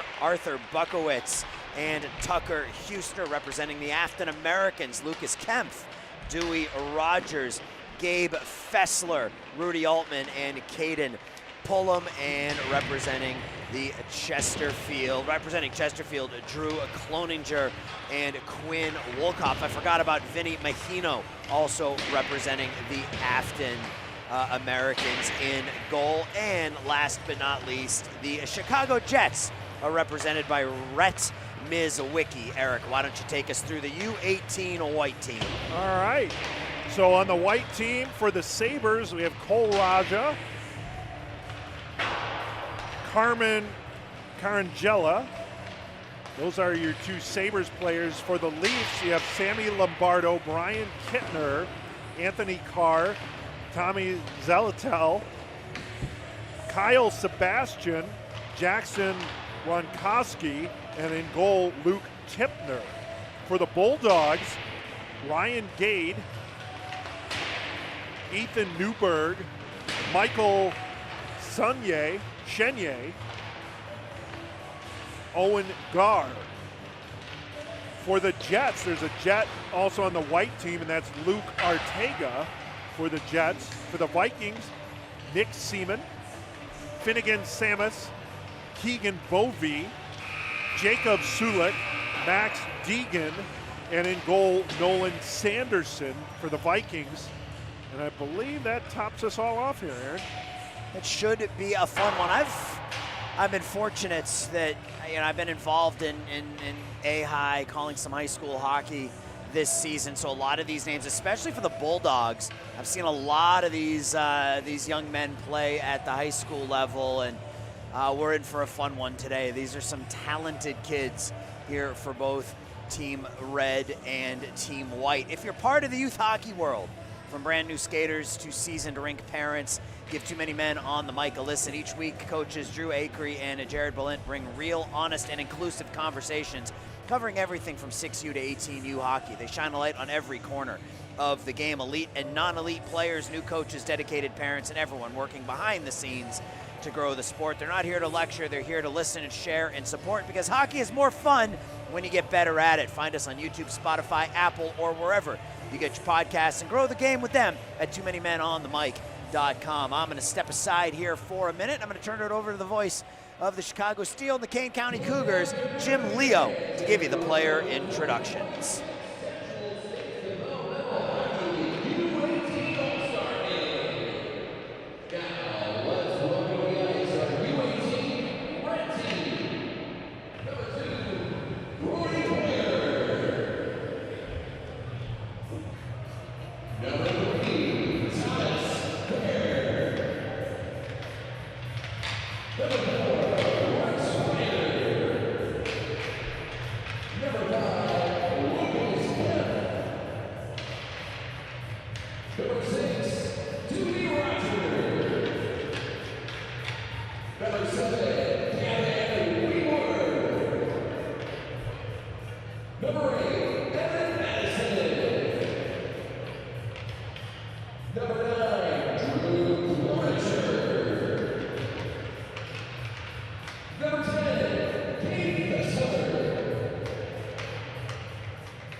Number 14, Brandon Myers. Number 15, Matthew Connor. Number 16, Brett Sweeney. Number 17, Tucker Sugar. Number 18, Ruby Altman. Number 19, Kenneth Paul. Number 20, Brandon Wilcox. Number 30, Benita Aguero. Number 35, Nate Carter. Bases and coaches are Johnny Benito, Brandon Murphy, and the head coach of the U18 Red Team is Bob Tuchulek. Now let's welcome the ice for U18 White Team. Number 2, Cole Russia. Number 3, Sammy Lombardo. Number 4, Ryan King. Number 5, Ryan Kinder. Number 6, Luke Ortega. Number 7, Anthony Carr. Number 8, Nick Smith. Number 9, Tommy Salatel. Number 10, Ethan Newberg. Number 11, Billy Samus.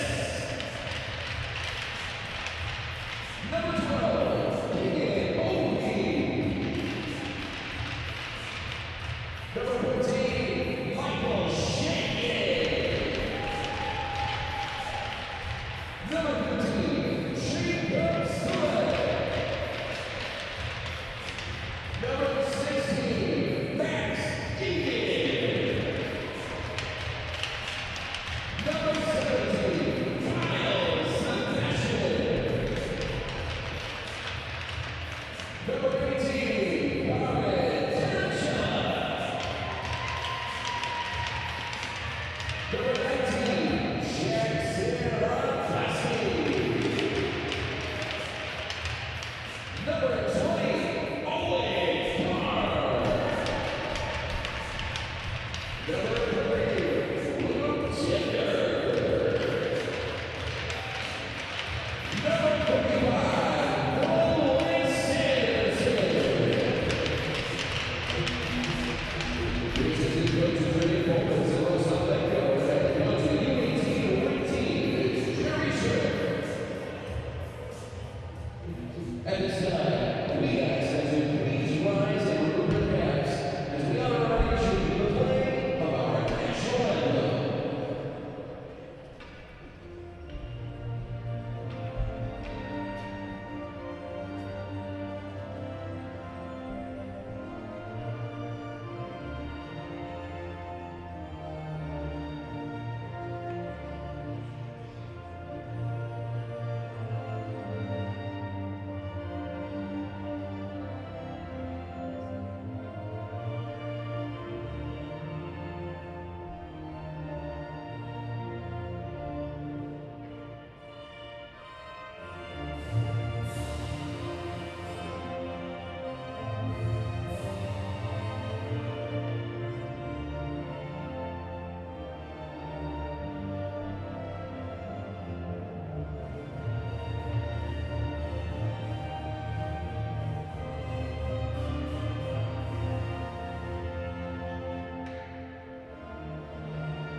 About to get started here, the fourth and final game. And I want to give a quick shout out to Ryan Gade from the Chicago Bulldogs U18s. Congratulations on making the All-Star game. Good luck, dream big. Love mom and dad. I love the message from mom and dad. Always looking for great things, and it should be a fun one here today. Eric, we've seen 3 pretty good games. I wouldn't say close games, right? Yeah. But we've seen a lot of that, a lot of what makes many of these young men all-stars here today for sure. Yeah, no, it's, I mean, that first game was probably the closest, very competitive game, but as you mentioned, a lot of skill on display today. Looks like starting for Team U18 Whites will be Nolan Sanderson of the Orland Park Vikings. And we'll give you Nolan's stats here in just a second as soon as the page loads. They're doing some maintenance over to that post for the left post to our right there. We've talked about impressive numbers. Nolan Sanderson this year 11-3, but a 1.25 goals against and a 942 save percentage. Absolutely absurd. Yeah. And then I believe that is Vinny Mahino. I could be wrong. Yes. It is Vinny Mahino for the Afton Americans, who went 18-5-1, first place in the regular season. And Mahino on the season 9-2 with a 1.25 and a 940 save percentage. And it's going to be 8-7 at the midway point because of these 2 goals. Yeah, we were trumpeting the starting goaltenders in the last game, and Yep. they couldn't wait to get off the ice. It was quite the start. Well, we're underway here in the fourth and final game. Team Red has won 1 game so far today. Team White has won 2. This is tipped in by Brody Boyer of the Hawks, played behind the net, chipped out into the paint area.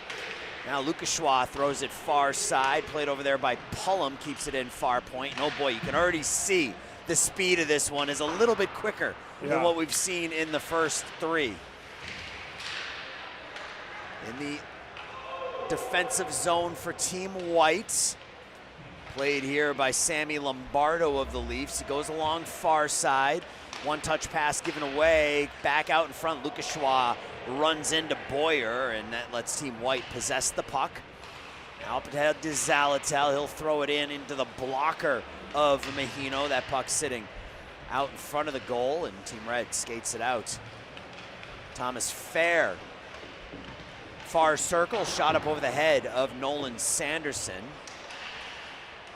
Kept in near points. Team White now skates onto it, but taken right back by Arthur Bukowitz. Now trying to drive the net from the near side was Tucker Huster, and I think the net, that near post came off the peg. Yeah, now it's the near post giving us problems.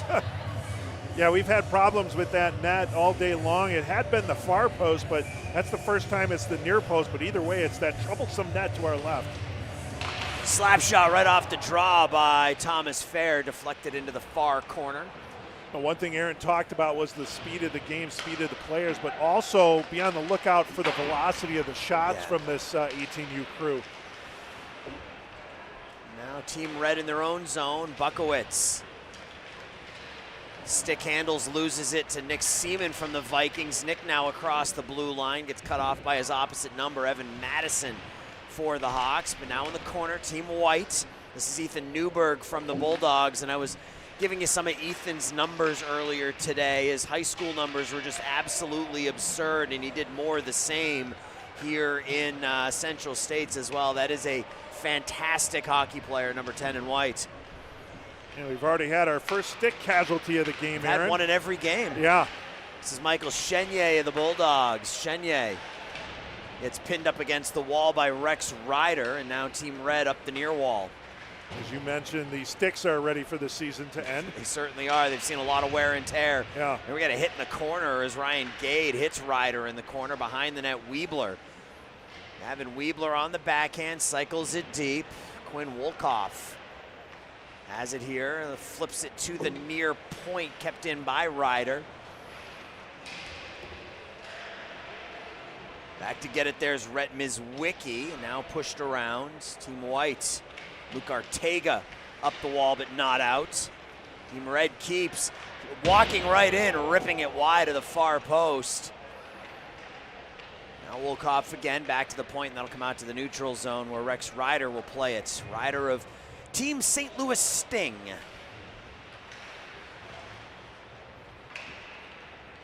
On it now is Cloninger. Fessler attacking zone, far circle, drop pass shot, right pad save. Nolan Sanderson. Come out to center ice, and now Team White takes the shot that deflects up against the back wall. Team Red will skate out with it, 4-on-2. That pass to Dewey Rogers. Rogers stops at the near circle, drops it low. Back to the point, Altman. Altman back to Kempf. Kempf tries to go cross ice and can't, cut off by Jackson Ronkowski. That was a tough decision there because he had to get through 2 defenders, and it was the second defender on the far side who was able to pick that one off. There's Brian Kittner for the Leafs coming around near wall for Anthony Carr, his teammates. Altman from the point, the deflection. I don't know if Fessler got a piece of it, but Sanderson made the left pad save. Yeah, I think it was Fessler on that. It's up the near wall, kept in by Altman at the point, and up into the screen, the netting, with 12:52 left in the first. The Chicago United Hockey League would like to congratulate all the CUHL alumni playing in today's Central States All-Star Games. You can visit the CUHL at www.chicagounitedhockey.com. It's been a while since any of these kids played in the CUHL. Probably 10 years. Yeah. Draws one back to the near point. Altman through a screen, and it's got to start save somewhere, though. Yeah, made a save by Sanderson. Yeah, before we get too far into the game, Aaron, you and I, we want to thank the Chicago Steel and their production crew for everything they've been doing for our broadcast today. Both, behind the scenes on the cameras. It's just been a great partnership here today for these All-Star games. Yeah, the feed that you guys are watching is the feed that is being broadcast in the Fox Valley Ice Arena by the Steel production team. So Eric and I are just calling the game. We don't have to also run the camera like we normally do. Here's a draw pass, the shot, the left pad save off the stick of Braden Myers by Nolan Sanderson. Now the other way, Michael Chenier. Chenier for Gar. Gar rips it over the crossbar. There's some of that shot velocity we were talking about. Chenier flips it into the corner to Gar. Has Newberg out in front. Ethan gets a piece of it. Deflects wide, though. That'll come behind the net. Newberg backhands it out in front. High slot. Chenier shoots and scores. Michael Chenier goes top shelf. And it's 1-0 Team White. Usually it's Chenier setting up Newberg. This time it was the other way around. Other way around. Chenier had all the time in the world there to kind of pick his spot, and he held it between the circles there. And we're going to get a look. Chenier just kind of waiting, holds it, picks his spot, and then fires it over in that left corner, gets the goal. It's 1-0 White. Yep, up over the blocker of Vinny Mahino. So White jumping out to a 1-0 lead. 12 minutes left in the period. Now Zalatel will dump and chase. Tommy Zalatel of the Leafs. I gotta tell you, I like the look of the white jerseys with the Leaf pants, those blue pants and the blue helmets. I love the way that looks. Yeah, it is a good look. Behind the net, Thomas Fair. Oh, almost a giveaway there. Team Red into the attacking zone. That's Huster. Huster drops it deep for Fair. Fair gets fought off the puck by Gade. Ryan Gade slung it around the near point, kept in by Connor. Connor has it again. Goes to Huster. Huster, his shot deflects it over to the far circle, and now out with it is Jackson Ronkowski. That's dumped back in, and we'll have an icing with 10:59 left to go in period number 1. Get another look here at, I think this is the goal. Yep. Yeah, he just had time to stick handle, and then he was looking for his spot, decided to go to that left side, and he fired that one past Vinny Mangino.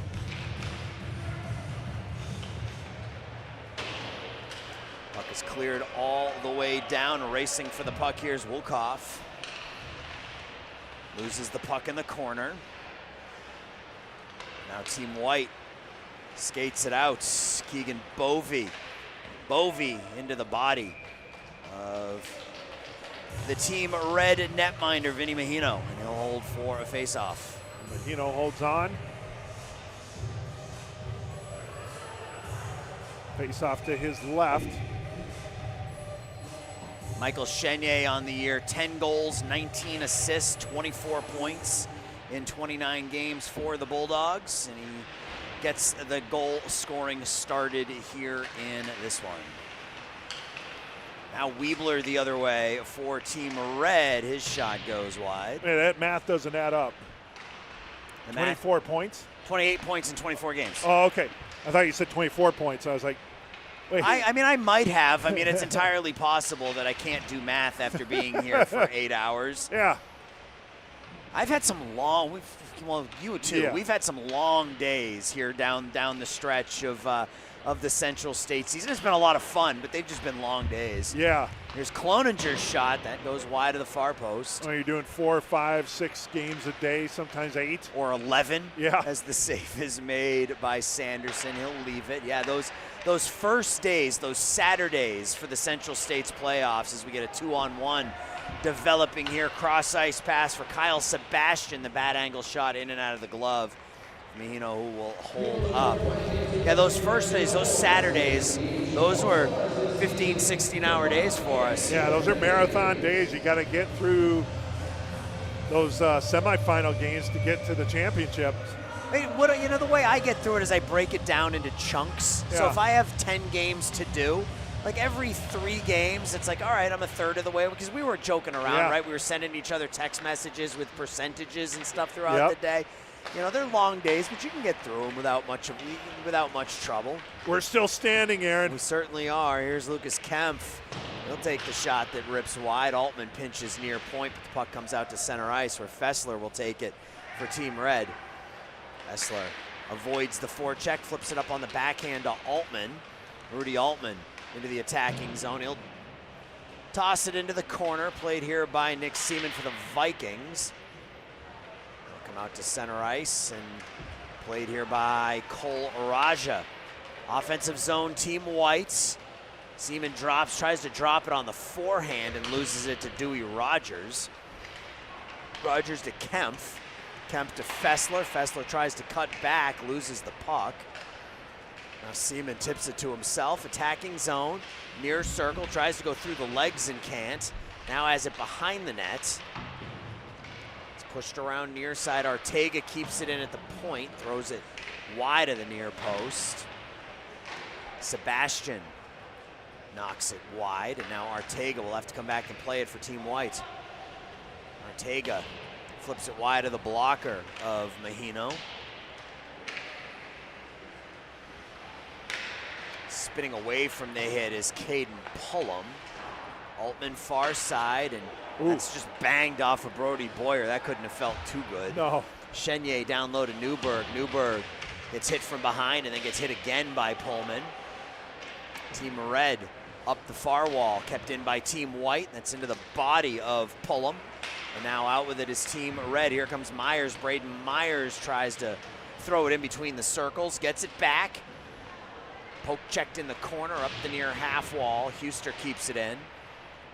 Now Chenier loses the puck there to Myers. Myers tries to stick handle. Good defense by Team White, and that puck will bounce in on Nolan Sanderson, who will cover up with 7.5 minutes left to go in period number 1.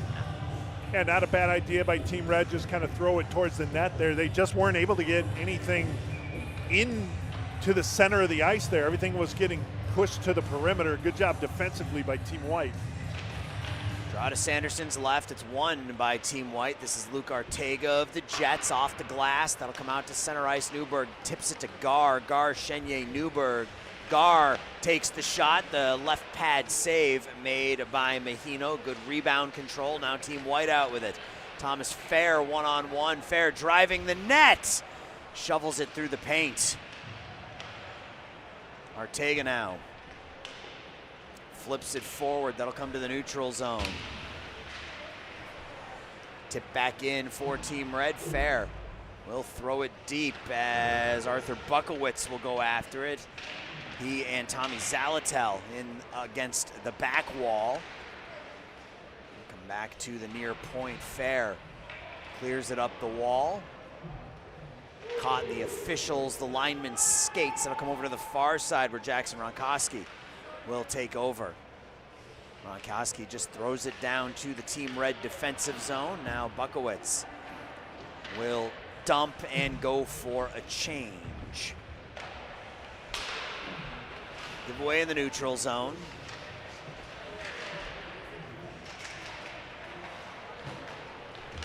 Now Team Red with it.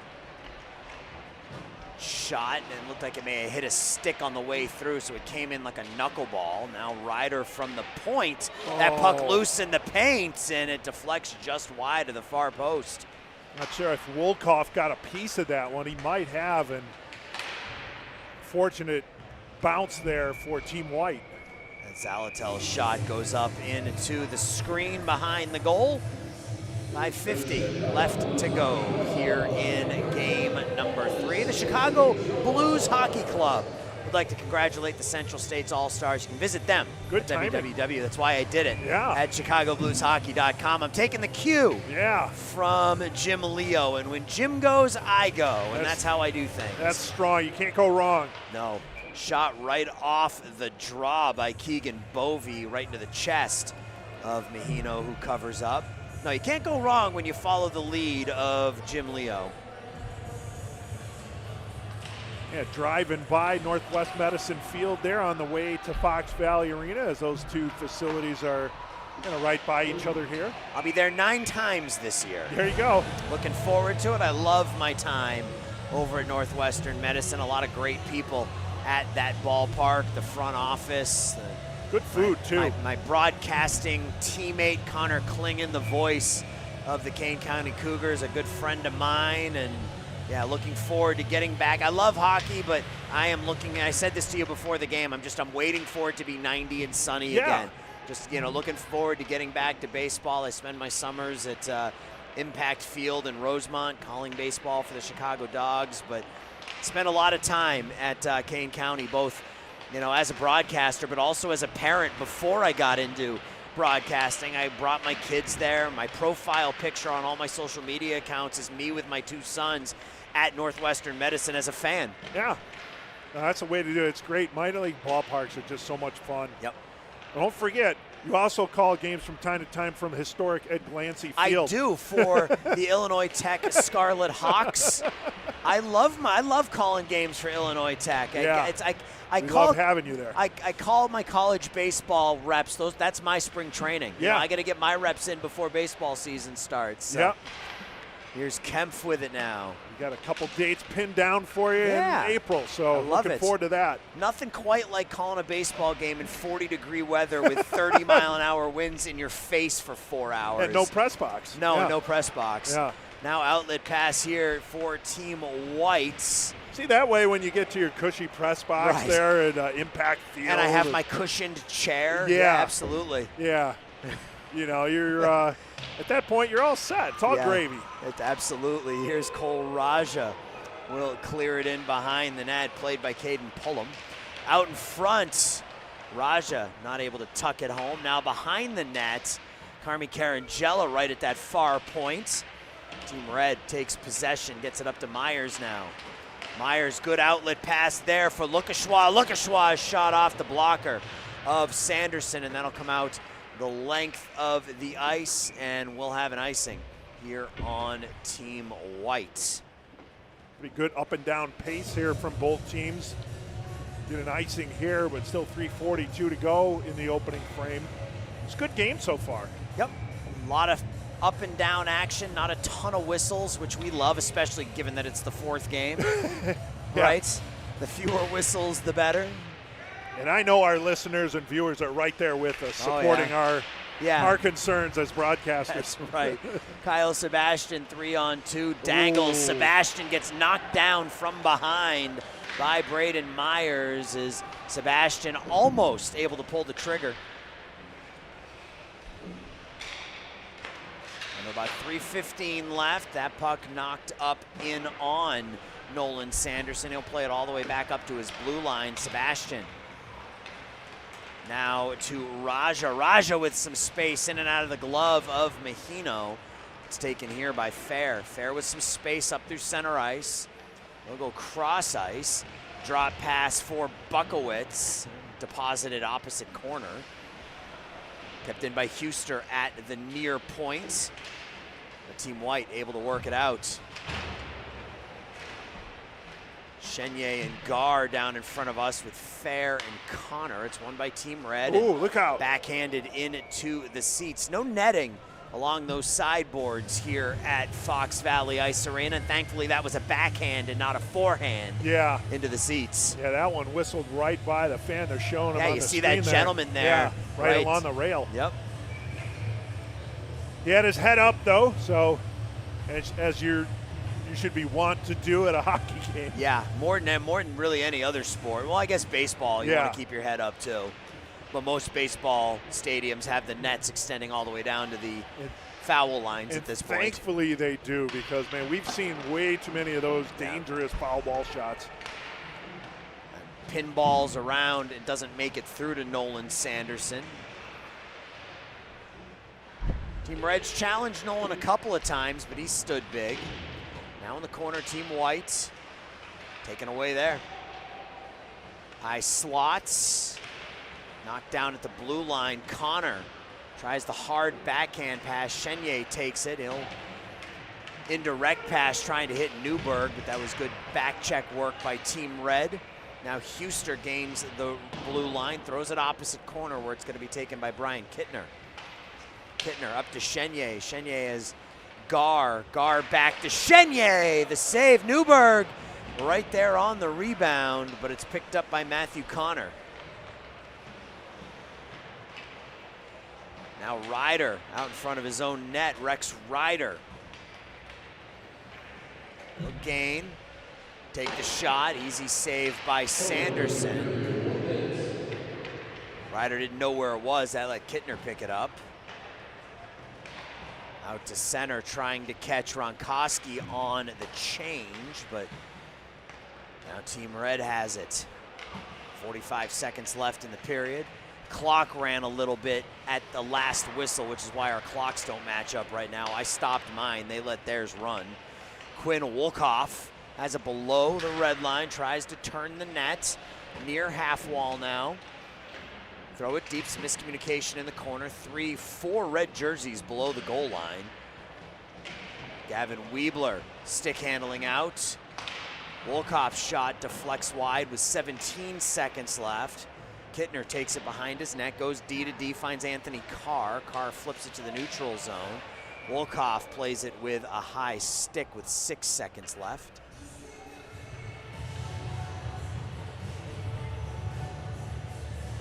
Six seconds. We're going to have a offensive zone draw for Team White here. Yeah, chance for them if they can win the draw. They're taking a look at that left post again.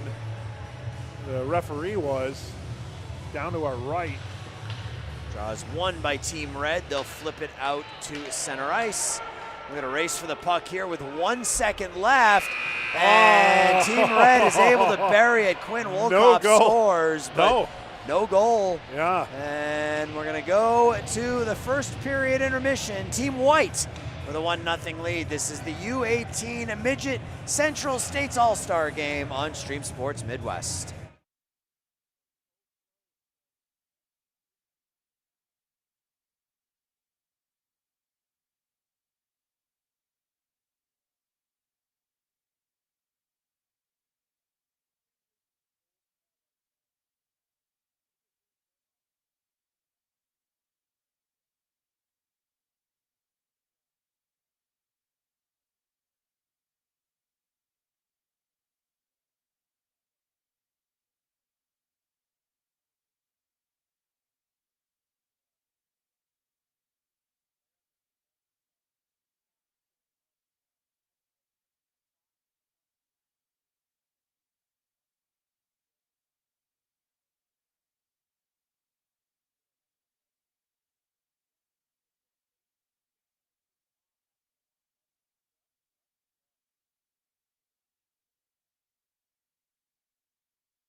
back here for the second period. So we're gonna do 8 minutes and 30 seconds. Then the skaters will come off the ice. We'll do the ice scrape, and then we'll come back and we'll finish the second period and then move on to period number 3. It's 1-0 Team White. A goal by Michael Chenier. Now Gabe Fessler for Team Red. He'll put it into the body of Nolan Sanderson, who continues to be impressive today. And at that ice scrape time, that'll also be the time that the second goaltenders will make their way onto the ice. So we'll see Nate Carter for Team Red and Luke Tipner for Team White after the ice scrape.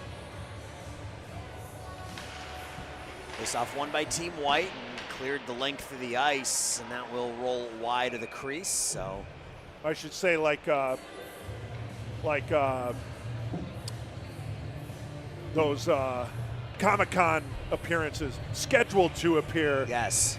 Is Nate Carter and Luke Tipner. They could decide to not. You know? They could decide they don't want to play. Yeah. Right. I'm out. I highly doubt that. They'll be ready to go. Team Red has it here. Far points. Kempf into the corner for Rogers. His pass too hot to handle. Ooh. Kempf not able to pull the trigger. That will come out, and I think we're going to have another icing. No, it's coming out to play it as Vinny Mahino gives it away. Cleared in by Jacob Sulik. Mahino looks bored. He's trying to touch every puck now. Yeah, he wants to get into the action. Yeah. Back to the point, Kittner. Kittner cross ice. Shot, score. That was Keegan Bovey making it 2-0 Team White. That was a good work there by Team White and Bovey as they get an early second period goal as he whistles that one past Mahino. That looked like it went between the left arm and body of Vinny Mahino, the goalie for Afton. Keegan Bovey from the Orland Park Vikings. He had 7 goals, 8 assists, 15 points in 24 games for the Vikings this year. Has one in the All-Star game and gives his team a 2-0 lead. The Arctic Ice Arena, that was our first time there this season. We talked about that earlier. Multiple games there this year. Yeah, I enjoyed being there. You know, again, we got an opportunity to see a bunch of new rinks this year. Here's another chance for Team White. That's Nick Seaman ripping it high and wide. Kept in far point by Carmi Carangella. Carangella, Seaman out in front. The tip, that puck is still loose. And now Henry Lukashwa for the Hawks will skate it forward. Lukashwa in the corner now. Throws it back to the point. Shot in. Sanderson kicks it out. That's a great kick out by Sanderson, sending his attacking team out right away. Draw past the shot. And Mahino makes the save. A nifty little draw pass there from Kyle Sebastian. A nice save by Mahino. So Team White up 2-0.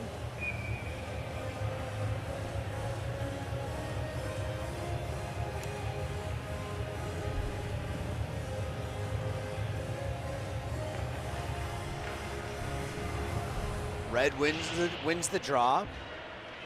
Comes out to center ice. Chenier over to Newberg. Newberg through to Gar. Gar on the forehand. Mahino makes the save and has to come out and dive on the puck as Ethan Newberg was lurking. Definitely was lurking there. Mahino able to cover up and get a look at that. One more shout out here, Eric, as Ethan Newberg was right in on goal there. I want to thank his dad, Rob. He was the one who I've been working with to get this all-star game, to get all the reads set up and to make sure that I had everything I needed, as there's another shot and another save. So thank you to Rob Newberg for his help over the last couple of weeks. I appreciate that. Takes a village to put on a hockey broadcaster. Man, it certainly does. Face-off won cleanly by Team White. Gage shot, knocks the stick out of Fair's hands. Team Red has it, throws it up in the air, and it hits the scoreboard. You break it, you buy it. I'm waiting to see like glass falling to the ice there. That one hit solid. And that was a thud. Yeah. That was a loud thud off the scoreboard here. Oh, hey, yeah. the Steel need that scoreboard for another, I think, 5 games. Yeah. Don't be breaking it now. Yeah.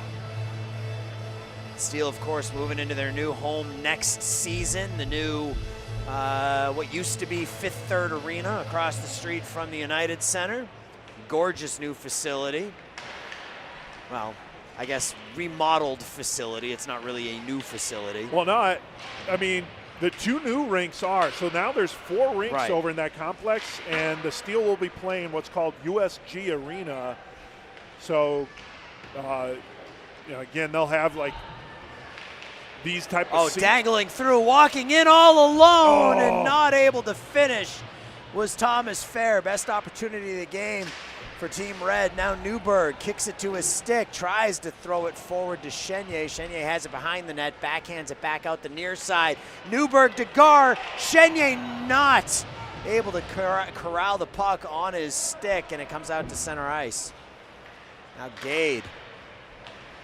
Boy, what a chance for Red there, and then another chance for White. This line has been impressive so far. That's off the back of the net, and it sits right to the left, or the right rather, of Vinny Mahino, and now Team Red coming out with it.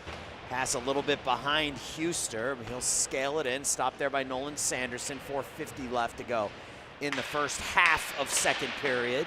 That's thrown in on goal, but too many white jerseys out in front. Back to get it. Here's Luke Artega. Artega behind the net for Gade. Ryan Durankoski, who tips it in. Altman will go back and get it for Team Red, representing the Afton Americans. Now out with it, 3-on-2. This is Wolkoff. Wolkoff across to Ms. Wiki, who fires it wide. Kept in far point.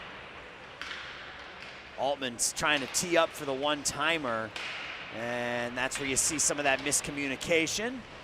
And Team White now out with it. Zalatel puts his line mate in offside, so some clunky play there in that last minute here. You see that play again. Walking in all alone was Kempf, and he just hit the side of the net. Yeah, hit the side of the net. That was that was Thomas Fair from the St. Louis Sting. And then on the other end, a couple cracks at it here for Team White, just weren't able to cash in. Cross ice pass, Ms. Wiki, too far out in front of him, but he does collect, tries to toe drag out in front, the backhand, and it's 2-1. Getting on the board is Team Red. That was, I think, Gavin Weebler, number 7, who was right place, right time, and gets his team within a goal. Weebler cuts the deficit in half for Team Red. Nice goal there, good reach. You're gonna see him come into your picture here right in front of the net. And he just takes that puck, takes it away from the defender, and then slides it past into that left corner. I was just gonna say, just before that goal though, you've seen a lot of the passes for Red have just been out front. They haven't been crisp on their passes, but that time they were able to cash in, cut their deficit in half. Team Red right back on the attack. Play along the near half. Wolkoff in the corner, now below the goal line. Out in front, Weebler again, the left pad save, and somehow Sanderson got to that second shot. Weebler was looking for his second goal in about 10 seconds. Wow. Highway robbery by Nolan Sanderson. Let's take another look. So waiting, going to the far side to center. Weebler with the first attempt. Then between the skates, and that one, I'm not sure if it hit the shaft of the stick or shaft of the stick of Sanderson, but either way, no goal. First save was good, second save was better. Yeah. Team Red buzzing here a little bit. Pullum near circle, fires it off the blocker of Sanderson. Kempf back to the point, Altman. Altman to Kempf, Kempf shot, Sanderson steers it aside. Now behind the net, over to play it is Finnegan Samus. Samus gives it away, Kempf! Oh, Sanderson with the blocker, robbing Dewey Rogers.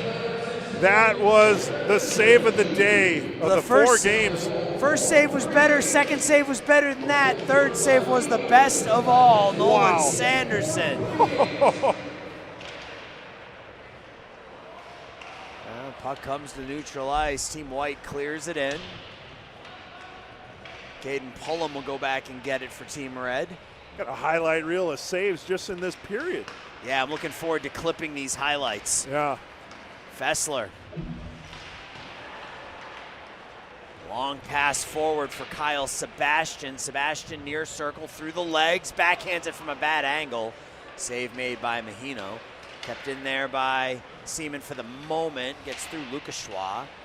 Played with a high stick and was kicked by Carangella. All right, I think we're going to get a look at the saves here. here. We better. Trust our staff. The giveaway. And then doorstep. Oh, the shaft of the shaft of the stick. Yeah, I thought it may have been the blocker. No, that was the shaft of the stick of Nolan Sanderson. Great work by our production team. They're slowing that down, and you can see it going off the shaft of the stick. What a save, Nolan Sanderson. This has been quite the 5-minute span for that young man. Keeping it a 2-1 game. Out in front. Kicked away. Sebastian into the attacking zone with it. Carangella! Carmi Carangella makes it 3-1. Sebastian with the helper there, but just like that, all that pressure coming from Team Red, and then Team White just comes the other way. What looked harmless, they're able to skate it in. Sebastian creates space and get it over to Carangella. He fires it past Mahino. 17 and 18, playing for different teams, the Leafs and the Sabres, but you wouldn't know it the way that they are playing here tonight. They look very comfortable with each other as Sebastian right back into the attacking zone off the blocker of Mahino, and now out with it is Team Red. And you think about all those saves that Sanderson made right there to keep it a 1-goal game, and now his team gets him a little bit more breathing room. Matthew Connor for Team Red has it knocked away. Carangella throws it in on goal. Puck bounces around in the paint. Flipped up towards the goal by Raja, and Mahino shuts the door. Back to the point, Gade. Ryan Gade walks up the wall, but then loses the puck to Bukowitz. Arthur Bukowitz. Gade gets back smartly, though, as we hit a minute. Sebastian. Raja ridden off the puck. Carangella now near wing. Carangella, far point. The shot hits a body out in front. Artega. Spinning away from the hit is Raja, and he gets pinned in the corner.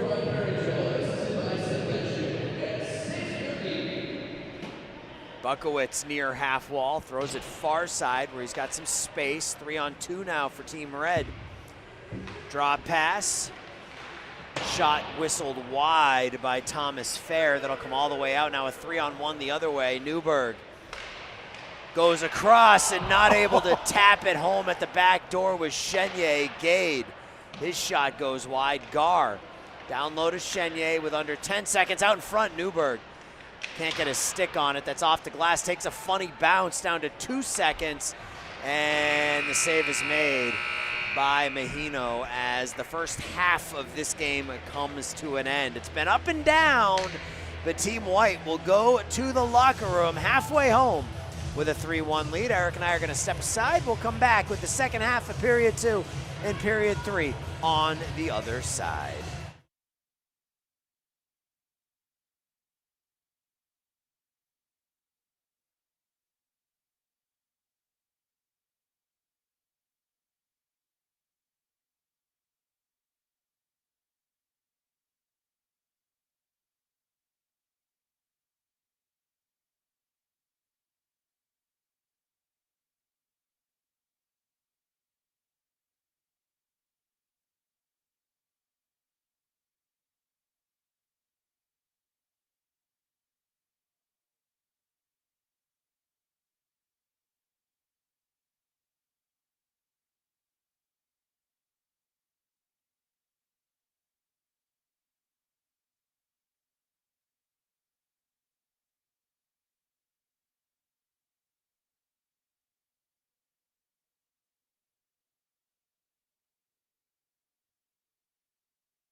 Back here for second half action. It's weird to say for a hockey game, but we are back for the second half of period number 2. My name's Aaron Schellen, my broadcast partner today, Eric Willowhite. The Orland Park Vikings would like to congratulate all of their Central States All-Stars this season. Good luck and enjoy the games. You can visit them at www.vikingsyouthhockey.org. And the Chicago Hawks would also like to congratulate their All-Stars. They would like to also say good luck and enjoy the game. www.chicagohawkshockey.com. That's a rink we've been at a bunch out in Darien. We're a minute away or so from getting started here in the second half of period 2. We should have new goalies for both sides. It'll be Nate Carter for the Hawks, and Sanderson going back in. Nate 9-5 with a 1.60 goals against average, .911 save percentage. And yeah, I mean, I do only see one goalie down on the bench for Team White. Well, no, I saw. So Tipner is on the bench. He came out of the period late, and Sanderson is back in net. Do you see Tipner down there Tipner right now? is Is down he there. sitting down? I think he's standing up. Oh, is he? Yeah. Okay. He's somewhere there. I did see him come out there. Well, He was getting ready to put on his glove and blockers the last I saw. He's down there, yeah. I wonder if they'll make a change here at some point, but it will be Nolan Sanderson starting the second half of the second period. He just wasn't out there stretching. I don't know. Well, we're ready to go, and we are underway. Team White with a 3-1 lead. Goals from Keegan Bovey, Michael Chenier, and Carmi Carangella. And for Team Red, Gavin Weebler. This is backhanded back into the Team Red zone.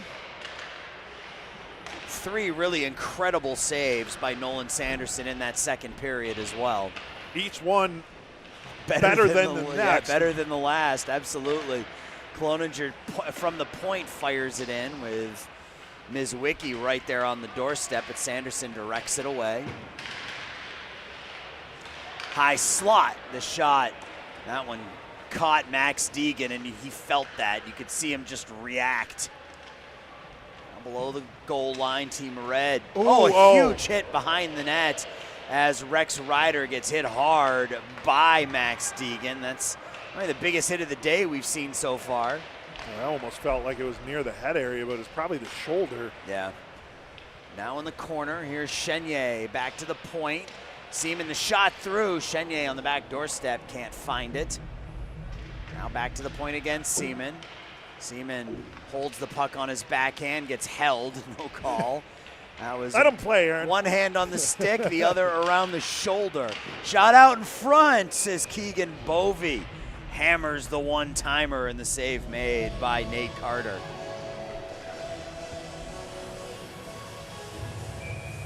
.658 left to go in period number 2. Draw will come to the left of Carter. You'll see it again here. Bovey out in front. Drills that one-timer.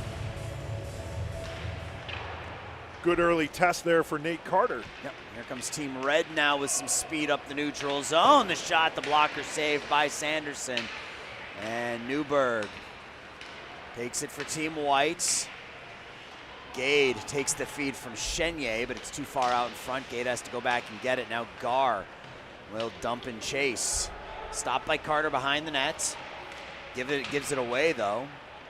Gar tries to pass it to Chenier. It deflects off a stick and out. Now Brody Boyer for Team Red. Boyer drop pass. Altman the one-timer and the glove save. Nolan Sanderson making it look easy and adding a little flair at the end. Yeah, that's nicely done by Sanderson with the snap.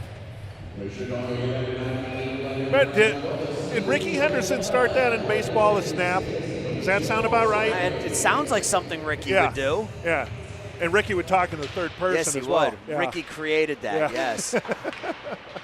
Gate up the wall and loses the puck there to Boyer, who has it behind the net. Now Myers back to Boyer, back to the point, Pullum. Thrown around far wall. It's up the wall, but not out. Kept in by Team Red. Stick handling through some traffic. Ooh. Oh, and that's going to be our first penalty of the day. That's a hit from behind by Ryan Gade, and we are going to have a penalty called here.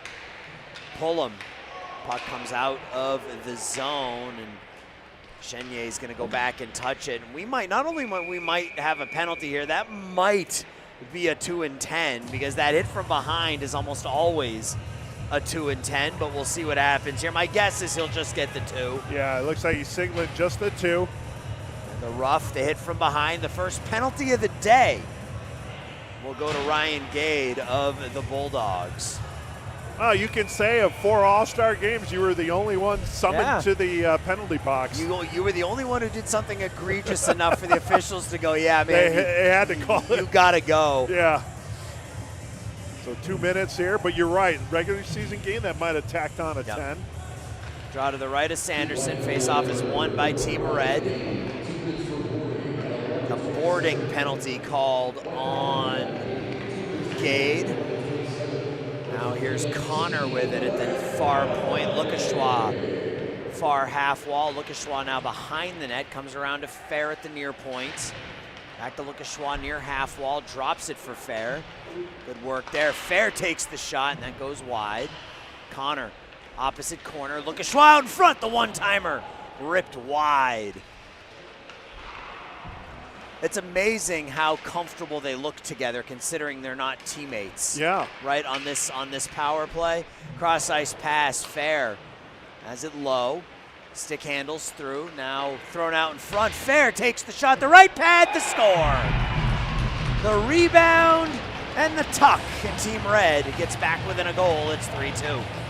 So taking advantage of the power play is Team Red. I think that was Matthew Connor on the back doorstep. We'll take another look here, Eric. That was a pretty pass from down low, that backhand feed. Then Fair fires that shot off the right pad, and Connor waiting on that back doorstep. Yeah, nice goal there from Team Red. Way to answer, so that penalty comes back to hurt Team White. Gets Team Red within 1 at 3-2. Raja lifting the stick of Kempf. Now Lombardo, Sammy Lombardo's shot gets knocked down. Dumped back deep by Finnegan Samus. Rex Ryder for Team Red will take it with 4.5 left. Not much that Sanderson could do on that one either. No, not on that secondary one. Oh, pretty backhand pass. The shot, the score, and we're tied at 3. Woo! Lucas Kempf takes the behind the back feed, and Team Red explodes for 2 goals here quickly. Man. So we had Connor before that, and then Kemp afterwards. Yeah, Lucas Kempf tying it at 3.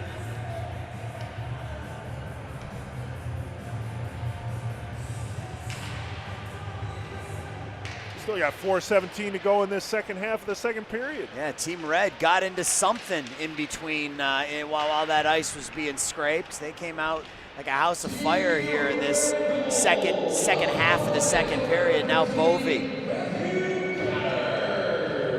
He'll throw it up the wall. Spinning away from the hit is Nick Seaman. Out in front was Deegan. Couldn't play it cleanly. Deegan now near half wall. Has it again near circle. Bovey in the corner, Deegan behind the net.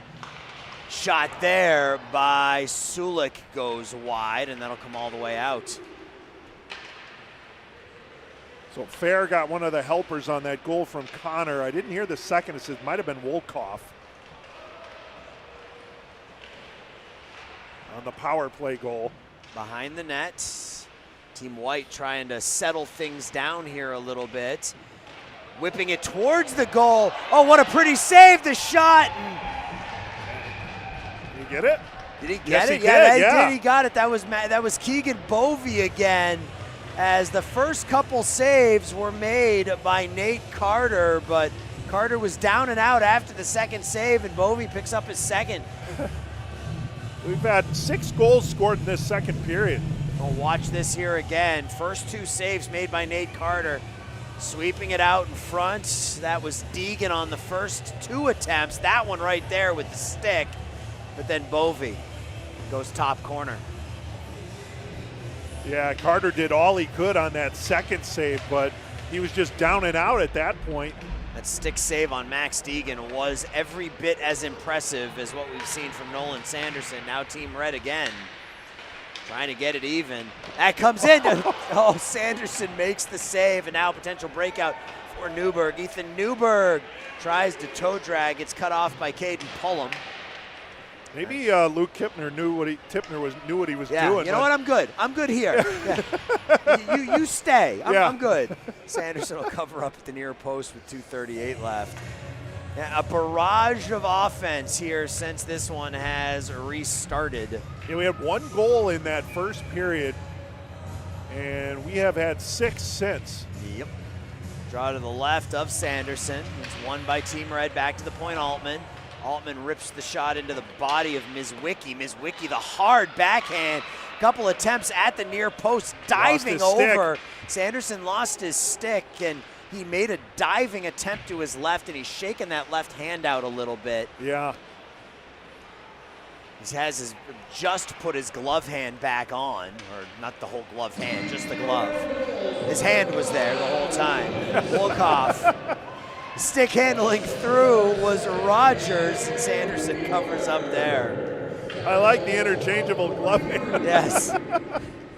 He took the entire glove hand off. You know, that we always say goalies are a different breed. So. Yeah, he's looking at the sort of the palm of his left hand. I don't know if maybe he got hit with a skate or somebody fell on it, but yeah, lost his stick, had to dive to that near post to make the save.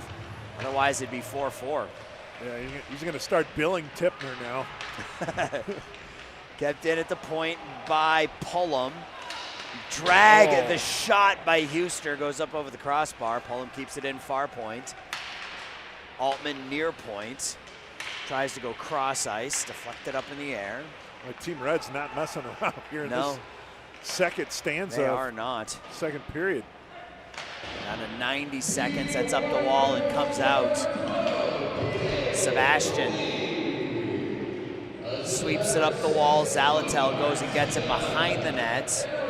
Anthony Carr now out front, and that's in the net. Sebastian. That ends up in the net. I don't know if Sebastian got a piece of that or not, Eric. We'll have to wait and see on the replay. That was thrown through by Carr. That may have hit somebody from Team Red and went in.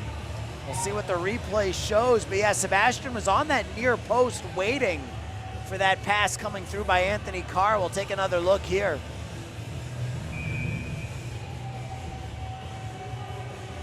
Oh, he swept it off the stick. He pushed it in.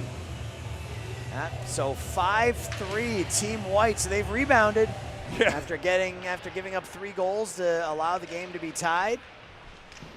The 7th goal of the second period. Yeah, we're finishing with a flurry. Minute 11 left in the period, and and the second period was kind of the period du jour of the first 2 games. It really was, and I wonder if that has anything to do with the clean ice. You know, you come back out after a clean sheet of ice, things are moving a little bit smoother. Draw to the right of Nate Carter. Draws 1-2 cleanly by Team White, splits the D. And way out of his net to play it is Nolan Sanderson. He doesn't get many opportunities to come that far out of the goal and play the puck. So in an all-star game, he's going to take advantage of it. Fair tries to drive the net. We're going to have another penalty called on Team White. A trip. Again, let it go unless it's egregious. That was egregious. Yeah. Who's getting ticketed here? Turn around, young man. Yes. Raja. Cole Raja. Another power play, and this U18 Red team looked really good on their first power play. They did. They were able to cut it to 1, and then they scored immediately after that to tie it up at the time. they got 3 Hawks out there at the same time right now as well, which I think helps. So a slashing penalty. Looked more like a trip, but either way. Lukashwa touches it for Connor. Connor across the blue line. Connor stops along the far half wall, loses the puck, and Team Red will have to go get it. Henry Lukashwa gives it away. Off the post and out. Carmi Carangella that close to his second of the game. That would have been a shorthanded goal. That would have been a significant goal for Team White. It's into the feet of Sanderson. He'll throw it up the wall. That's tipped out down to 7 seconds. Team White with another shorthanded bid.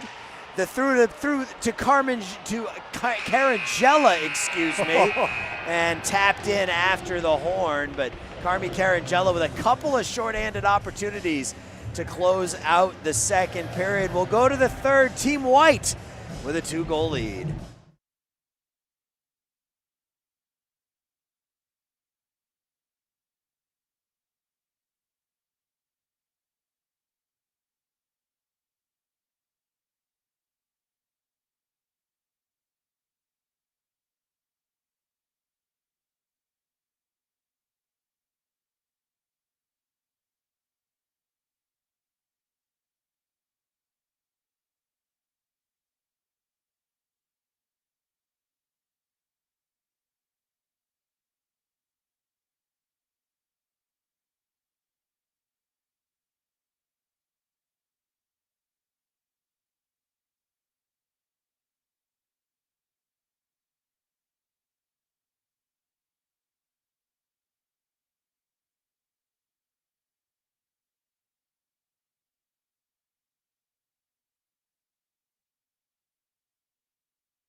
Well, we're back with third period action. They dropped the puck on me in a bit of a hurry. I wasn't expecting that, so we're a second behind, but Team Red down 2, but they're on the power play for the next 50 seconds or so. They gave up 2 shorthanded bids. And here's a third as Sulik in, dangles and tucks. Wow. Jacob Sulik makes it 6-3 on a pretty shorthanded goal.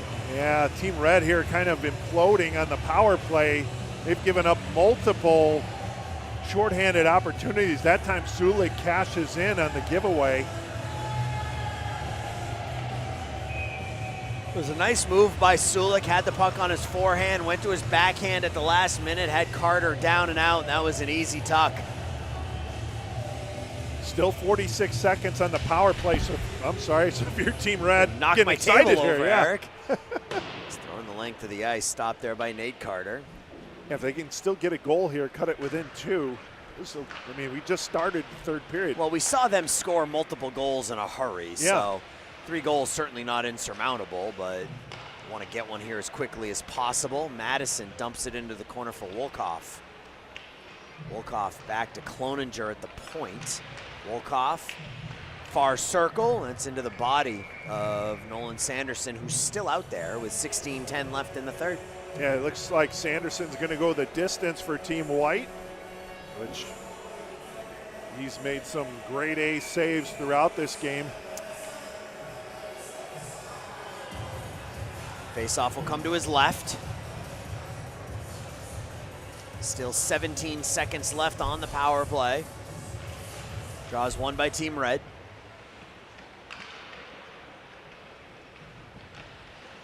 Opposite point, Ryder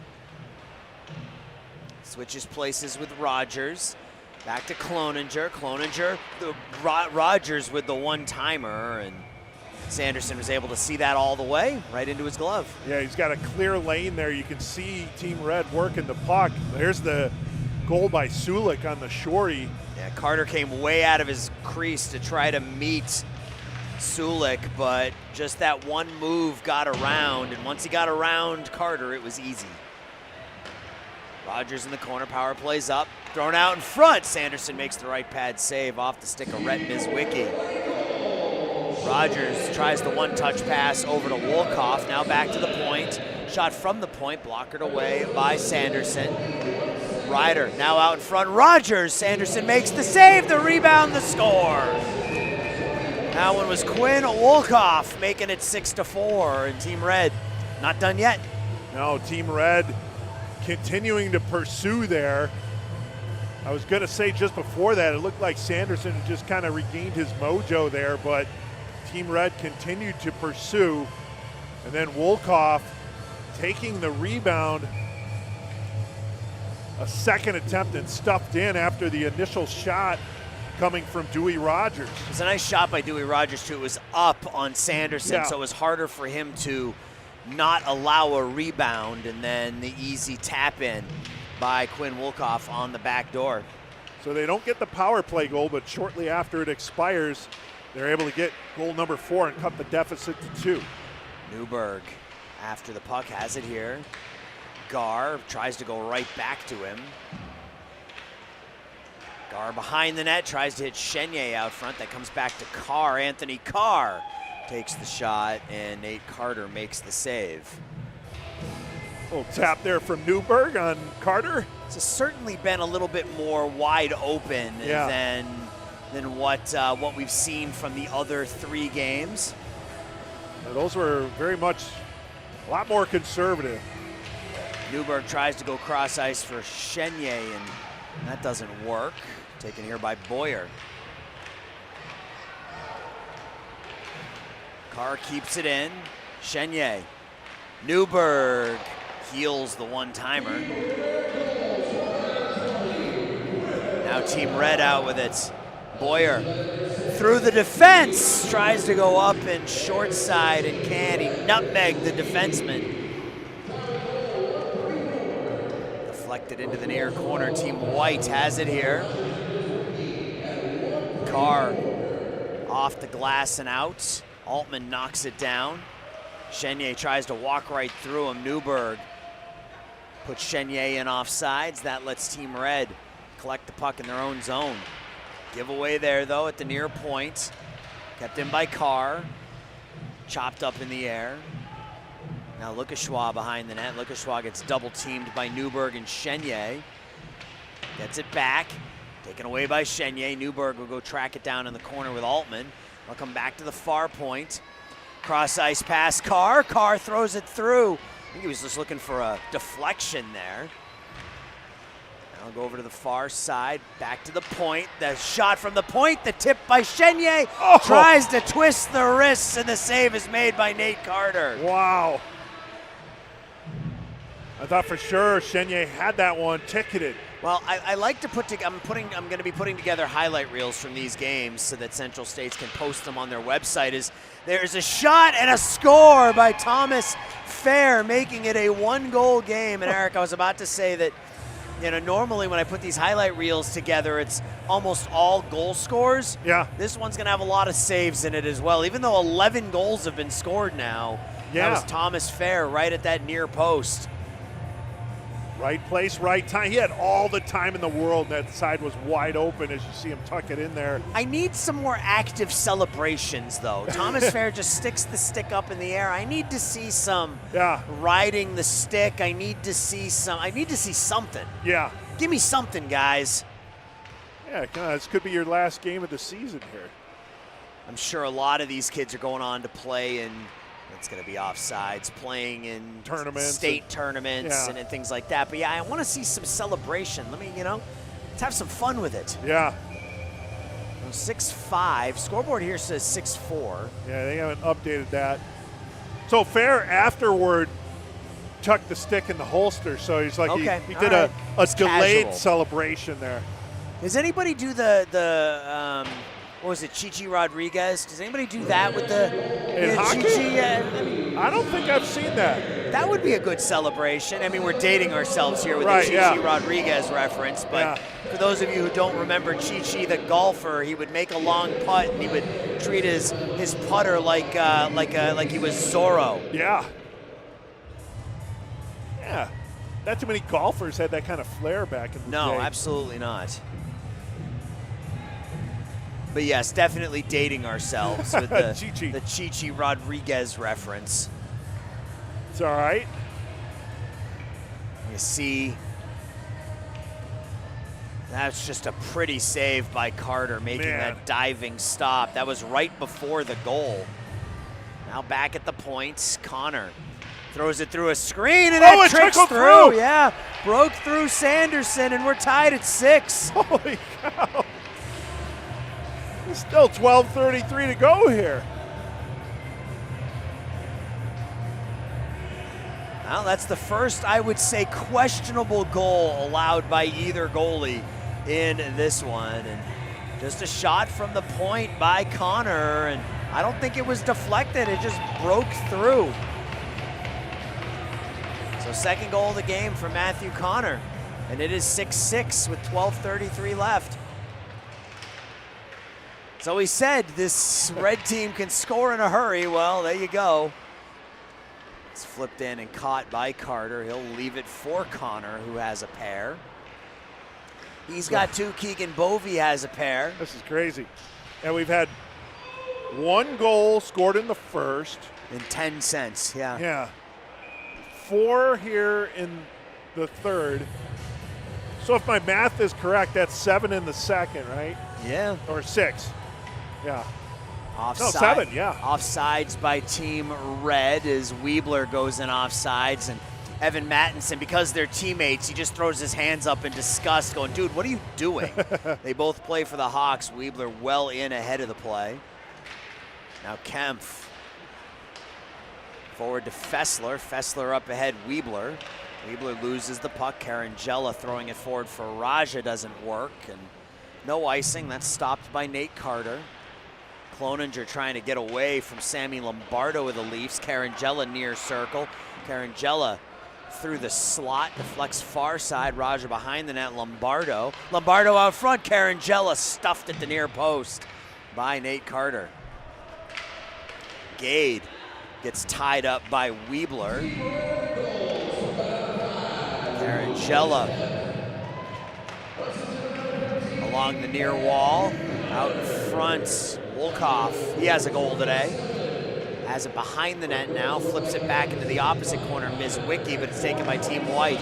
Hard pass through the legs of Carmi Carangella, and that will go, nope, no icing. I thought that was definitely gonna be icing. Rex Ryder for Wolkoff. Stop, let the traffic go by, cross ice pass. Team Red on the attack again. Rogers near circle, tries the return pass from Mizwicki. Mizwicki on the forehand, plays it to himself, out to Rogers. Now Team White with a chance. Bovey, who has a pair already. That's good defense by Rex Ryder. Come out to center ice where it's played by Anthony Carr. Carr goes cross ice for Deegan. Deegan, Sulik, the one-timer, the right pad save by Carter. Now possible breakout here for Mizwicki. Mizwicki, snapshot goes wide. Now come out to center ice. We might start to see a little bit more intensity here down the stretch. With 10 minutes left, a 6-6 game. Carr below the red line drops it for Sulik. Wolkoff takes it behind his net. Stick handles, will drop it over on the far side. Spinning away is Pullum. Pullum up the wall. Left for Wolkoff. Wolkoff with Huster on his left. Wolkoff the toe drag, the shot, and that's into the arm of Nolan Sanderson, who makes the save. That's a nice shot by Wolkoff there. Putting that on net of Sanderson. And again, once again, I'd like to point out, Luke Tipner sitting over there nice and pretty there with 6 goals not scored against him. Yep, there have been 12 goals given up in this game, and Luke Tipner hasn't given up a single one of them. Yeah. Now I think he's happy with that, too. I'm sure he is. Boyer near half wall. Team Red behind the net. Out in front, a couple of shots. Oh, wow. My goodness. What a right pad save by Nolan Sanderson, keeping it 6-6. Huster was right on the doorstep there, just was not able to push that past Sanderson. This could easily be 10-10 with how these goalies have played so far. Newberg loses the puck, back to get it. Samus up the wall, and that'll come out. 2-on-1 potential. Gar with Chenier. Gar spins away. Comes back to Seaman, the shots, and another save made by Nate Carter. Carter did a nice job there. He closed up those pads immediately, no rebound given. And as you said, kind of the intensity going to be picking up here. We're down to 9 minutes remaining. Here we get a look at that save on the other end by Sanderson. Unbelievable how he got that right pad on it. It even got the official. I saw the linesman down there looking up at the save too. And anytime you get the linesman checking out your handiwork, you're doing something good. Yeah.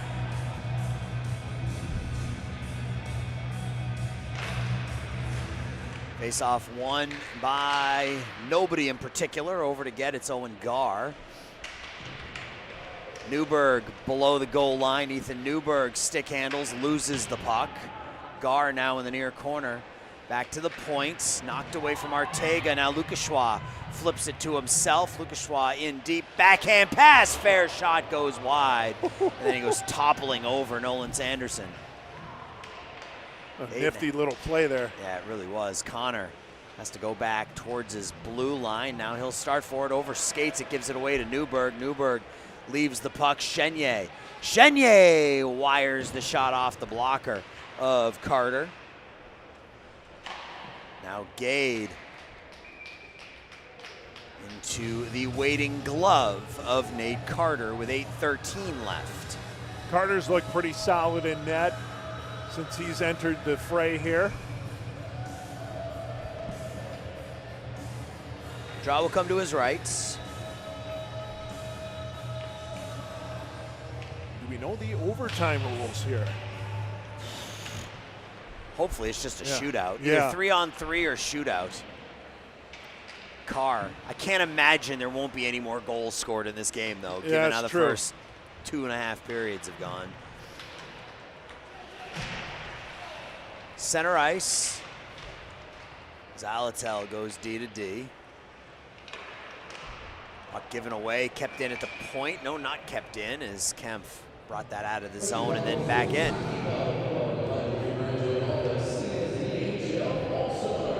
So just one more time, I want to give a shout out to Jimmy Wright. He's been obviously a huge part of this relationship that we had this year with Central States, and I appreciate him giving us the opportunity. I mean, we reached out to him sometime over the summer, Eric, and almost immediately heard back from him, and he said, yes, we want to do it. Let's have a meeting. Let's figure out how it's going to work. And it's been almost flawless. You know, the rinks that we've been to here's another chance for Team Red.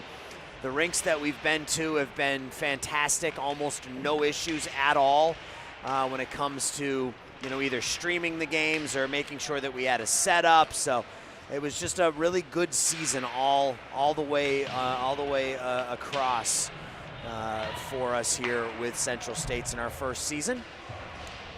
Now Gavin Weebler gets cut off by his opposite number, Anthony Carr. And as you mentioned, like 160 plus games or so. I'm expecting more next year. Yeah. If you want my honest opinion, I'm expecting more. I'm expecting us to be able to handle more. And now that most of the organizations know who we are and they know that they can get games broadcasted without Central States kind of putting them together, they know they can reach out to us to have us come and do them. I have a feeling we're going to do a whole lot more next year. That's my guess. That'll be good. Cloninger pocket picked.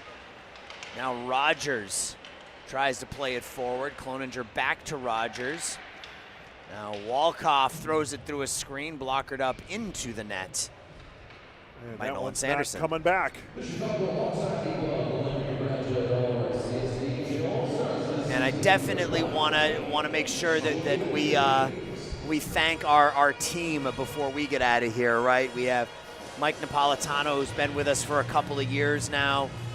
Ethan Wiles was with us in a minor role last year. Ethan played a much bigger role in it this year. My broadcast partner with the Chicago Dogs, Joe Williamson, was a part of our broadcast team this year, Brandon Januska.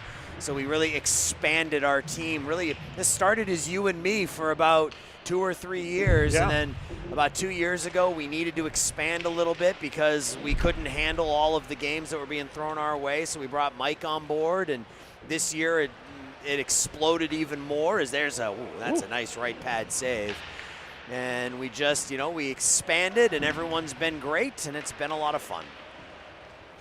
Cross ice pass. The shot by Samus is knocked down by Nate Carter. Then we also had a little bit of a partnership there with the Illinois Media School during the championship games. That helped with camera work and allowed us to kind of span multiple locations. Yeah, absolutely. Thank you to the Illinois Media School. We certainly could not have done those Central States championship games. We were in 3 different locations at the same time, both weekends. And I mean, we could have pulled it off if you or I had been willing to run solo duty for 15 hours, but IMS made it possible for us to not only do these games, but make them smooth, where we had multiple people. And here's Bovey looking for the hat trick. He's on the back doorstep, can't finish. So absolutely thank you to the Illinois Media School and their students who did a terrific job when called upon. Aaron and I both proud alums of those programs. We certainly are, yep. Now Team Red up ahead to Rogers. He'll tap it deep with 5 minutes left. Chipped ahead, potential 3-on-2, now a potential 2-on-1. Seaman throws it through, and Max Deegan finishes, making it 7-6. That was gorgeous from Nick Seaman to get himself free and finding Deegan, who picks up his first goal of the game. Yeah, he just blasted down that left side and then rings around behind the net. Well, you see the end of the play here, but it was the beginning of that play where he flipped the puck up in the air and shot himself down that far side to turn that into a 2-on-1. And then Max Deegan on the near side finishes to make it 7-6, Team White. Yeah, that was just a quick transition from Seaman, and with Deegan finishing it up on the other end. 7-6. I still don't think we're done. No, me either. I don't know if 7's going to be enough. No, you want the truth. Right. Yeah. Here's Gade with it now. Newberg will go after it. Chenier out in front. Michael Chenier far circle. Newberg knocked away from him by Connor. Now Chenier. Chenier down to Newberg behind the net. Newberg almost tried it. I almost saw it. I think we wanted to see a Michigan, and Ethan Newberg almost had the puck up on his stick. Hard pass to Chenier. It's in his feet. We had to wait till the last game to get an NHL-style scoring game here. Newberg. He'll stop along the near half wall, throw it through looking for Artega. That'll be knocked out and picked up by Myers. Myers gets bumped by Gade. He's already been in the penalty box once. Can't go twice in an all-star game. Artega throws it out to Newberg, who drops it for Gade. Gade stick handles through, Gade in, and he scores! Ryan Gade, listed as a defenseman. That was an offensive move there. Goal scores goal, and it's 8-6 White. Unbelievable. 6 goals in the third, 7 in the second, 1 in the first. Oof. Ryan Gade needs to go wash his hands because that was filthy. 8-6 Team White, 3:39 left. Hey, my math isn't mathing there. I count my second period goals. It's been a lot. Yes. We've had 13 goals scored in the last 2 periods. While Eric takes his shoes off, I'll keep calling the game over here. 7 in the second, 6 in the third, that's 13. Yeah, and then 1 in the first. It's 14. Yeah, 14, okay. Hey, you're good. All right. That's thrown off the dasher. Myself. Don't ever doubt yourself, No. Eric. I'm a tremendous slouch. Yeah. Kittner. Now pushed to center by Sebastian. There's a shot by Ronkoski, taken over by Fair. Well, we said 7 goals wouldn't be enough, so white team up the ante. 8 might be. Yeah. 8 might be enough. Ronkoski will skate into the attacking zone with the puck, takes it wide. Ronkoski now below the goal line. Back to the point. Carr, the one-timer, the right pad save. Back to the near point. Jim Leo getting a workout in this game. Yeah, Jim's gonna need the hot tea and cough drops after this one. Yeah. Because that's a hard enough. That's like what we do, and then when there's a goal scored, we'll have that initial burst, but he's got to be loud and we're just talking. emphatic. We're just talking. He has to be at a 10 every time that mic goes hot. That's right. We're down to 2:20 left. And the goaltender has vacated the net to our right. And we immediately get a stab at it, and it might go in. That's going to go in. And it is 9-6. As soon as you pull the goalie, you give up an empty net goal. That's rough. That's a 3-goal game. It was Carr, but we'll see. I don't know. They're all standing over there tapping. That was thrown in from the opposite side of the ice.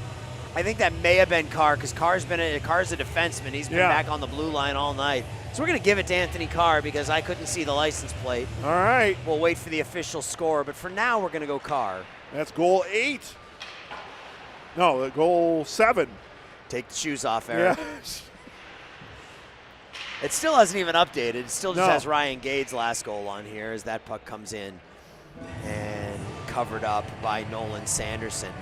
So there's probably more goals than Nolan's ever given up in a game that he's actually won. Yeah. He's given up 6 goals, and he's going to walk out of here with a W. Yeah, goal 7 here in the 3rd period.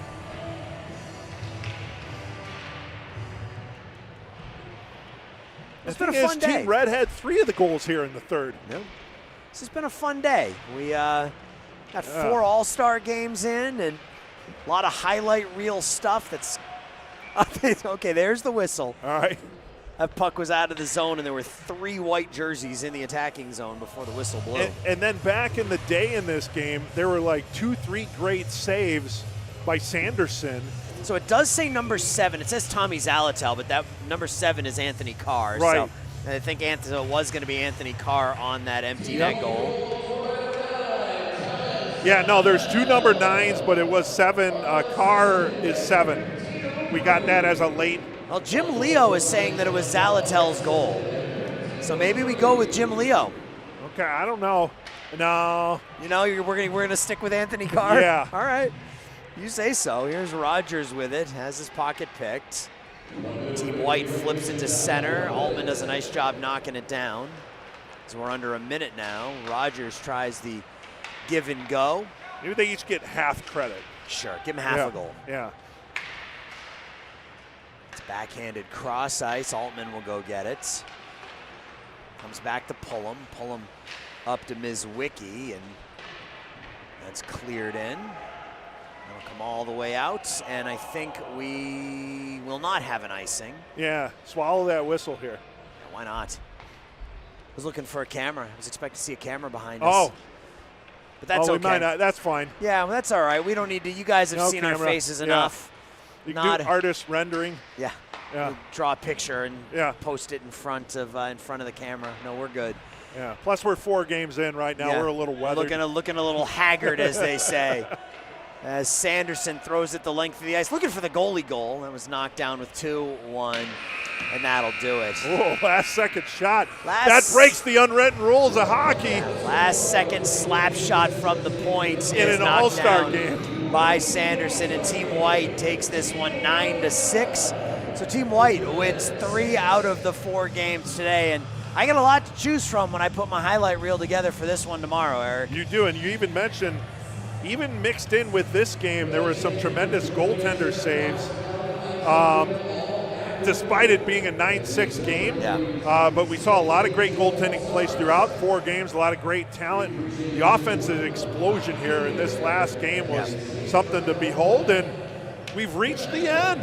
We've reached the end. This is the end of season 1 of Central States Hockey here on Stream Sports Midwest. Again, I've already thanked everybody, but special thanks to Jimmy Wright for giving Eric and I the opportunity to bring these games to you all season long.